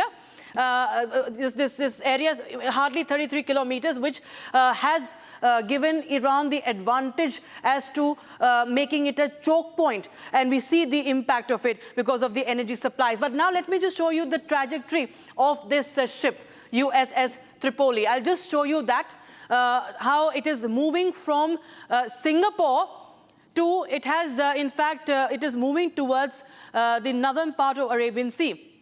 And this is, we'll just play out that video in a short while from now, viewers. I think we had the map graphic. If it's not ready, I can be told about it. This is USS Tripoli that we are talking about. Trump has constantly said that it is not going to put boots on ground, but it is going to but there could be a fresh escalation. Or is America trying to send out a message? Is it trying to secure control of the area near the Persian Gulf? That remains to be seen. In fact, we'll just, I'll just bring my colleague Ishita. Ishita, if you could just explain about what's the latest as far as the ship USS Tripoli is concerned.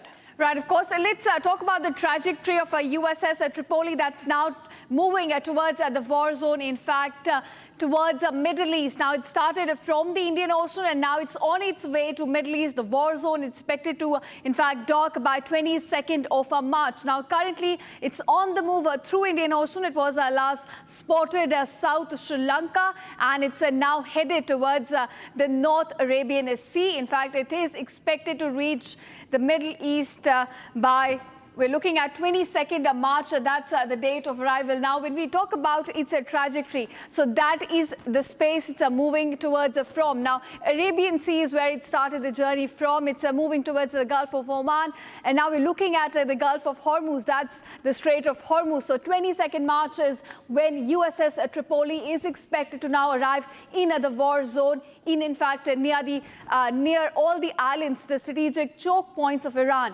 Now, it is expected that Trump already has said it will not put its boots on ground, but what we could expect is that all the Marines which are on board USS Tripoli, they could go and capture these islands. Now, it was last spotted, as I mentioned before, south of Sri Lanka, and now it's on its way, in fact, towards the North Arabian Sea, and it could be docking near Iran on the 22nd of March. So this is the trajectory that has been through so far. Let's also bring in my colleague, Ishita. Right, Ishita. So we'll just show you the viewers the trajectory of that ship as of now. We'll just play that out from where it has moved so far, because that has triggered many speculations. We do not know yet. There's nothing official from United States what it intends to do. Can we just play that video out so that we can track? Because even satellite images have also indicated as to what's been happening from the Strait of Malacca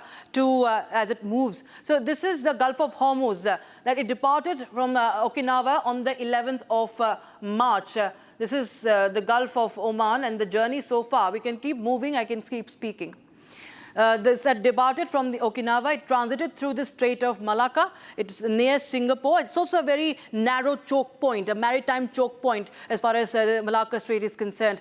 And it's transiting through South China Sea at a high speed. Remember, it's carrying 2,000 Marines as well. That's a combat force. It's transited through South China Sea, and now it's sailing even faster than typical patrol operations, and it's moving towards the Pacific. This entire area we're talking about is connects the Indian Ocean to the Strait of to the Pacific, and it is now even it's moving even faster.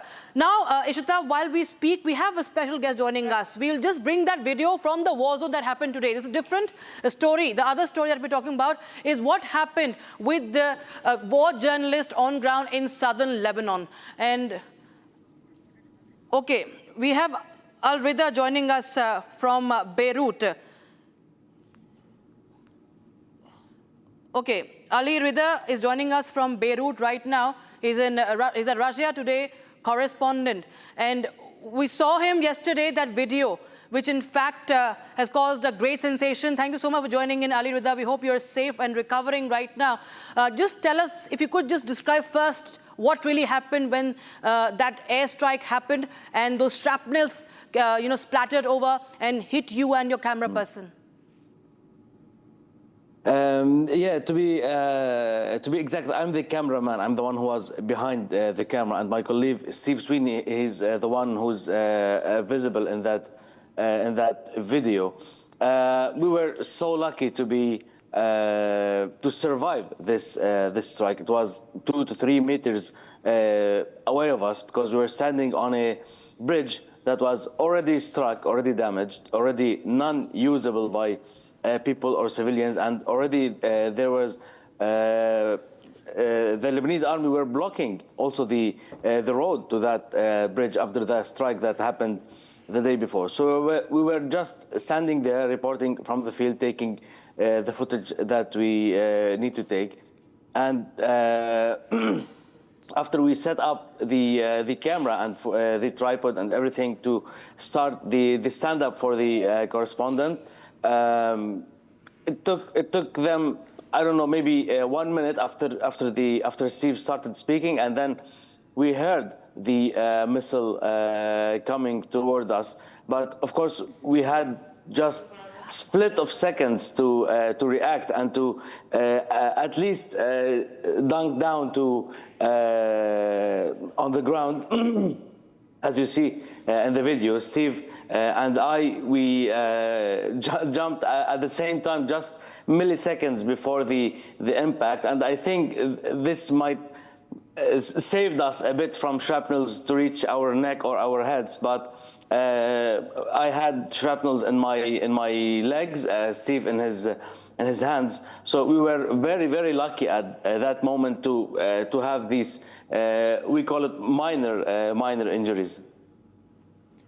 Right. I want to ask you, you said it was a very close call. It is also visible in the video. Now, you were there with your colleague as well. Right now, what's the condition of your colleague? And also, because you are connecting with us from Beirut, what's the larger security situation on the ground right now? We were both fine. We were both discharged from the hospital yesterday and went back to Beirut to our families. We're in good shape. We're just resting for a few days to get back into the field. We're a bit sore, of course, some pain, but it's nothing major. We can say that we're totally fine, me and my colleague, Steve.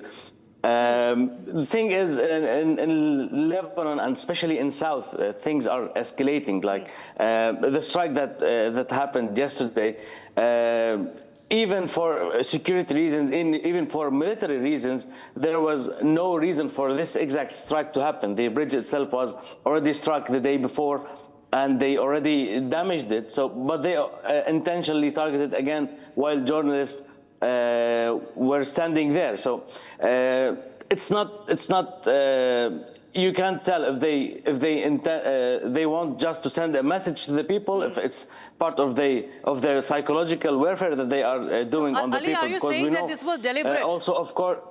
Because even Sweeney has written on his social media handle, that Russia also says that its journalists are being targeted deliberately by Israel. That there was no warning given, while Israel says that it does not. Israel's side is that we have never and we will not target journalists. But Russia says that this was a deliberate attempt.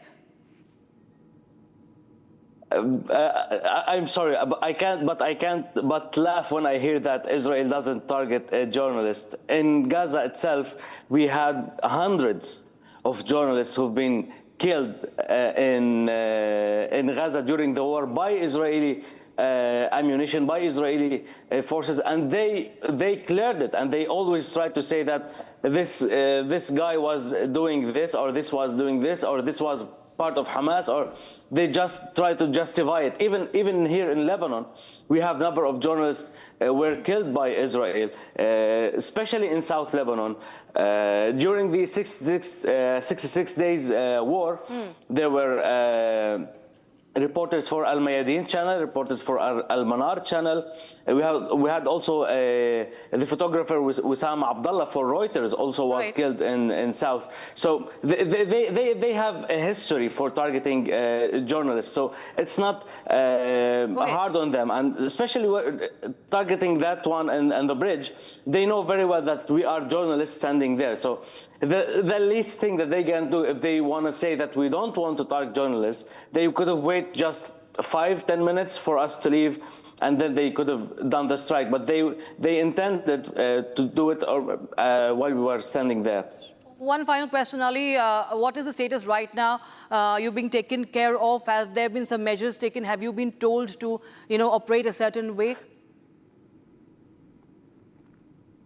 We operate the same way since many years in the field. We're not new to the field, especially in South Lebanon.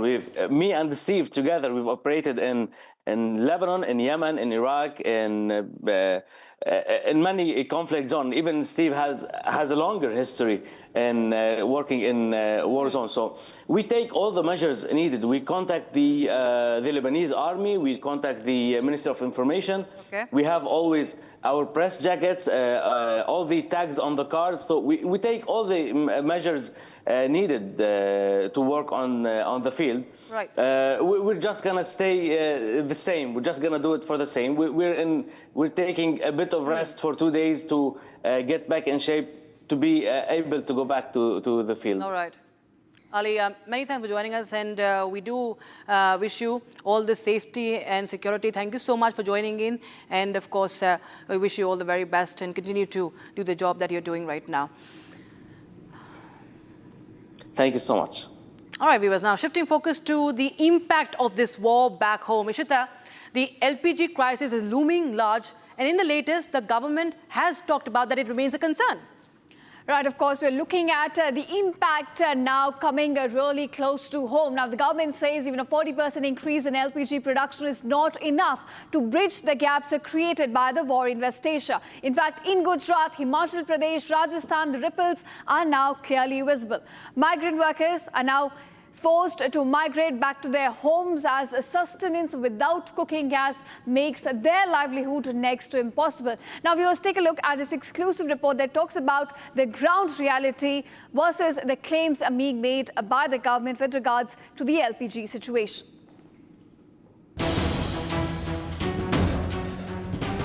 India is feeling the pinch of a war far from home. The government says a 40% hike in internal LPG production is not enough to battle the shortages. LPG के संबंध में finally मैं यही कहना चाहूँगी कि स्थिति अभी भी चिंताजनक है, किंतु सप्लाईज नॉर्मल लेवल पर मेंटेन्ड है। अफवाहों पर विश्वास न करें और अपने सिलेंडर की डोर डिलीवरी का इंतज़ार करें। सरकार हर स्तर पर प्रयासरत है और ऑल्टरनेटिव फ्यूल्स के ऊपर ध्यान दें, उनको अपनाएं और एलपीजी और अन्य ऊर्जा स्रोतों का सदुपयोग करें। This as the government has reiterated time and again that domestic LPG supply is being prioritized in India. वो वॉर के चलते एलपीजी की स्थिति अभी भी चिंताजनक बनी हुई है, परंतु किसी भी डिस्ट्रीब्यूटरशिप पर कोई ड्राई आउट नहीं है। Online bookings have further increase to 94%। इसके अलावा डिलीवरी ऑथेंटिकेशन कोड के द्वारा लगभग 83% रिफिल डिलीवरी की जा रही है। पैनिक बुकिंग में गिरावट है। Speaking of alternate solutions like PNG, the government says people should not panic. LPG हम सभी जगह से हम खरीदने की कोशिश कर रहे हैं जहां उपलब्ध है, तो अगर उसमें रशिया उपलब्ध होगा तो वहां भी जाएंगे, क्योंकि स्थिति इस प्रकार की है अभी कि हमको सुनिश्चित ये करना है कि हमारे लोग का जो ईंधन का जो उनकी ज़रूरतें हैं उनकी पूरा हो। Meanwhile, the opposition has been campaigning against the government's lack of foresight and their handling of the ongoing crisis. The government of India should have anticipated that there could be possible fallouts and disruptions due to this crisis and should have started working on stockpiling LPG and other petroleum products, including buying from other global sources. Instead, the government of India took its own time to analyze everything, and when the shortages have started affecting our people, they invoked the Essential Commodities Act of 1955, too little, too late. But what is the reality behind these assurances? People from across the country have been feeling the heat. Some over unavailability of LNG, the others over its rising prices. Gas मिल नहीं रही है, 3600 का 4000 का cylinder है। हम गरीब आदमी कहाँ से इतना पैसा दे नहीं सकते हैं, तो इसलिए हमने अपनी दुकान बंद करी हुई है। Across cities, people are queuing up for LPG cylinders. Same scenes unfolding everywhere. Take a look at what's happening in Surat in Gujarat as workers migrate back to their home states over LPG shortages. Gas की दिक्कत है, problem है, यहाँ तक कि account भी बंद हो जा रहा है। उसमें भी जो भी मजदूरी करते हैं 150, 1500 डालते हैं, वो भी समय से मौका से नहीं मिलता, टाइम से नहीं मिलता है। In fact, similar scenes unfolded in Jaipur in Rajasthan. LPG की सप्लाई ना होने की वजह से जो हमारी बेडशीट प्रिंट होती है, सांगानेर में हमारा प्रिंटिंग का काम है, ये प्रिंटिंग के बाद ड्राइंग का प्रोसेस रहता है जो जिसके लिए LPG की ज़रूरत पड़ती है।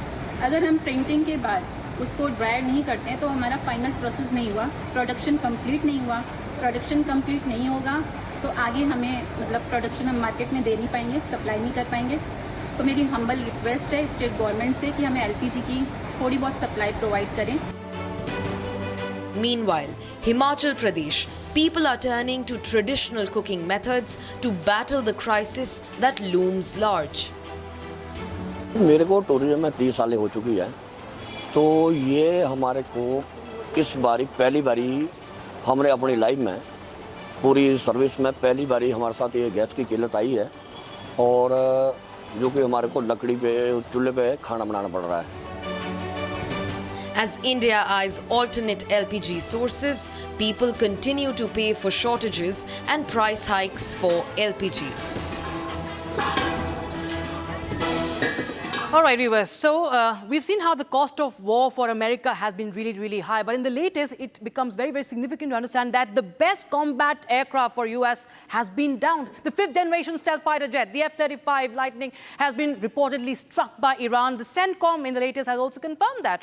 IRGC said that the fighter jet was struck over central Iranian airspace, and the whereabouts of the downed aircraft back then it said have not been confirmed. But the fact that in its operational history, the F-35 has never been shot down, and the fact that it remains the backbone of America's air power raises many, many questions, not just about the F-35, but also has Iran, as Pete Hegseth claims, the air defense systems have been completely decimated. The downing of the F-35, the stealth jet, the fully stealth jet, could be pointing towards an upgradation, an advancement of the air defense systems of Iran. Here's more.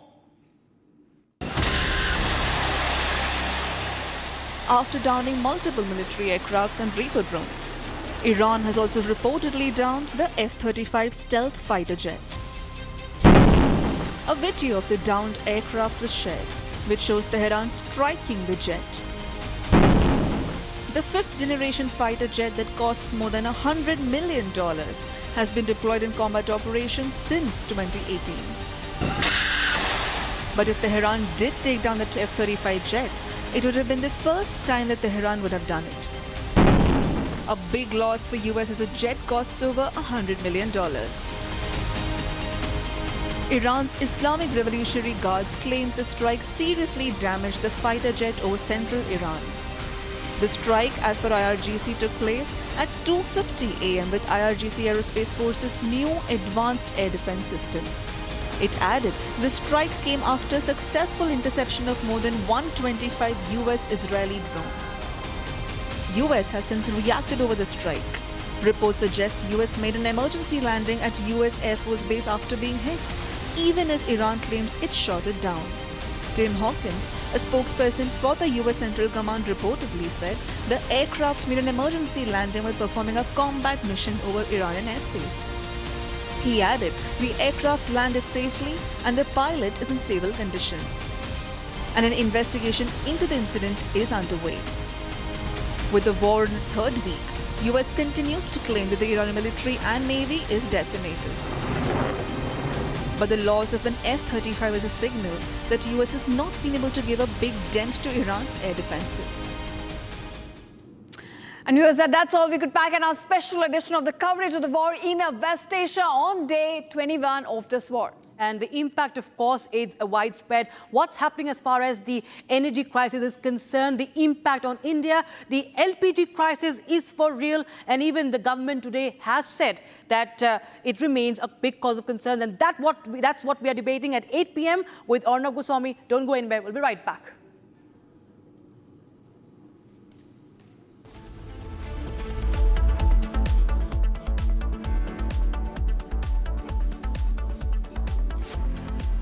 Co-powered by Century Ply Club Prime. Raho befikar.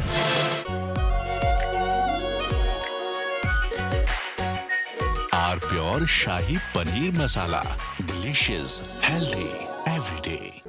In the global employability rankings by Times Higher Education UK, only the following 6 institutions from India are ranked amongst the top 230 in the world for having the most employable graduates. IIT Delhi, IISc Bangalore, IIT Bombay, IIM Ahmedabad, IIT Kharagpur and Amity University. प्यास बुझाए ठंडक लाए सबको भाई जीरा से MDH का जलजीरा जीरा से जीरा से असली रिफ्रेशिंग, असली स्वाद, असली मजा।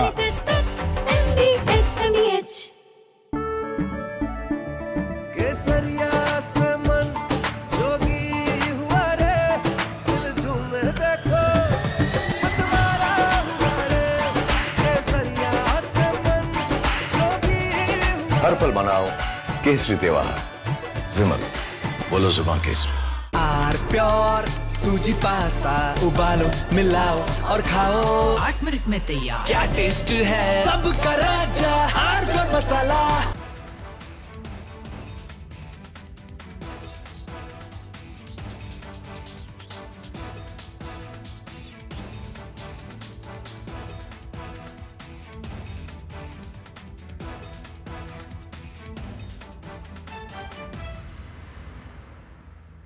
चमकी चाट से क्या बना है? सैंडविच लस्सी और छाछ हर घूंट में चमकी चाट, ड्राई फ्रूट और दही बड़े। चमकी चाट से स्वाद बढ़े। असली स्वाद सिर्फ चंकी चाट।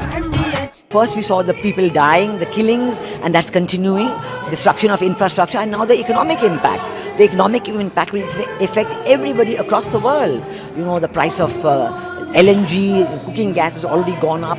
So it is a very serious problem. We are all going to suffer. So we all have to work to make sure it ends soon. And I hope that, led by our Prime Minister, etc., we will work on that. ठीक है mandu भेज दे रहा है। ठीक है ना भेज रहा मंडू। अरे अनुसरण होगा। हो गया।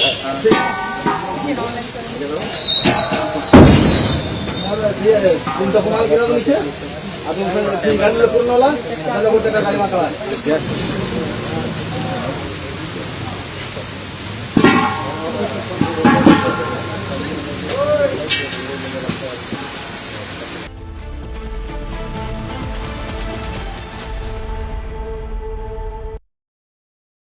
Co-powered by Century Ply Club Prime. रहो बेफिक्र। थोड़े में ज्यादा स्वाद ये तो है इसकी खास बात। वाओ मामा क्या स्वाद है। अरे मेरे राजा राजा आर प्योर मसाला केसरिया से मन जोगी हुआ रे दिल झूमे देखो मतवारा हुआ रे केसरिया से मन जोगी हर पल मनाओ केसरी त्योहार। विमल, बोलो जुबान केसरी। चमकी चाट से क्या बना है? सैंडविच लस्सी और छाछ हर घूंट में चमकी चाट। अब बताओ स्वाद आया? असली स्वाद सिर्फ चंकी चाट। First we saw the people dying, the killings, and that's continuing, destruction of infrastructure, and now the economic impact. The economic impact will affect everybody across the world. You know, the price of LNG, cooking gas has already gone up. So it is a very serious problem. We are all going to suffer. So we all have to work to make sure it ends soon. And I hope that, led by our Prime Minister, etc., we will work on that. ठीक है mandu भेज दे रहा है। ठीक है ना भेज रहा मंडू। अरे अनुसरण होगा। हो गया।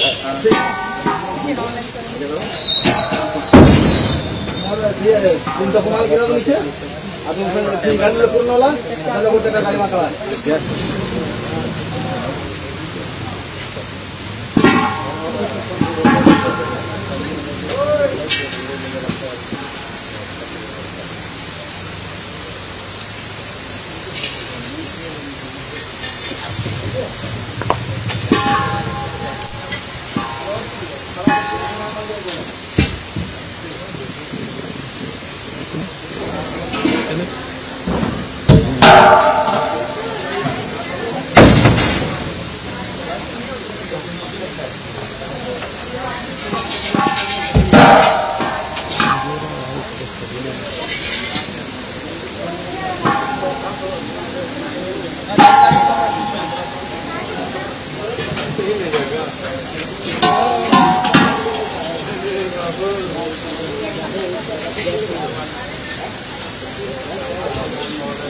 Hello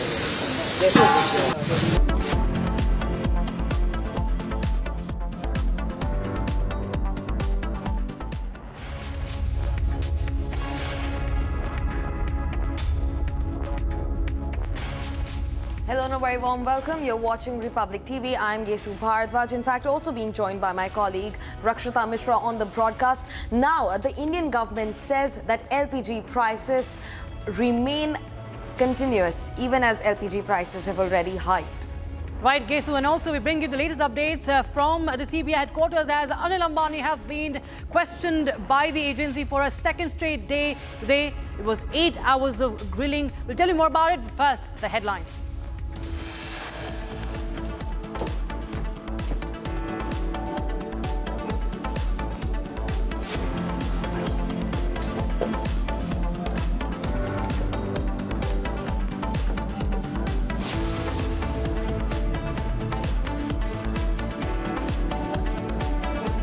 USS Tripoli heads towards Gulf of Oman with strike group carrying F-35B jets and 2,500 Marines. LPG के संबंध में फाइनली मैं यही कहना चाहूँगी कि स्थिति अभी भी चिंताजनक है, किंतु सप्लाईज नॉर्मल लेवल पर मेंटेन्ड है. Government holds Inter-Ministerial briefing on LPG issue in India, says LPG remains to be a cause of concern. After being questioned for about 8 hours yesterday, Anil Ambani questioned for 7 hours, second day of questioning by the CBI.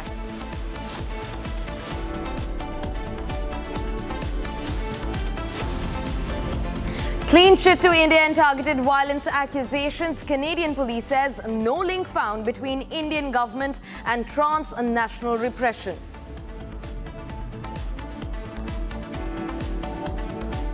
Violence breaks out in Imphal as some Meitei villagers target to enter local hill area to collect firewood. Kuki groups opened fire several live rounds.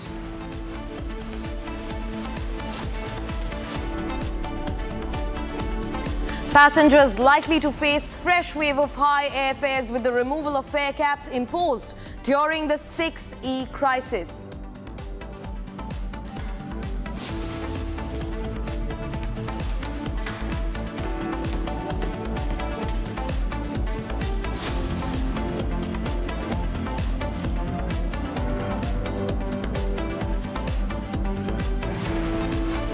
Viewers, now airlines are once again raising fares as a surge in jet fuel prices and strong travel demand pushes ticket costs higher. Now, from Indigo to Air India and even Akasa carriers have begun adding fuel surcharges across routes, passing on the burden to passengers. And now with the removal of fare caps imposed during the 6E crisis, flyers could now face even steeper and unpredictable ticket prices. Here's more on that. Take a look.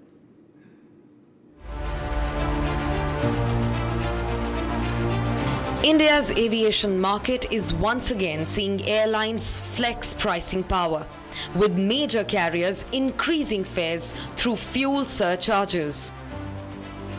Indigo, Air India and Akasa Air have all announced additional fuel charges, citing a sharp rise in aviation turbine fuel prices amid the West Asia conflict. Indigo has added charges ranging from 425 rupees on domestic routes to 2,300 rupees on long-haul international flights. Air India has introduced surcharges starting rupees 399 domestically, going up to $200 on North American routes. Akasa Air has also hopped in, adding 199 rupees to 1,300 rupees depending on the length of the route.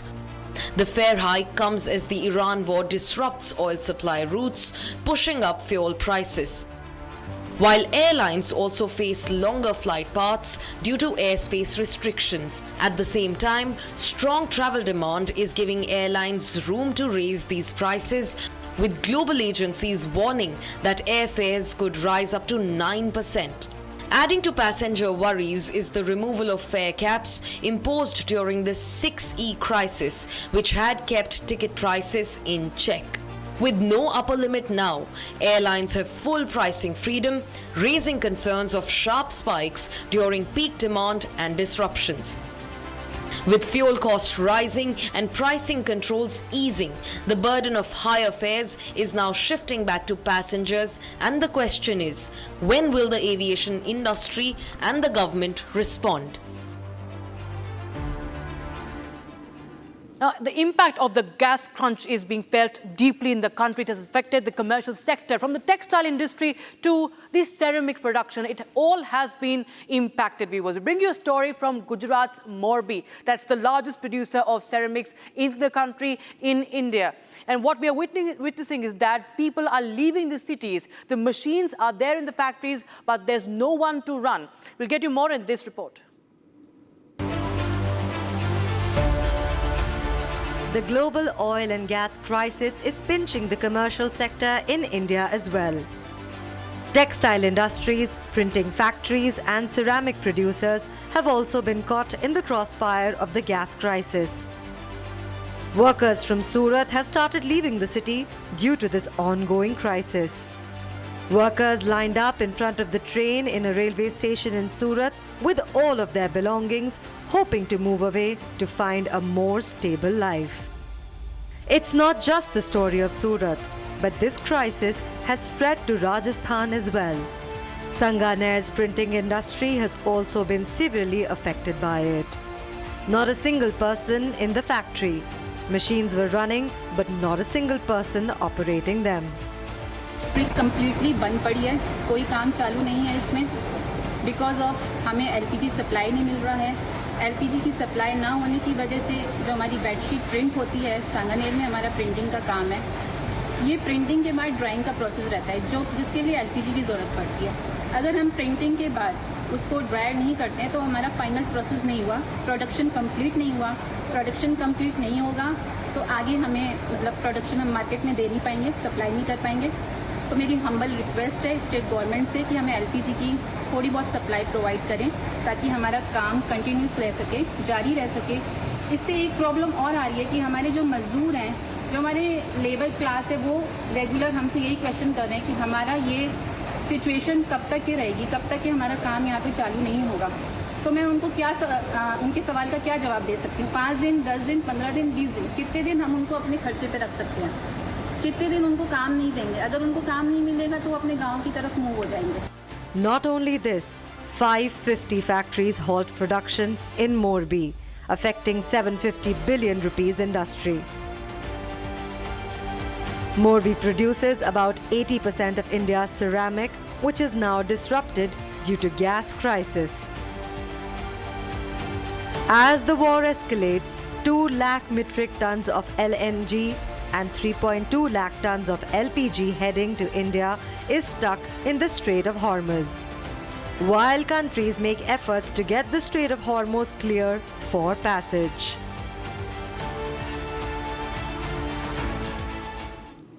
Viewers, now shifting focus to what's been happening in Manipur, a fresh wave of violence that broke out in the Urkul district of Manipur between the armed Kuki groups and the Naga Tangkhul group. Now, this comes at a critical security juncture of 7 foreign mercenaries being arrested in India while they legally entered India's northeastern state of Mizoram. Now, the larger question looms. Is this a return of Manipur's bloody ethnic violence, or is there a larger game at play that remains in the foresight for now? Take a look at this.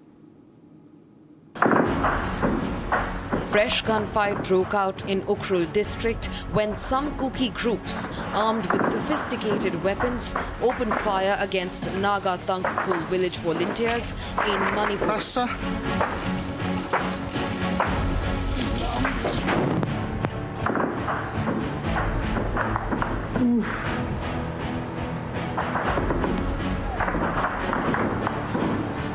Sources say Kuki groups armed with sophisticated weapons attempted to enter Sirarakhong village, a Tangkhul Naga-dominated area, and several rounds were fired when they were denied entry.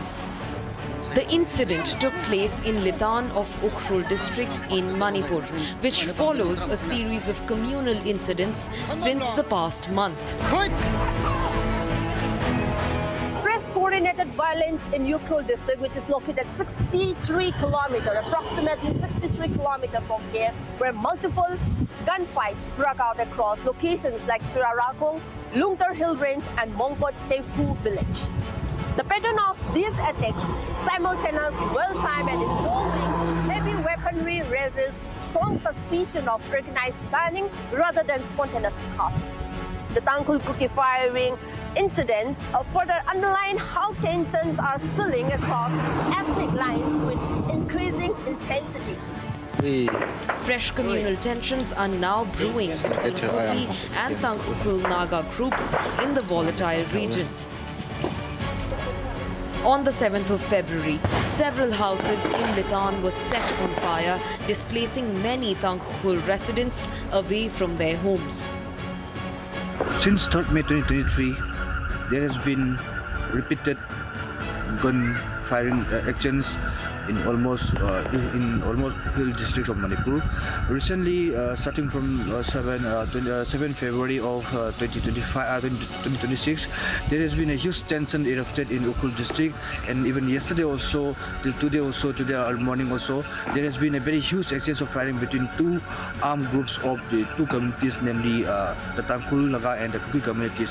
And today early morning, and also while some of the villagers entered their own local hill to collect firewood for their daily needs, for their livelihoods, the members of armed group of Kuki community, they opened fire about 12 rounds, and as a result, villagers fled from the exact spot for their safety, for their life safety.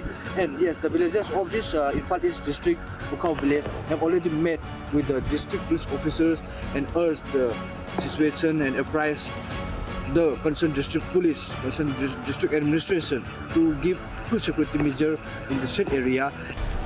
The gunfight follows a series of escalations between the two communities since early February, when 50 houses belonging to Tangkhul Nagas were set on fire in Litan.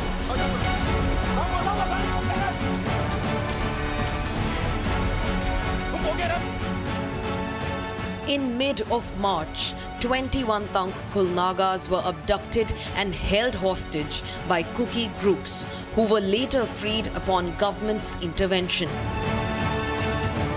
The following day, 2 Kuki youth were found dead after they went missing in Kamjong district, another Naga-dominated area.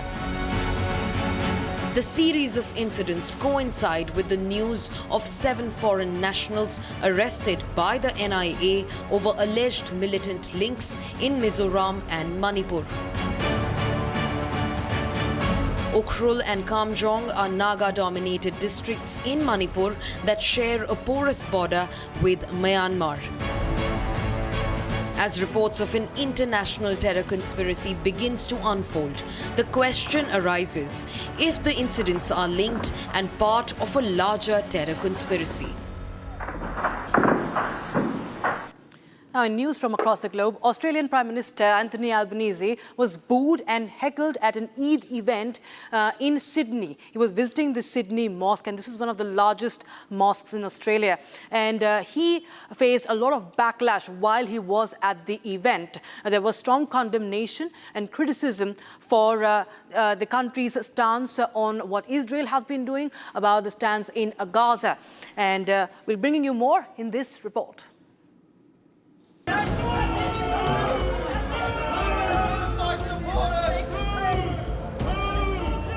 Prime Minister Anthony Albanese and Home Affairs Minister Tony Burke were heckled during a visit to Lakemba Mosque to mark the end of Ramadan. Demonstrators booed, told Albanese and Burke to get out, and called them genocide supporters, referring to Israel's killing of Palestinians in Gaza.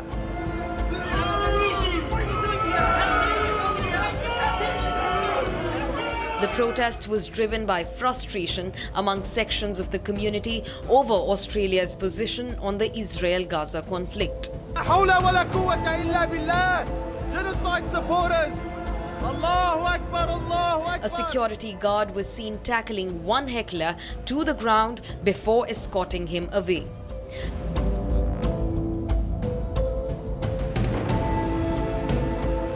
Speaking later in the day from Adelaide, Albanese downplayed the incident, saying the majority of the worshippers welcomed them. Oh, look, I've seen some of those reports and they're just simply not accurate. There were 30,000 people plus at Lakemba this morning, overwhelmingly. The reception was incredibly positive. I walked through the crowd to the mosque and not a single person heckled.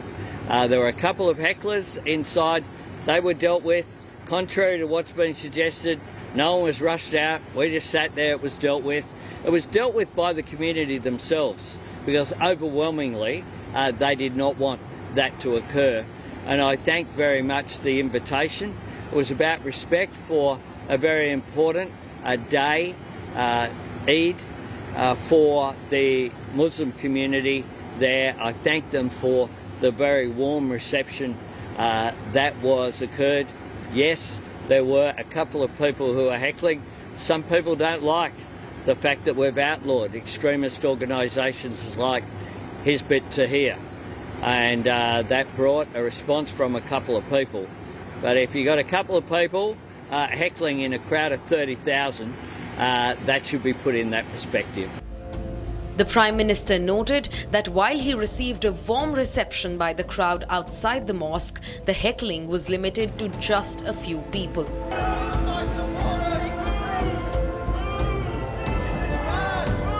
Meanwhile, Israeli forces have fired tear gas at people trying to pray near Al-Aqsa Mosque on the occasion of Eid al-Fitr, driving them away even as worshippers prayed at the streets.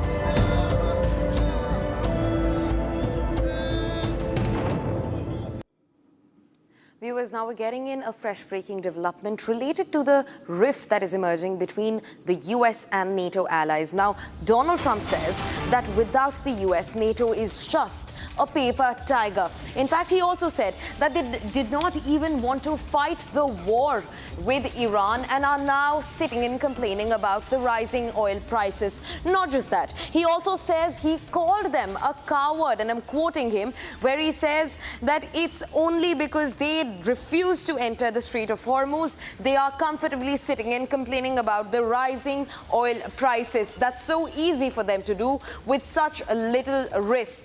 Now remember, this comes as NATO decided to step back from joining the US military in its aggression against Iran and its facilities.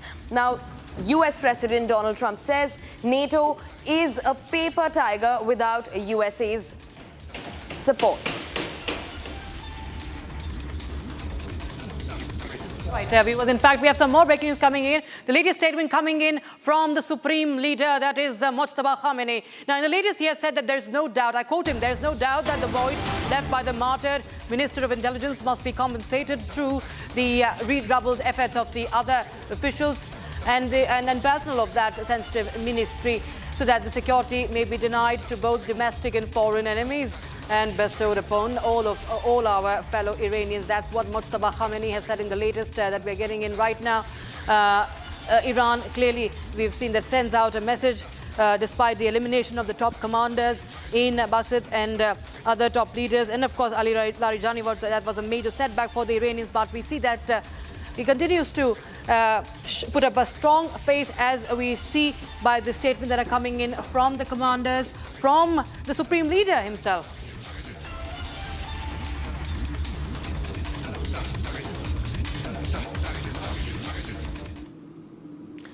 Well, right, with that, it's a wrap on this edition of the latest news that we were getting in. But Gesu, we will also be closely tracking the impact of this war in India, as that's what we're going to be debating at 8 p.m. about the energy crisis, the LPG crisis in India. Right, don't go anywhere. Join us at 8 p.m. with our Editor-in-Chief, Arnab Goswami, taking on the LPG crisis that looms large.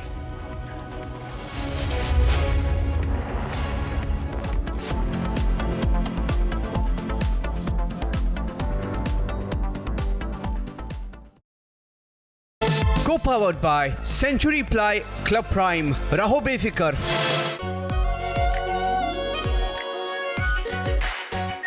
Our pure Shahi Paneer Masala. Delicious, healthy, every day.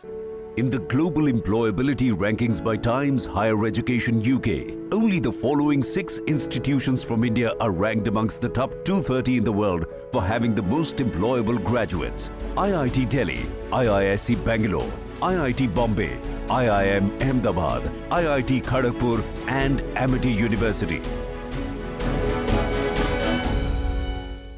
प्यास बुझाए ठंडक लाए सबको भाए जीरा से MDH का जल जीरा जीरा से जीरा सिप असली रिफ्रेशिंग, असली स्वाद, असली मजा। MDH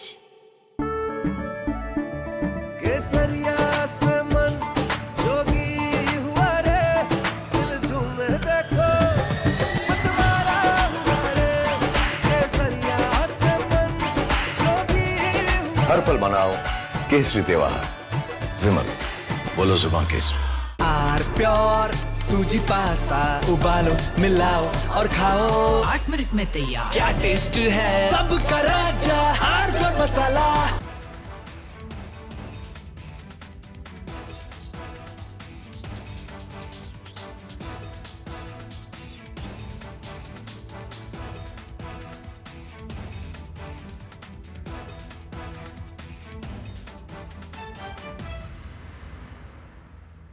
चमकी चाट से क्या बना है? आलू चाट या फ्रूट चाट, स्वाद बनाए चमकी चाट। क्या बात है, स्वादिष्ट पकोड़े और फरसान, अरे चंकी चाट है इसकी जान। असली स्वाद सिर्फ चंकी चाट। First we saw the people dying, the killings, and that's continuing, destruction of infrastructure, and now the economic impact. The economic impact will affect everybody across the world. You know, the price of LNG, cooking gas has already gone up. So it is a very serious problem. We are all going to suffer. So we all have to work to make sure it ends soon. And I hope that, led by our Prime Minister, etc., we will work on that. ठीक है मंटू भेज दे रहा हूँ। ठीक है ना भेज रहा मंटू। नहीं तो फिर तो करा अरे अनुसरी होगा।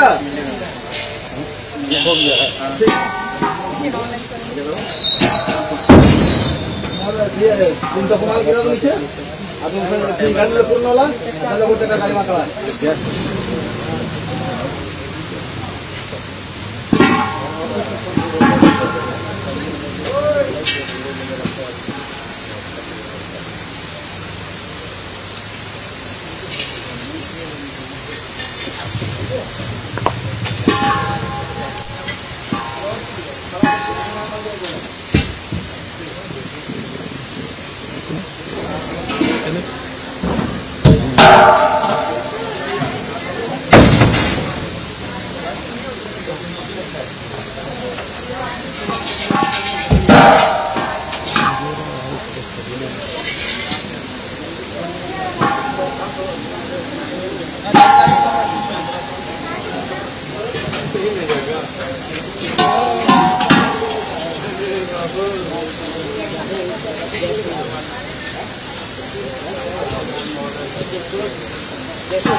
Is India's LPG supply running dry?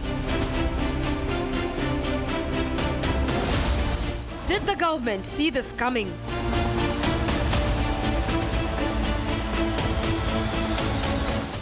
Could India have dodged the crisis? Debating tonight at 8 p.m. Co-powered by Green Ply, हर जरूरत का reply. Co-powered by Century Ply Club Prime, रहो बेफिक्र। थोड़े में ज्यादा स्वाद, यही तो है इसकी खास बात। वाओ मामा क्या स्वाद है, अरे मेरी राजा। राजा आर प्योर मसाला। रानी इस घर में कुछ है जो टूटता नहीं। ये पिलर कभी नहीं टूटेगा। रुंगटा स्टील TMT से बना। रुंगटा नहीं तो घर स्ट्रॉन्ग नहीं। रुंगटा स्टील TMT बार एकदम सॉलिड। चमकी चाट से क्या बना है? सैंडविच लस्सी और छाछ। हर घूंट में चमकी चाट। ड्राई फ्रूट और दही बड़े। चंकी चाट से स्वाद बढ़े। असली स्वाद सिर्फ चंकी चाट। केसरिया से मन जोगी हुआ रे, दिल झूमे देखो मतवारा हुआ रे। केसरिया से मन जोगी हुआ। हर पल मनाओ केसरी त्योहार। विमल, बोलो जुबान Kesari.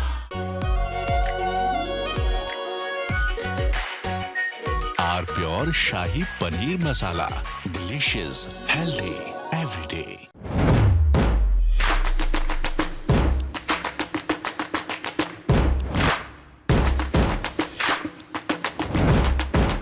First we saw the people dying, the killings, and that's continuing, destruction of infrastructure, and now the economic impact.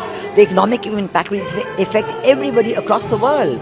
You know, the price of LNG, cooking gas has already gone up. So it is a very serious problem. We are all going to suffer. So we all have to work to make sure it ends soon. And I hope that, led by our Prime Minister, Executive Minister, we will work on that. ठीक है mandu भेज दे रहा है। ठीक है ना भेज रहा मंडू। आलू से नहीं होगा।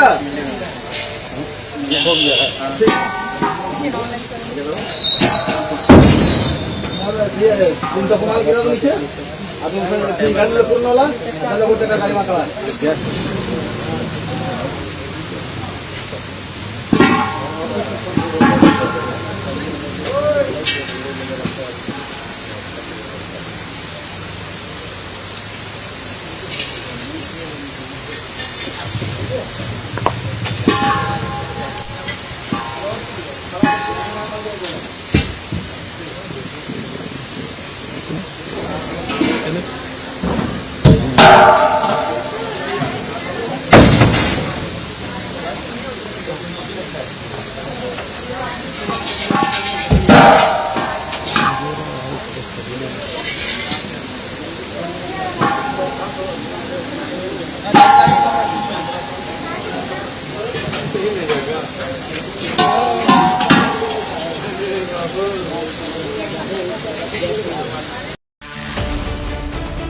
Is India's LPG supply running dry?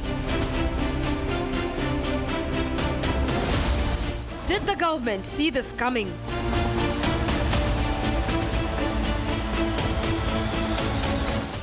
Could India have dodged the crisis? Debating tonight at 8 p.m. Co-powered by Green Ply, हर जरूरत का reply. US Navy's mightiest warship heads to the front line. Marines ordered to bust open Hormuz chokehold. Is Trump pushing the world to the edge? Debating tonight at 9 p.m. Presented by Amity University, ranked amongst the top 3% universities globally. Powered by RP Sanjeev Goenka Group, growing legacies since 1820. Century Premium Plus. Jaguar Bath and Light. Co-powered by UTI Mutual Fund, हक एक बेहतर जिंदगी का। TVS N-Torq 150, India's first 150cc hyper sport scooter. Muthoot finance gold loan, सोना क्या नहीं कर सकता।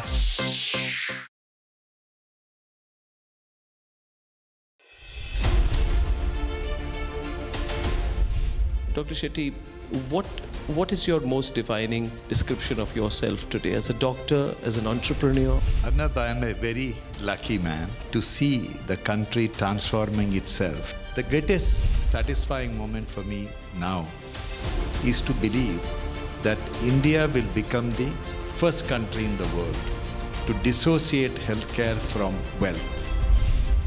India will prove to the world that the wealth of the nation or the wealth of the family has nothing to do with the quality of healthcare its citizens will enjoy. India is going to redefine how the healthcare is delivered to 1.4 billion people.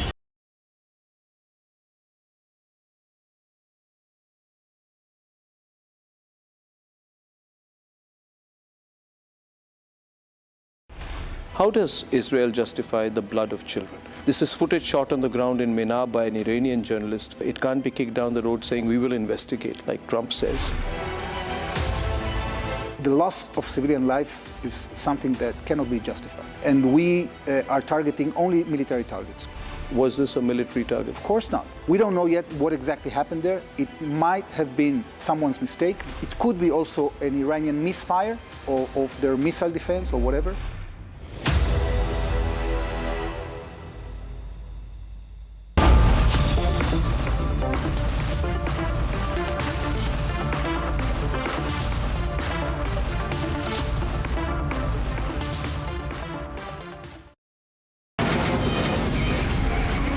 From the Republic Media Network headquarters, it's time for Arnab Goswami on The Debate.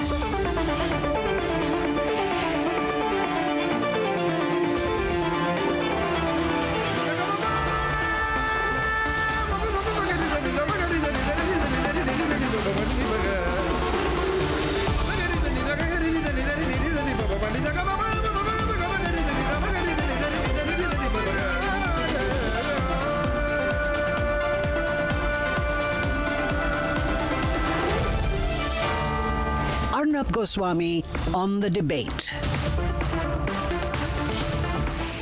On the show tonight, the real picture of the LPG situation. Is LPG supply going to run dry? Has the government seen this coming? Have we done enough to dodge the crisis? At 9 p.m. tonight, Trump says NATO countries are cowards. But what can he do? Is it a reflection of his growing frustration?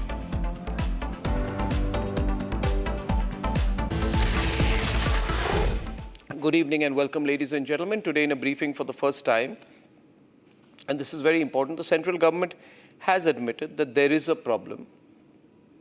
As far as LPG is concerned, we've always known there is a problem. But till now, the commentary was slightly different. Today, there is an admission when the Joint Secretary of the Ministry of Petroleum and Natural Gas in the official government briefing openly admits, she says, Paristhiti chintajanak hai, which means the situation is concerning. Now, there is no need to panic. There is no need to over-worry. But there is concern in the government's tone. Because Sujata Sharma, Joint Secretary of the Ministry of Petroleum and Natural Gas, is saying, Paristhiti chintajanak hai. Viewers, the Paristhiti has been chintajanak from the 28th onwards. Let me be clear with you on that. And this is not because of the government's mistake. This is because the sequence of events unfolded so quickly and without any warning, any direct warning. Nobody in the world could have predicted that a war would escalate overnight to this extent that Khomeini would be eliminated. Nobody has predicted that. There are going to be a lot of people who will say, oh, we looked at it from the Europe lens, we looked at it from the Asia lens, but nobody predicted this. But now that this admission is there, that Sthiti Chinta Janak hai, let me tell you why the situation is worse. Paristhiti Chinta Janak hai. The situation is worse for LPG compared to crude. Simple logic.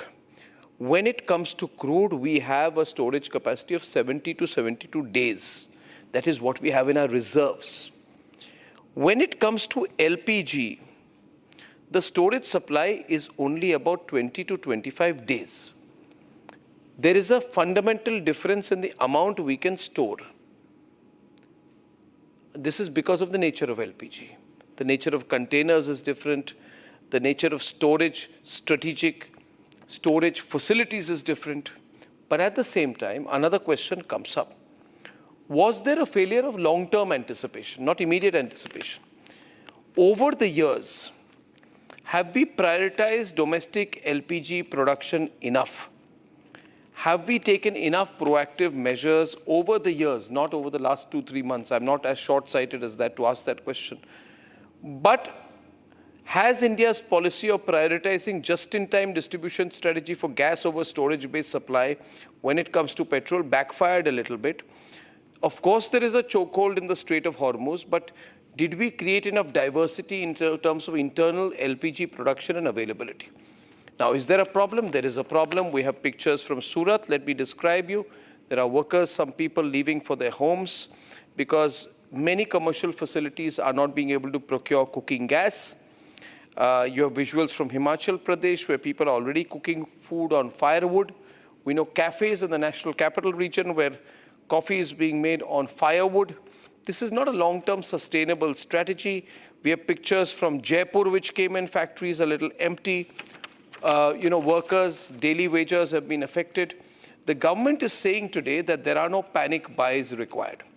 And there is also a good news in this. Let me share this with you. According to information that I have with me, LPG panic booking has come down. LPG panic booking, which had reached 88.8 lakh cylinders per day on the 13th of March, is now down to on the 19th of March to 55 lakh cylinders per day, which is the normal average. The panic buying of LPG had gone up almost 60 to 65% more than the rough average. It had gone up to about 60% more than what is the requirement. Now, ladies and gentlemen, today the situation is much better, which means the panic has gone down, or perhaps people have stored data, or it could also mean that the government's punitive measures in terms of acting immediately, if there is a sense that there is going to be panic buying or taking raids or punitive action, has actually worked. Ladies and gentlemen, now we are in a bit of a day-to-day situation as far as the war is concerned. So we are talking about this on an evening when there is going to be a completely unpredictable situation. Trump said yesterday that he can stop the war in 2 seconds if he wants to. Some people say that he is in a choke of his own. He has been completely exposed. He has been misled. Even Israel is not listening to him, and which is why he's using extreme language. Just a while back, he said that the NATO countries are cowards. But viewers, from an Indian perspective, is the government has accepted that there is a growing LPG crisis. What can we do? The government should now come out with clear advisories of what people should do so that this requirement goes below 55 lakh. If we can bring the requirement of LPG, bring it to 80% of the rough mean average, then we have more time to fight this. There should be clear communication from the government about what every citizen can be expected to do to contribute to the national effort. The messaging must be stronger. The narrative building on that has to be much, much stronger than it is.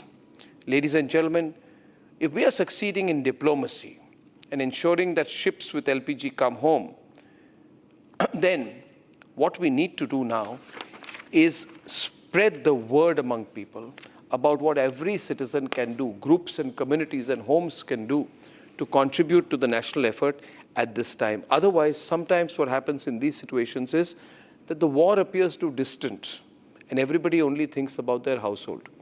If we know that nobody is distant from the war, we are all affected by what's happening in the Middle East, then every Indian, if 1 out of every 2 Indians steps up, then we are going to overcome this. We are going to come out much, much stronger. The messaging needs to be much stronger. There have to be viral campaigns about what every citizen can do to contribute to the overall national effort. We look forward to that. We as a network are 1000% committed to that. Let's debate.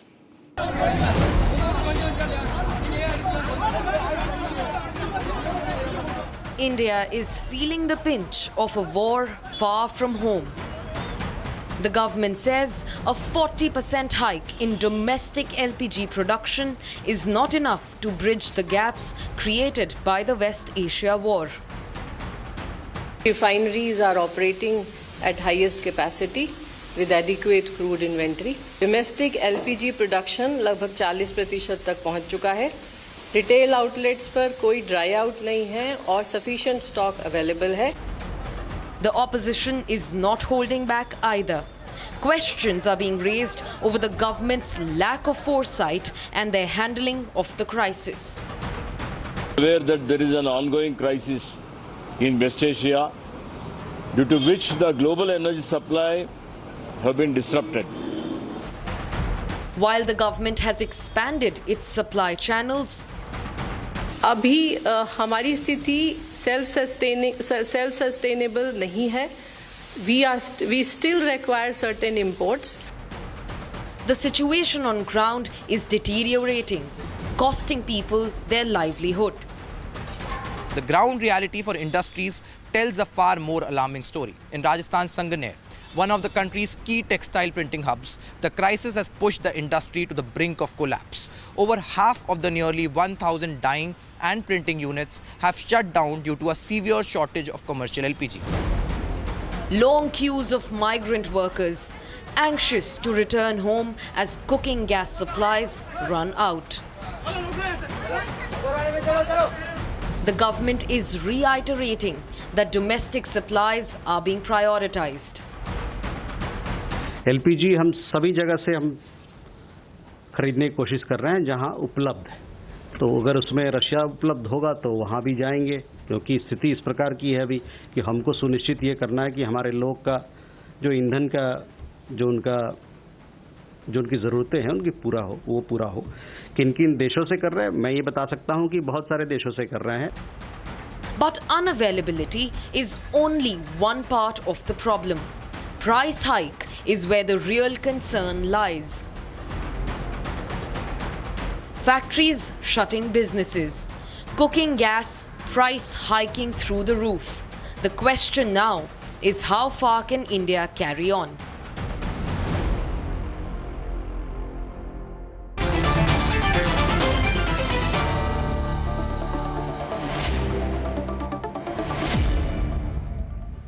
Shazia Elmi, today the government press briefing said that situation chintajanak hai. Is it a bit too late?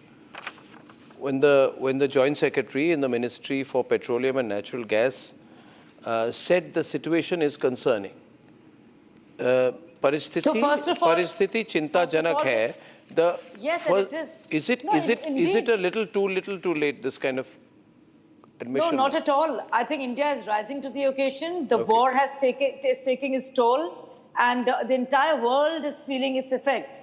So Indian government is on top of it. It is seized of the matter, which is why a lot of steps have been taken, and which remains, whether it's the key announcements of incentives for PNG expansion, whether it's, but why was PNG crisis, expansion not done earlier? No, see, a lot of things are unprecedented, and there's always been a push for that. But the fact of the matter is, nobody could see this coming. And despite that, thanks to the way Indian government has conducted itself and kept its relations, that we have got safe passage for our LPG containers and big vessels. Yeah, but let's not keep counting the victories that we have. The questions will, so that we are better prepared for a situation in the future. Agree with you. In the future. With you, Anna, but I just want to tell you why that do we have LPG storage only for 20 days?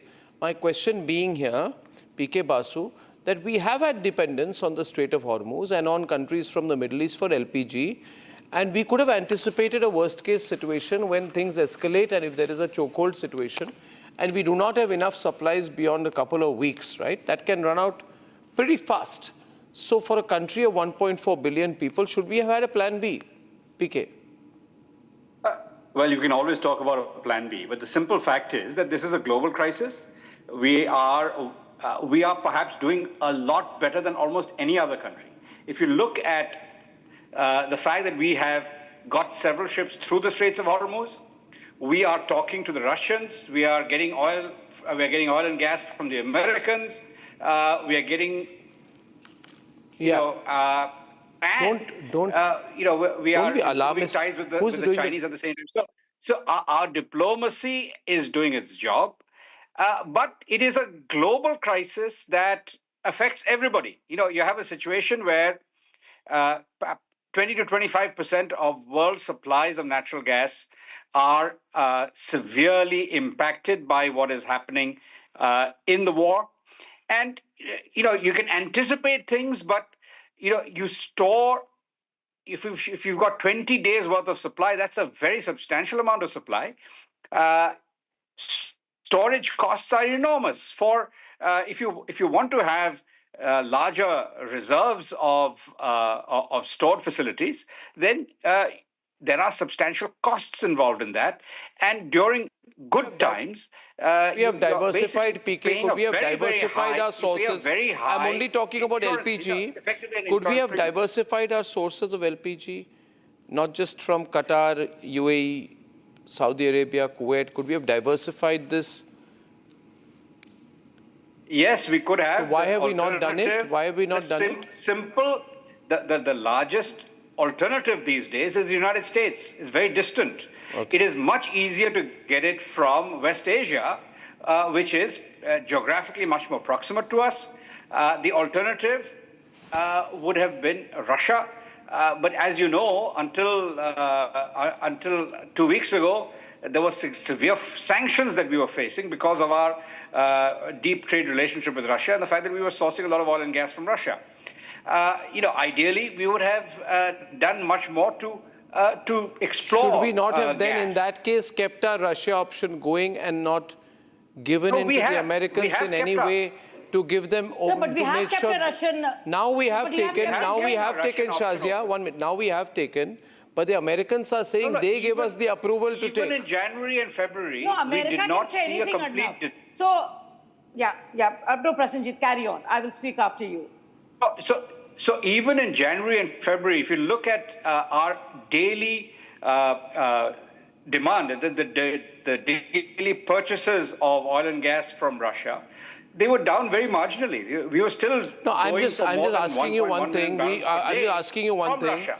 I am So it's fully not as if we aware. have stopped. I am fully aware that LPG is more difficult to store. I have been saying this to all the opposition leaders in my Hindi program also. कि LPG को आप ऐसे store नहीं कर सकते जब chocolate को आपने fridge में डाल दी. My question is, LPG is more difficult to store. Huh? Anmol, Faizan and Ratakar ji, LPG you can't store like that. You have to have spherical tanks, mounted storage, bullets, underground caverns, pressurized cylinders. Now, by the way, Faizan Kidwai has become an LPG expert. Faizan Kidwai and Anmol are LPG fuel, crude oil experts. If you were experts like this and you knew, then what did you do in the many years that you were in power, sir? What infrastructure did you create to store LPG? What infrastructure did you create to store LPG?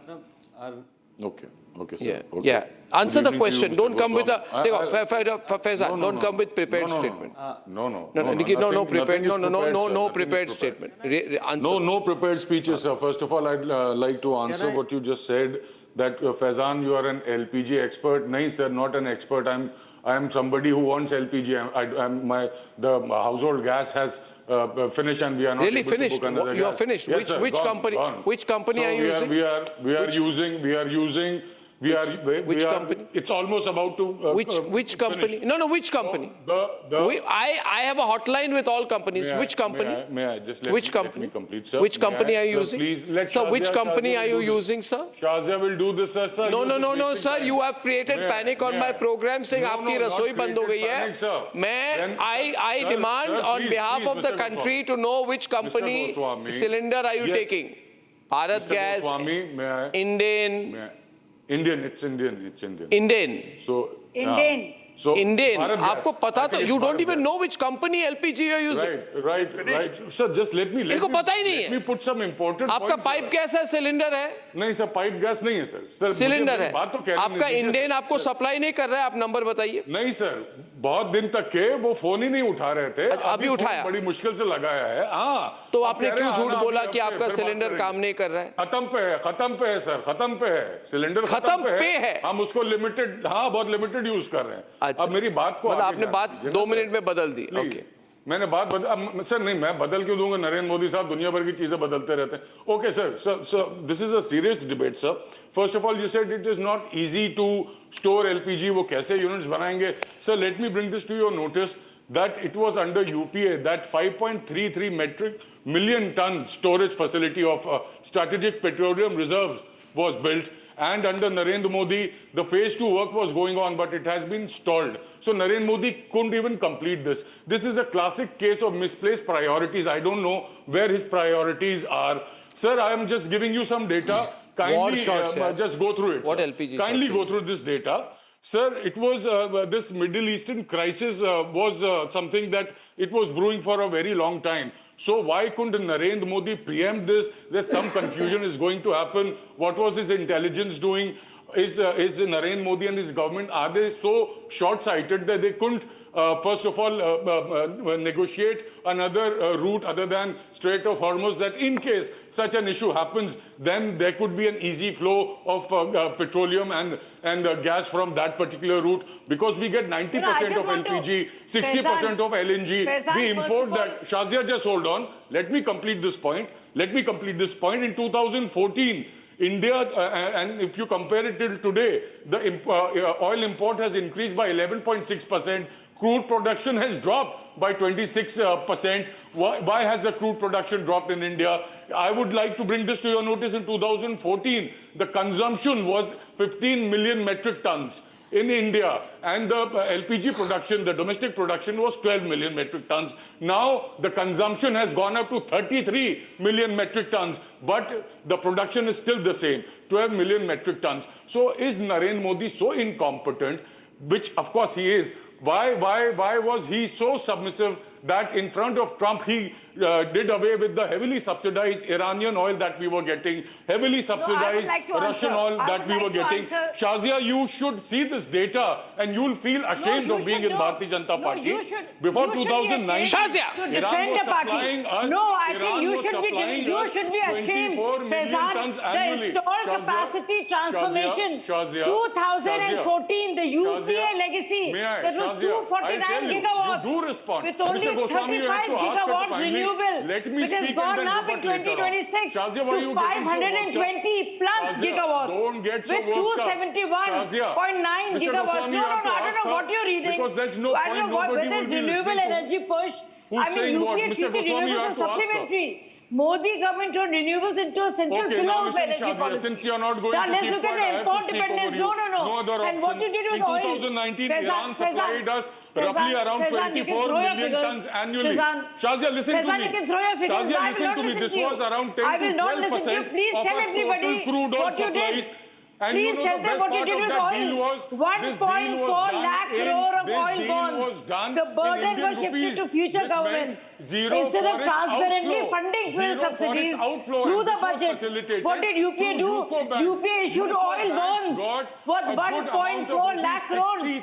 And what does it mean? In its bank Can you imagine what it did? No, Faizan, you have no answers. Situation, oil marketing companies were compensated by government bonds. Agricultural products. Just one minute. May I request Shazia, I want to keep it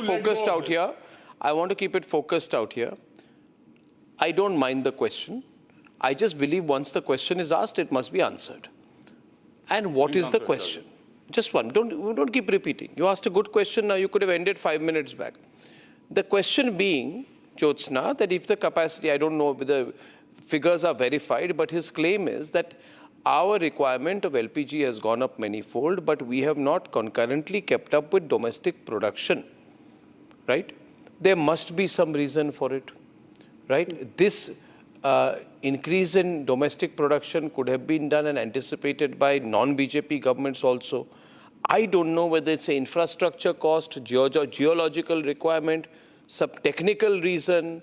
Do we not have enough bottling plants? Can we not have enough stockpiling? The question being that suppose can we be in the same situation of surplus capacity that we have for crude storage? And why have we not planned for a situation which might develop, right? I don't agree with this view that we have capitulated to America. That has nothing to do with it. But Jyotsna, this answer must be given to people, right? Why is there a problem with LPG and not with crude? Arnabji, let me... Also, one question, why should people bear the burden? Is it not the government's responsibility not to add 60 rupees to the price of every cylinder domestic and 115 commercial, while at the same time exploring the possibility, I am told, of helping Air India tide over the problem? Air India is owned by the Tatas. The Tatas have a lot of money. If Air India goes saying that, you help us this, help us that, we are having problems, My question is, why should government help Tatas? Government, why should Tata should help Air India? Air India says, help us with this, help us with that, help us with this, increase, remove the cap on passenger fares. I'm only taking Air India as an example. The moment there is a problem, Air India will go along with the duopoly to seek this favor, that favor from the Civil Aviation Ministry, of which your esteemed party colleague is the minister. And he will meet them also. He will discuss it. I'm saying the average citizen is paying more for LPG. Let us help the citizen, not give any subsidy to big industrial groups which can afford to pay for it themselves. Jyotsna ji, don't avoid that second question, please. Yeah. Absolutely not, Arnabji. You know me very well. I do not avoid any question. I answer each and every question that you ask me on your debate. That's my responsibility, and that's the reason I'm on your debate. Now, Arnabji, let me put things in a very clear note. Yes, the question that you asked, very valid. Yes. Why should the people bear the brunt? Why shouldn't the government bear the brunt? As simple as that, and very valid question. There's no doubt about it. Yes, and that is what is happening today also. Now, open the lines. You and me, one second, sir. Arnabji, you and me, and I think almost all my fellow panelists will agree with me when I say that the supply stress is real. Absolutely, there is a pressure. Whether they are, on this side or that side, they'll definitely accept with me that the supply stress and the pressure is real. But they should, at least in, deep down in their hearts, they also know, the people on the other side also know that we have, tried to stop, from becoming it a catastrophe in our country at least. Sir, entire world is facing this, sir. You and me or only India is not facing this. But we as India, we as Indians have stopped it in becoming a catastrophe for our country. Sir, our priority... Ma'am, I disagree with you a bit on that. Our priority remains towards the homes. Our priority remains towards the essential services, sir. First day one से पहले दिन से हम उसी चीज पे हैं. जैसे आप पूछ रहे हो, Services Act has been invoked. जैसे आप पूछ Sharja ji, एक minute. Because this point needs to be made very clear to the entire, country that from day one onwards, it's and I'm not boasting about my government. I'm not boasting about anybody. I'm just telling, we as Indians have stood as a team and said that every single Indian household will remain a little unaffected. I'm not saying completely unaffected, sir. Little unaffected when compared to others, and the essential services do not get at least affected up to that extent. Now, Arnabji, there is also one more point. आप जो question पूछ रहे हो ना कि air India या फिर I don't know, but you have a special affinity towards our minister, and I thank you for the special affinity you always carry towards my brother Ram. But my point is, sir, whether it is Air India or whether it is Tata's or whether it is any other company, sir, if it is anything that has to do with my country people, anything that has to do with my Indians, then definitely this government will question them. This government will definitely ask them. No, it's an observation. This government will definitely ask them. It's an observation. I don't have any. Arnabji, my point is, I'm not worried about the shortage as of now. Just shortage, I'm not worried. I'm worried about how long the global disruption lasts. Yeah. I'm more worried on that front, sir. So my question is,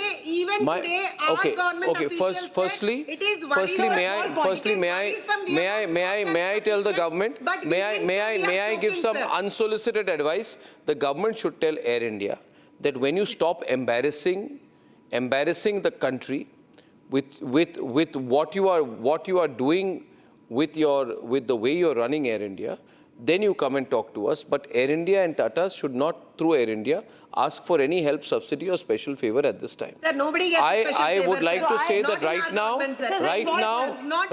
Iran's Supreme Leader Mojtaba Khamenei has issued a statement. And 1 minute, please, may I please, Jyotsna ji, can I? Unsolicited benefit to anybody. Our government does not, sir. Jyotsna Tirunagiri, you did not hear me. You did not hear me. You did not hear me, and your overreaction, you don't need to overreact to this. I'll tell you something. Please don't speak over me.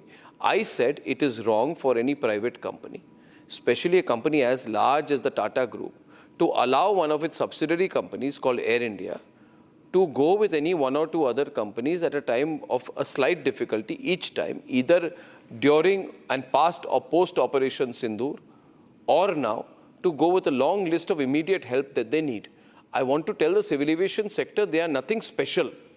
First, the government has to help farmers and households and ordinary people, and then Air India. And why Air India?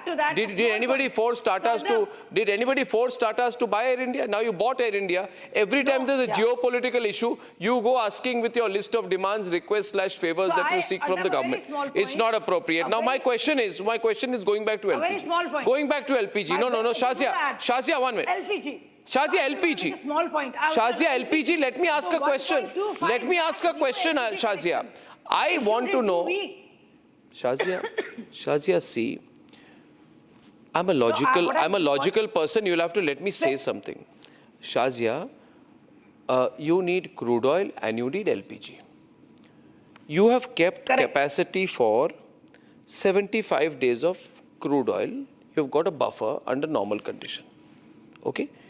In a crisis with reduced inflows, you can stretch this to 150, 190 days. In the case of LPG, you have created a model called a just-in-time distribution model.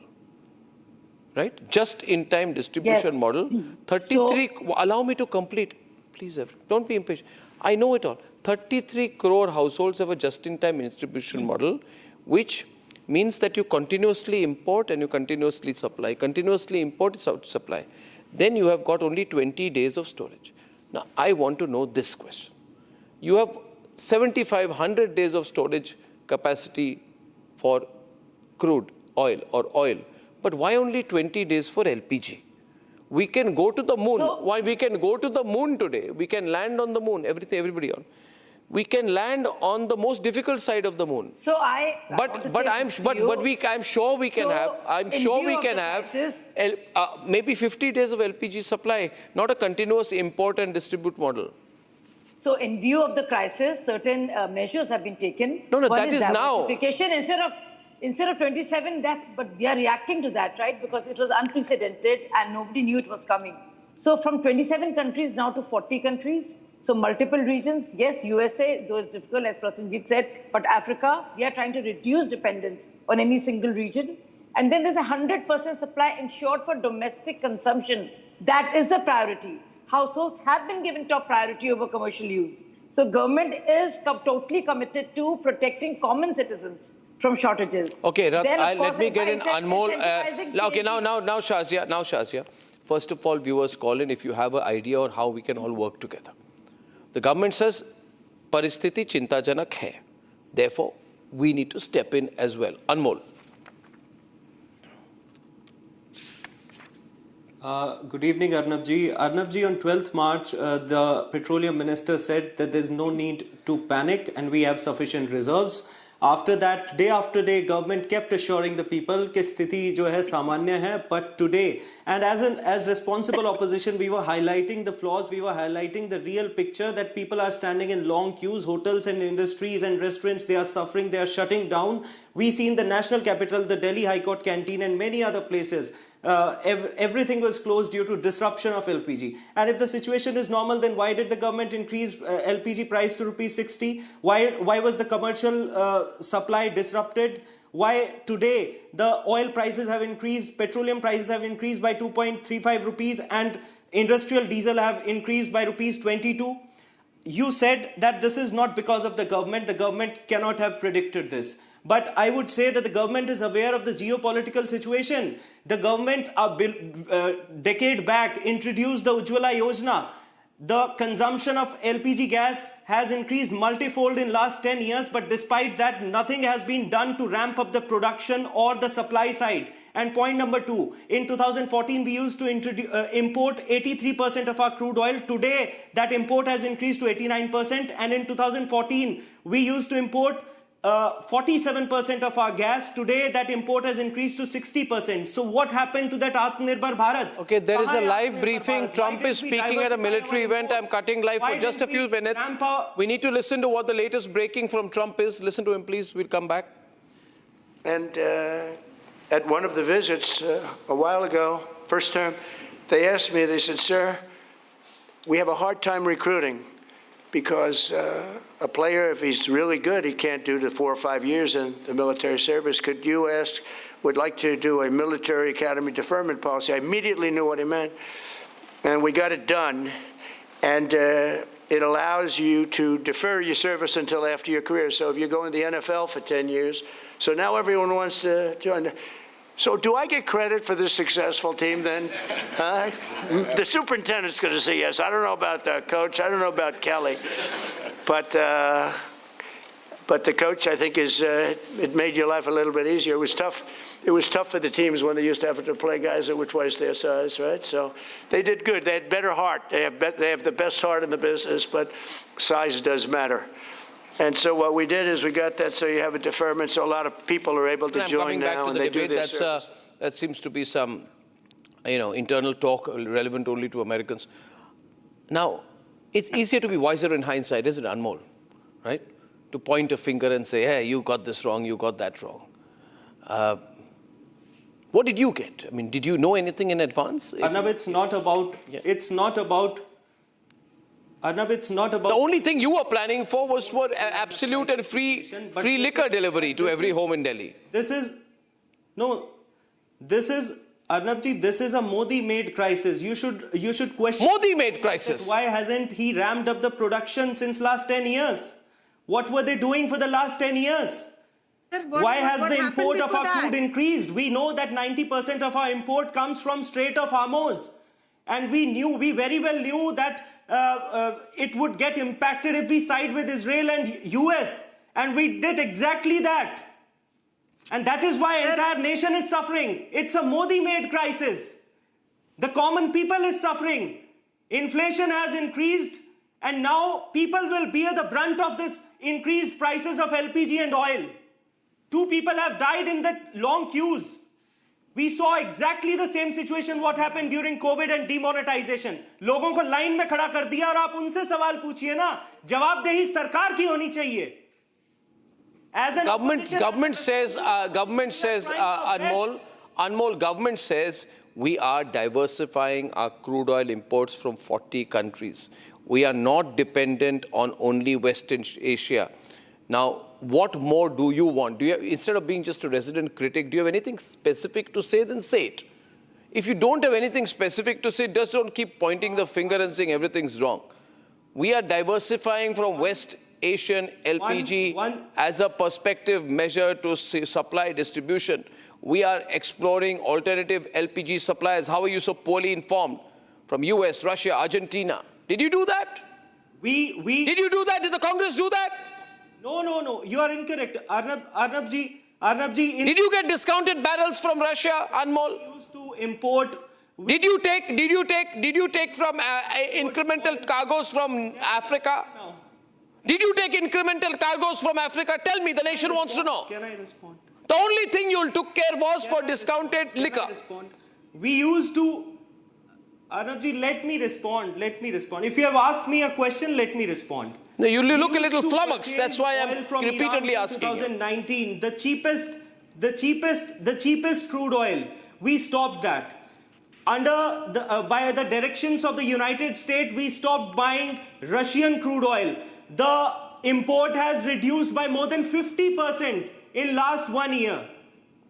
We are buying expensive oil from the US. We have not diversified. This is only because of this crisis we have started purchasing oil. But what were we doing guy, in the last 10 years? saying, why weren't we prepared? We were totally prepared. We were way more prepared than most other countries. The simple fact is that we have the most diversified sources. Why is the government increasing LPG price? The simple fact is that the whole world... Why is the government increasing oil price? Why are you disrupting commercial supply? Have you noticed that the world crude oil price has gone from $70 to $120 a barrel? So if the world price goes up, are we going to stand? Are we going to be the only country that does not increase prices? Of course, prices are going to increase when the world's prices have gone up. It's a globally traded commodity. Oil is a globally traded commodity. We do not have our own oil sources.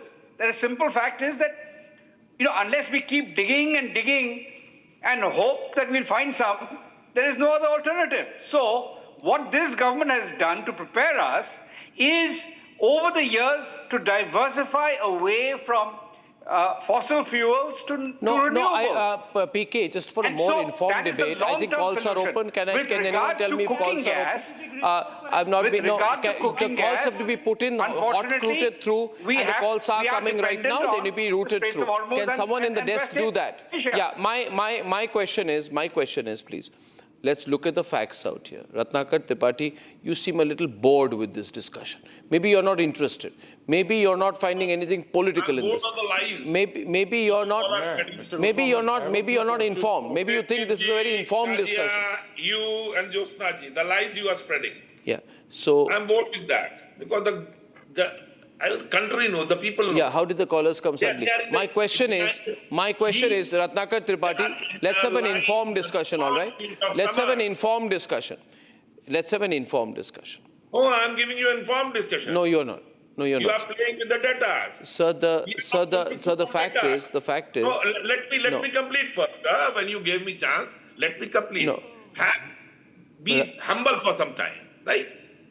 Russia cancelled your discount 1st March onwards and levied 5% premium on your oil, right? And you charge it from where? From the public. You raised 60 rupees domestic and 115 rupees commercial. Why did you do that? Okay. Now I'll tell you something. Now you ask me a question. Since you have asked me, I need to reply to you. Thank you. Ladies and gentlemen, I'll explain to you what is happening. Why are you buying? The question is, why are you buying LPG from West Asia? Because of something called geography, which unfortunately you don't know enough about. We can get LPG from US, Russia, Argentina, Africa, many places. So shall I cook But the thing is, these suppliers can only supply incremental volumes. Why? You can take LPG from America. Anyway, Rahul Gandhi, your leader, loves America. He keeps going there and saying that, you must interfere in India. But the fact is, America has a large export capacity. Russia can offer discounted barrels. Atlantic basin suppliers like Argentina and Africa can provide incremental LPG and all. But there is something called a significant logistical hurdle. Don't spread lies. Russia said all of lies. I just said that Middle East is closer to India than America, and he says I'm spreading lies. Jyotsna, I give up. I just said that Middle East, Gulf is closer to India than the Atlantic. Is that a lie? Is that a lie? Public sun rahi hai. Arnab ji, they are just trying to spread panic. Yeah. They are just trying to spread panic. We are trying to actually stabilize the things. Anmol! Panic On the right, Anmol! Maybe as a situation here, so you should at least maintain some, 1.65 lakh crores in last 3 years. Shasha! Russia was giving us oil at a discount rate of $13 per barrel, and now, my dear friend, when after the directions of the US, we agreed to buy oil from Russia, they are asking us premium of $4.5 per barrel. There is high import Who's at loss? We are at loss. The people of this country are at loss. Please understand You are at loss. That's why this oil and you know prices something, are high Ujjwala today. beneficiaries. We are not discussing that. You can't keep screaming. I can't scream as loud as you. We are not discussing that. No, I had a rosa today. I can't scream. Which should have been asked today. That why should people of this country be at the front? You know something, I want to tell everybody here. Policy. The whole world understands this, that there has been a high import dependency, that the costs have gone up, that the global supply is low. But I want to inform everybody that while prices have gone up and increased, there is a subsidy of 300 per cylinder for up to 12 refills for all the Ujjwala beneficiaries. Just want to tell everybody this. And their local variations, prices vary what have you done to ramp up the because of production? local VAT and freight charges. What have you done to ramp up the production in the last 10 years? Have you done anything on that front? The demand has gone up thanks to the Ujjwala scheme. What happened to the strategic reserves? What did you do? There's LPG? disruption in shipping lanes. You know what's happening in the Strait of Hormuz. You know there's a reduced global supply. You know the import dependency is not. We import 60% Have some shame and ask your Prime Minister to resign. Have some shame. Ask your Prime Minister to resign and apologize to the nation. Shazia! Have some intelligence yourself or some shame. Either of those. Either ask a decent question or have some sense and understanding as to what's going on. You know there is an ongoing conflict in the region. Did we say it? Did we say what happened in Qatar? That's why you what are happened in Qatar? absolutely No, rattled I'm today. asking you. That's why you are rattled today. What does But Modi government have to do with the LNG but Shazia, hub there are in good and Qatar? bad things. Ras- There are good and Ras bad things. Laffan facility, Shazia, supply and demand economics has to be understood here. First of all, I have Uma Shankar from Hyderabad, 2-3 callers lined up, and I'm going to take them live now. I want to say one thing to the government, to Shazia and everyone tonight, that the government increased LPG supply through the Pradhan Mantri Ujjwala Yojana scheme, PMUY. Okay. Now that increased to 33 crore LPG connections, including 10.5 crore connections under the scheme. Consumption therefore also went up from 2 crore tons to about 3 crore tons. Now, my only question to you is, Shazia, when consumption goes up by almost 1 lakh tons and households are a bulk of that demand, you must increase storage capacity in tandem with that. Yes. No, but you Arnab, did you're not do that. absolutely right. You did not do that. But you know, you have mentioned. No, you should have expanded. Shazia, and also they should have. Shazia, you should have increased. You should have increased. You should have increased. You should have increased long-term LPG storage capacity along with the Pradhan Mantri Ujjwala Yojana. You did not do that. Yes, the fact of the matter. Why didn't you do that? The easiest thing to do. You are saying yes, but why didn't you do that? Because they are incompetent. What I'm saying is, this is a classic case of misplaced priorities. Their priorities lie somewhere else. Nobody could imagine that there would be such a on global supply. Nobody knew that Ras Laffan facility would be bombed the way it was in Qatar. Nobody could imagine the supply disruptions. No, but you can't keep saying nobody. Nobody could imagine these. You can't keep saying nobody could imagine. I need to ask okay, Faizan. Shazia, there are few questions. Just kindly answer them, not to me, but to the viewers.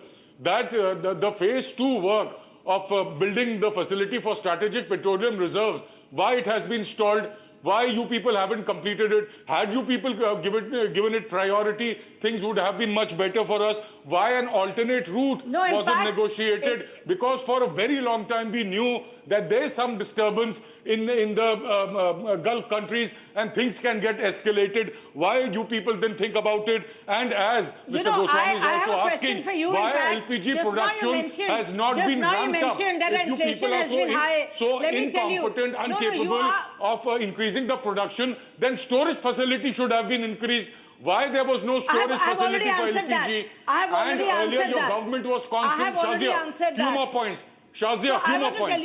Shazia, few more points. Just take this point also, Shazia, along with this. Now Modi government is saying they are planning to negotiate with USA, Australia, Angola and certain other countries for import of LNG and ammonia. अब तक क्या सो रहे थे क्या? यही आपको अगर चाहिए था, पहले क्यों नहीं कर लिया? Because the problem with you people, Shazia, is your priority is propaganda. Your priority is not the citizens of India. You people should apologize to the citizens with folded hands. During COVID, you did the same thing. You kept lying to the people. I mean, I don't know the details of it, but there was inefficiency and opacity in the pricing mechanism. So what UPA did, everybody knows. Okay, viewers, I'm taking quick callers. Uma Shankar from Hyderabad. Uma Shankar, please. We'll roll the calls very quickly. Uma Shankar from Hyderabad. Uma Shankar, what do you think of the present situation? Hello, Arnab. Very good evening. Big fan of your logical discussions and debates. Thank you for taking the call. Here's my view. Let's take for a minute that the government has done nothing to take over this crisis. Just as one of the panelists was saying, this is more like a Modi-made crisis. If that's the way they think, I think this is a golden opportunity for them to come up with some constructive ideas to help the nation know how to tide over this crisis, rather than become experts of Well said, Uma Shankar. Ratnakar Tripathi, respond. Yeah, Ratnakar. Ask Narendra Modi to leave the chair. The opposition will take One at a time, audio control, proper windows. Yeah. Shankarji, ideas are not given on the television channel. Oh, ideas. Okay, Rajesh, anyway, the point is understood. Rajesh Mohan from Gurugram. Rajesh, hi. Jai Hind, Arnab, a big fan of yours. Thank you. And thanks for calling a spade a spade. Arnab, your tagline is fantastic, time for Indians to come together. Yeah, absolutely. And my recommendation is that as Indians, we need to cut down on our cooking requirements by minimum 40%. Let's party less. Let's, if need be, eat less. Let's have less of celebrations. And let's not keep on blaming the government. Government is doing its best, whatever it can do. So you should start by talking less and reading. Faizan, you want to... Okay, put Faizan. This is my recommendation to you. Faizan, a caller is calling him behave yourself. Shazia tells Faizan to behave himself. Shazia and Faizan. No, I find it... Shazia and Faizan. Faizan, behave yourself. Please learn Shazia, I don't need lessons from you, Shazia. Shazia, I don't need lessons from you, Shazia. Learn to the problem with you, Shazia, you are not answering my question. Answer the question, Shazia. Answer the question, why isn't the second phase of the facility completed? Why didn't you make arrangements to stock more LPG? Why is there shortage of LNG? Why didn't you negotiate routes other than the Strait of Hormuz? What is the problem with you? What exactly is the roadmap for Narendra Modi? Would he always be subservient to Trump? Shazia! Next caller. Is that your roadmap? Subsidized oil from Are you Russia working with Akhilesh Yadav to make some kind of storage container for LPG? Raghunath from Tiruchirappalli. Just two, please. Raghunath, are you there? Yeah, I am there, Arnab. Go ahead. What do you think, Raghunath? I want to make three simple points to the opposition, okay? Point number one is that I want to ask these intelligent, idiotic fools of the opposition, if they predict that everything will have a shortage and everything, if they are predicting so much, why don't these ruling governments of their opposition have not given their intent in prior expecting this war? Point number one. Point number two. No, the local production, which has been stalled, which has not been increased, has been the continuous propaganda of the opposition. You know one thing, in states like Tamil Nadu and other places where the gas and every other project has been done by the central government, it has been opposed by the ruling parties of the opposition, and they stalled the programs.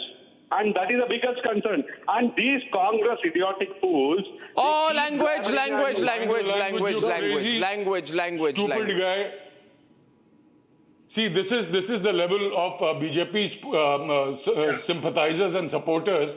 They come here, talk nonsense. This is not the job of the opposition, you crazy individual. This is job of the ruling party. Medha calling in, please don't attack a viewer. He may have used extreme language, but you don't need to respond in kind. Well, why are you backing the Congress? The opposition to come out with solutions. Ask your Narendra Modi to leave the chair. Well, opposition should be constructive. Constructive, yes, in questioning the government. That's a job. Okay, Medha from Nagpur, our last caller tonight. Medha, hi. Medha. Thanks for giving me chance. Actually, I want to just want to tell all the Indians that when Lal Bahadur Shastri was Prime Minister and there was a wheat shortage, so that time each and every person said, we will not eat roti, but the pride of nation must be... Yeah. So why can't we do like that? I think the point being made is about self-resilience coming through sacrifice. Was a Congress Prime Minister. Yeah, and we know the relationship. And how did he die? What happened in Tashkent? Who killed him? What happened? Who killed him? Who killed Shastri? Tell me Who killed Shastri? Who had an interest in killing Shastri? Was Shastri murdered? What was Shastri murdered? Spreading the lies. Was Shastri murdered? That you want to own his legacy? Yeah, we have. Ladies and gentlemen, sharp questions, no answers tonight. I think, see, the LPG supply has not run dry, but it's getting difficult. If we all consume 20% less LPG, then believe me, overnight, or maybe in 2 or 3 days, it will show up in a bigger national number. Can we do that? I think we will. I think we can, because we are better. Ladies and gentlemen, Trump has called the NATO countries cowards. In my view, he's completely on the edge. He's lost control. There's no doubt about that. When we are back.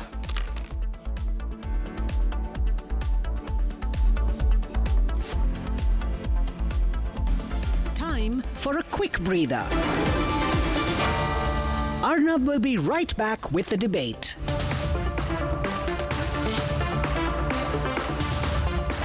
Powered by Century Ply Club Prime. रहो बेफिक्र.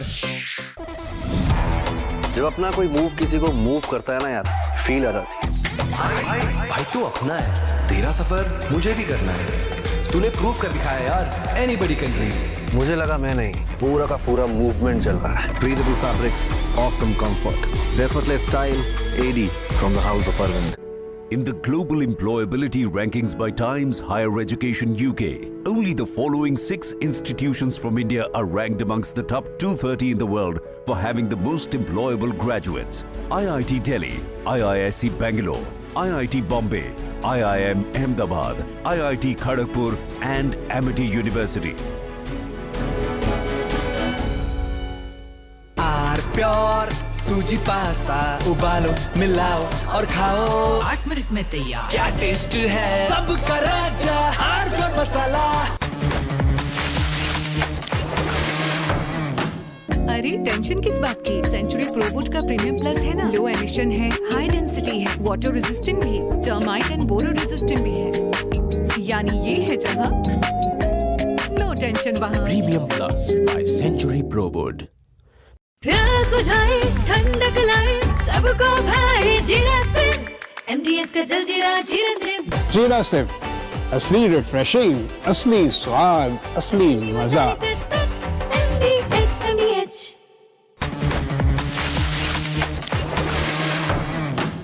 अरे tension किस बात की? Century प्रोबूट का premium plus है ना. Low emission है, हाई डेंसिटी है, वाटर रेजिस्टेंट भी, टर्माइट एंड बोरो रेजिस्टेंट भी है. यानी ये है जहां नो टेंशन वहां. Premium plus by Century प्रोबूट.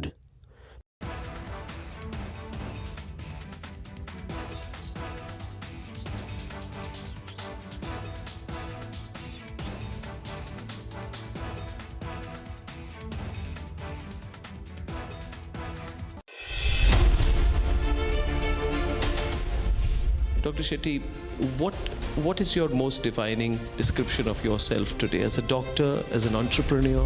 Arnab, I am a very lucky man to see the country transforming itself. The greatest satisfying moment for me now is to believe that India will become the first country in the world to dissociate healthcare from wealth.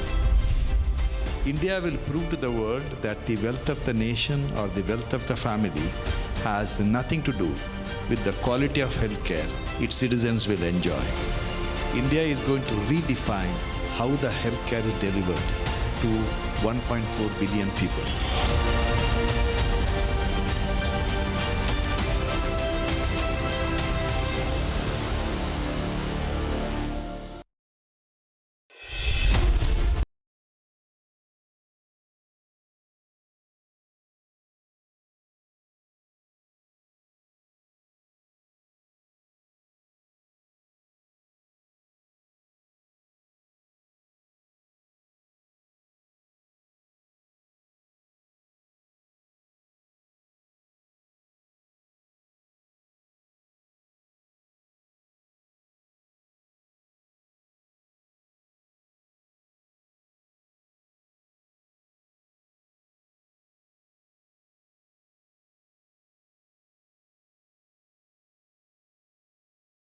15 years ago, I tried to become a health insurance company.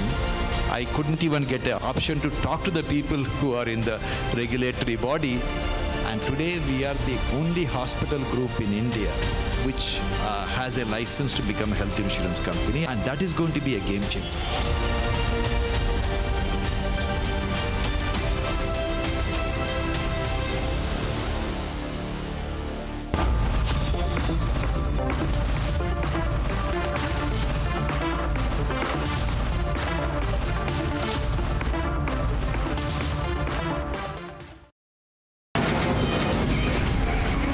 From the Republic Media Network headquarters, it's time for Arnab Goswami on the debate.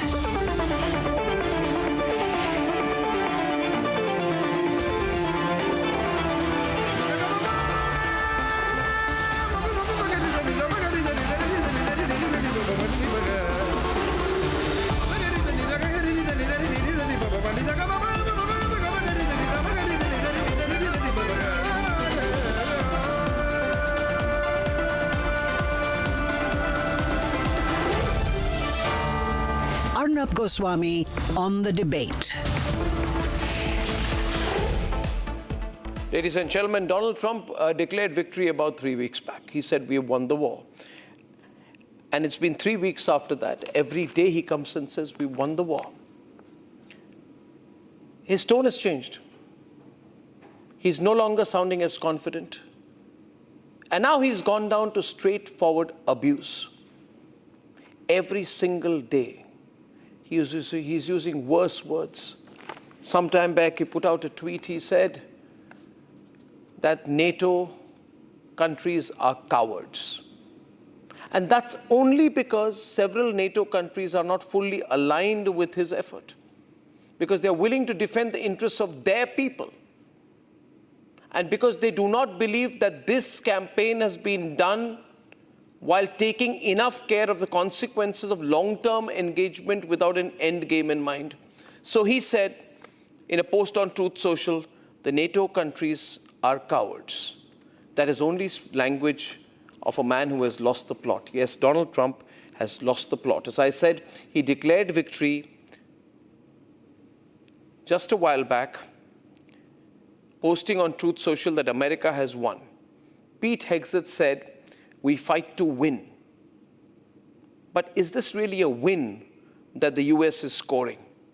On the ground, the situation is extremely different. Gas prices in the United States have crossed $4 per gallon, making it one of the highest markups in history. And let me read out some of the headlines. Reuters says rising gas prices are sharply hitting US household finances and more pain is expected. The Wall Street Journal says Saudi Arabia sees a spike of $180 oil if this energy shock persists past April. The Wall Street Journal says work from home, carpool, and fly less to combat soaring oil prices, the IEA says. This is all there in the global and the American media. And while this is going on, we're also seeing a splendid isolation of America. An America without friends. The cracks in the United States' global standing are no longer subtle. They are embarrassingly visible. Countries which used to be strong allies of the United States have now begun to slowly distance themselves, and I predict more of them will be, because this strategy that the Americans have had is causing them sheer discomfort. Yesterday, during a press conference with the Japanese Prime Minister, Trump made really arrogant remarks, making her extremely uncomfortable, and he made a ridiculous joke about Pearl Harbor, and he said, we went in very hard, we didn't tell anybody because we wanted surprise. Who knows surprise better than Japan?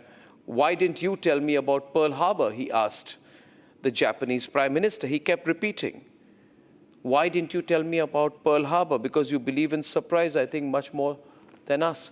Ladies and gentlemen, there is no seriousness this gentleman has, Donald Trump. Because as he was making that Pearl Harbor remark, just look at the visuals and look at the body language. Let's play the video of the Japanese Prime Minister, Sanae Takaichi. Her slight smile appeared to drop. She raised her eyebrows. She appeared very uncomfortable with that remark. Even before going in for the meeting, she had described the meeting as expected to be very difficult, but the way he said it was not just masquerading arrogance. I think I had the soundbite. It was arrogant. Just look at this. And he was a very good friend. But one question, why didn't you tell US allies in Europe and Asia, like Japan, about the war before attacking Iran? So we are very confused about we Japanese citizens. Well, one thing, you don't want to signal too much. You know, when we go in, we went in very hard, and we didn't tell anybody about it because we wanted surprise. Who knows better about surprise than Japan? Okay? Why didn't you tell me about Pearl Harbor? Okay? Right? You know, he's asking me, do you believe in surprise? I think much more so. If you look at that body language, ladies and gentlemen, the Japanese Prime Minister just wanted to get out of that room. She didn't even want to sit with that rude man anymore. In fact, the entire world is bordering on beyond frustration as far as Trump is concerned. Look at French President Macron. His statement further accentuates how US allies are totally pulling away from Trump. He said on March 17th, categorically, that France will escort ships in Hormuz only once the situation is calmer. That is a clear prerequisite that he's putting out there. How long before other countries demand a truce? Look at Sanchez of Spain. Look at the straightforward language that he's spoken to Trump. No country is willing to give in. Now, what is really happening? What is really happening is because Trump first didn't have any clear calculation. And then now, as 3 weeks goes into a month, he's realized Iran is not giving him an off-ramp. An off-ramp, ladies and gentlemen, an opportunity to do some clandestine deals, backroom diplomacy, fight in front of the people, before the cameras, but do a deal on the side. And Trump, ladies and gentlemen, was known to be the author of the art of the deal, remember? That's how he positioned himself. The tough guy who sets terms. The reality TV star who says, "You're fired," and throws people off the set.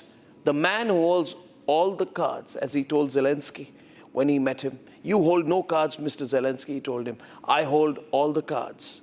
The art of the deal, the art of firing people, the art of holding all the cards. But lately, he finds himself in a situation where he's dealing with a country that is not giving him an off-ramp. And why isn't Iran giving him an off-ramp? Because going by pictures and impact, if you look at the way they've been fighting, Iran needs only 5 missiles and 20 drones a day to hit the right targets. And a drone costs only $20,000. So they can sustain this war for 6 months straight, they know it. So looking at the current situation militarily, my assessment is that Trump is the guy who needs to be worried about prolonging the war. An indication of this worry is in the deployment, ladies and gentlemen, of the Marine Expeditionary Unit, the MEU. On 13th March 2026, on day 14 of Operation Epic Fury, the Pentagon confirmed the deployment of the 31st Marine Expeditionary Unit to the Middle East. Now, in fact, Trump, the US, has deployed 850-foot-long, 45,000-ton USS Tripoli to the Middle East theater. This ship is carrying over 2,000 hardcore American Marines from the Marine Expeditionary Unit. They will reach by March 22nd, 23rd, 2 to 3 days from now. The question is this: will these people go into the ground? Is America going to deploy ground forces? What will America do? What will the Marine Expeditionary Unit do? The Iranians are saying they cannot wait for the Marines to reach, and they have all the time to prepare on the ground. Is Trump willing to put American Marines on the ground? If that happens, is he ready for the body bags, the casualties, which may build up? The question is today, in terms of holding the cards, is America now a hostage to the IRGC like it was a hostage to the Taliban in Afghanistan, or history lesson here to the Viet Cong in Vietnam? Then also vis-a-vis the Viet Cong in Vietnam, vis-a-vis the Taliban in Afghanistan, vis-a-vis the IRGC in Iran, each time the American presidents have said, we are big, we are huge, we are powerful, we are massive, we are going to win.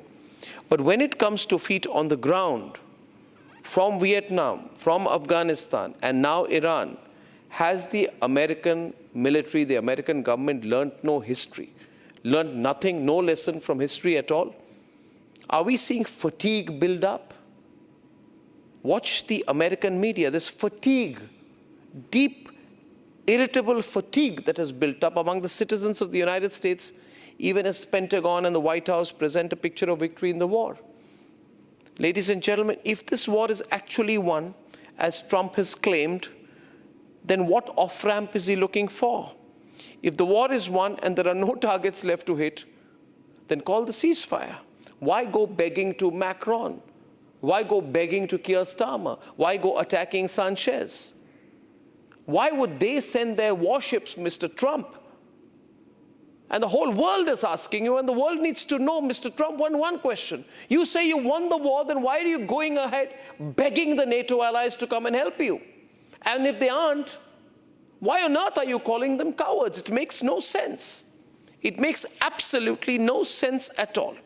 That's why, ladies and gentlemen, my reading is the war has spread way beyond any predictable range for Donald Trump. This is not just the splendid or embarrassing isolation of America. This is a moment when American history is never going to be the same again. They lost their supremacy because of the way they exposed their own vulnerabilities 3 weeks back. Nobody knows which way this is going to go. It's not going to go Trump's way. Trump, in my view, has already lost the war he began. Let's debate.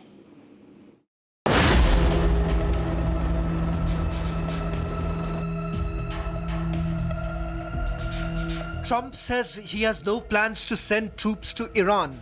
You intend to potentially put U.S. troops or more troops in the region? No, I'm not putting troops anywhere. If I were, I certainly wouldn't tell you. But I'm not putting troops, and we will do whatever is necessary.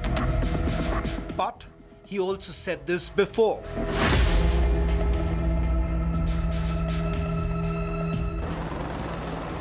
And at high seas, another story is unfolding.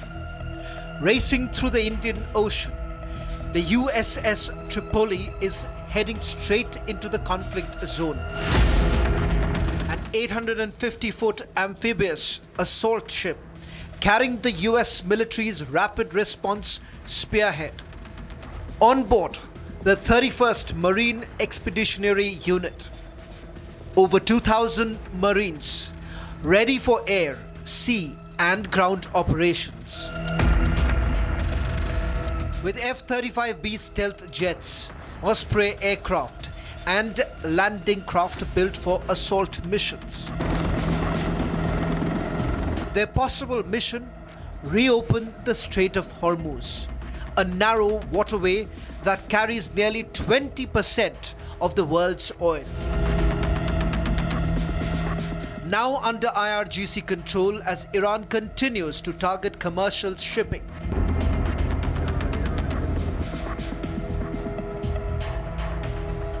US has already hit Iran's missile sites, drone bases, and coastal defenses, but that hasn't been enough.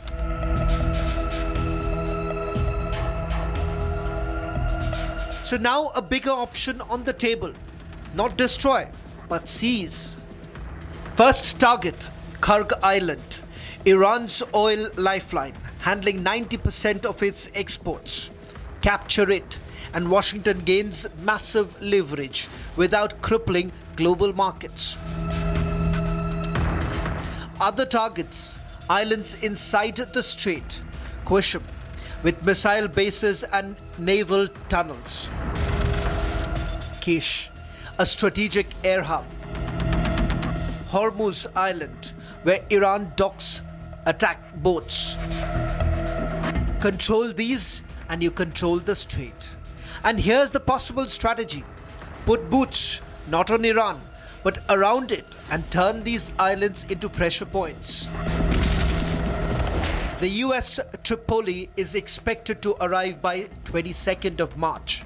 When it does, the next phase of this war may begin.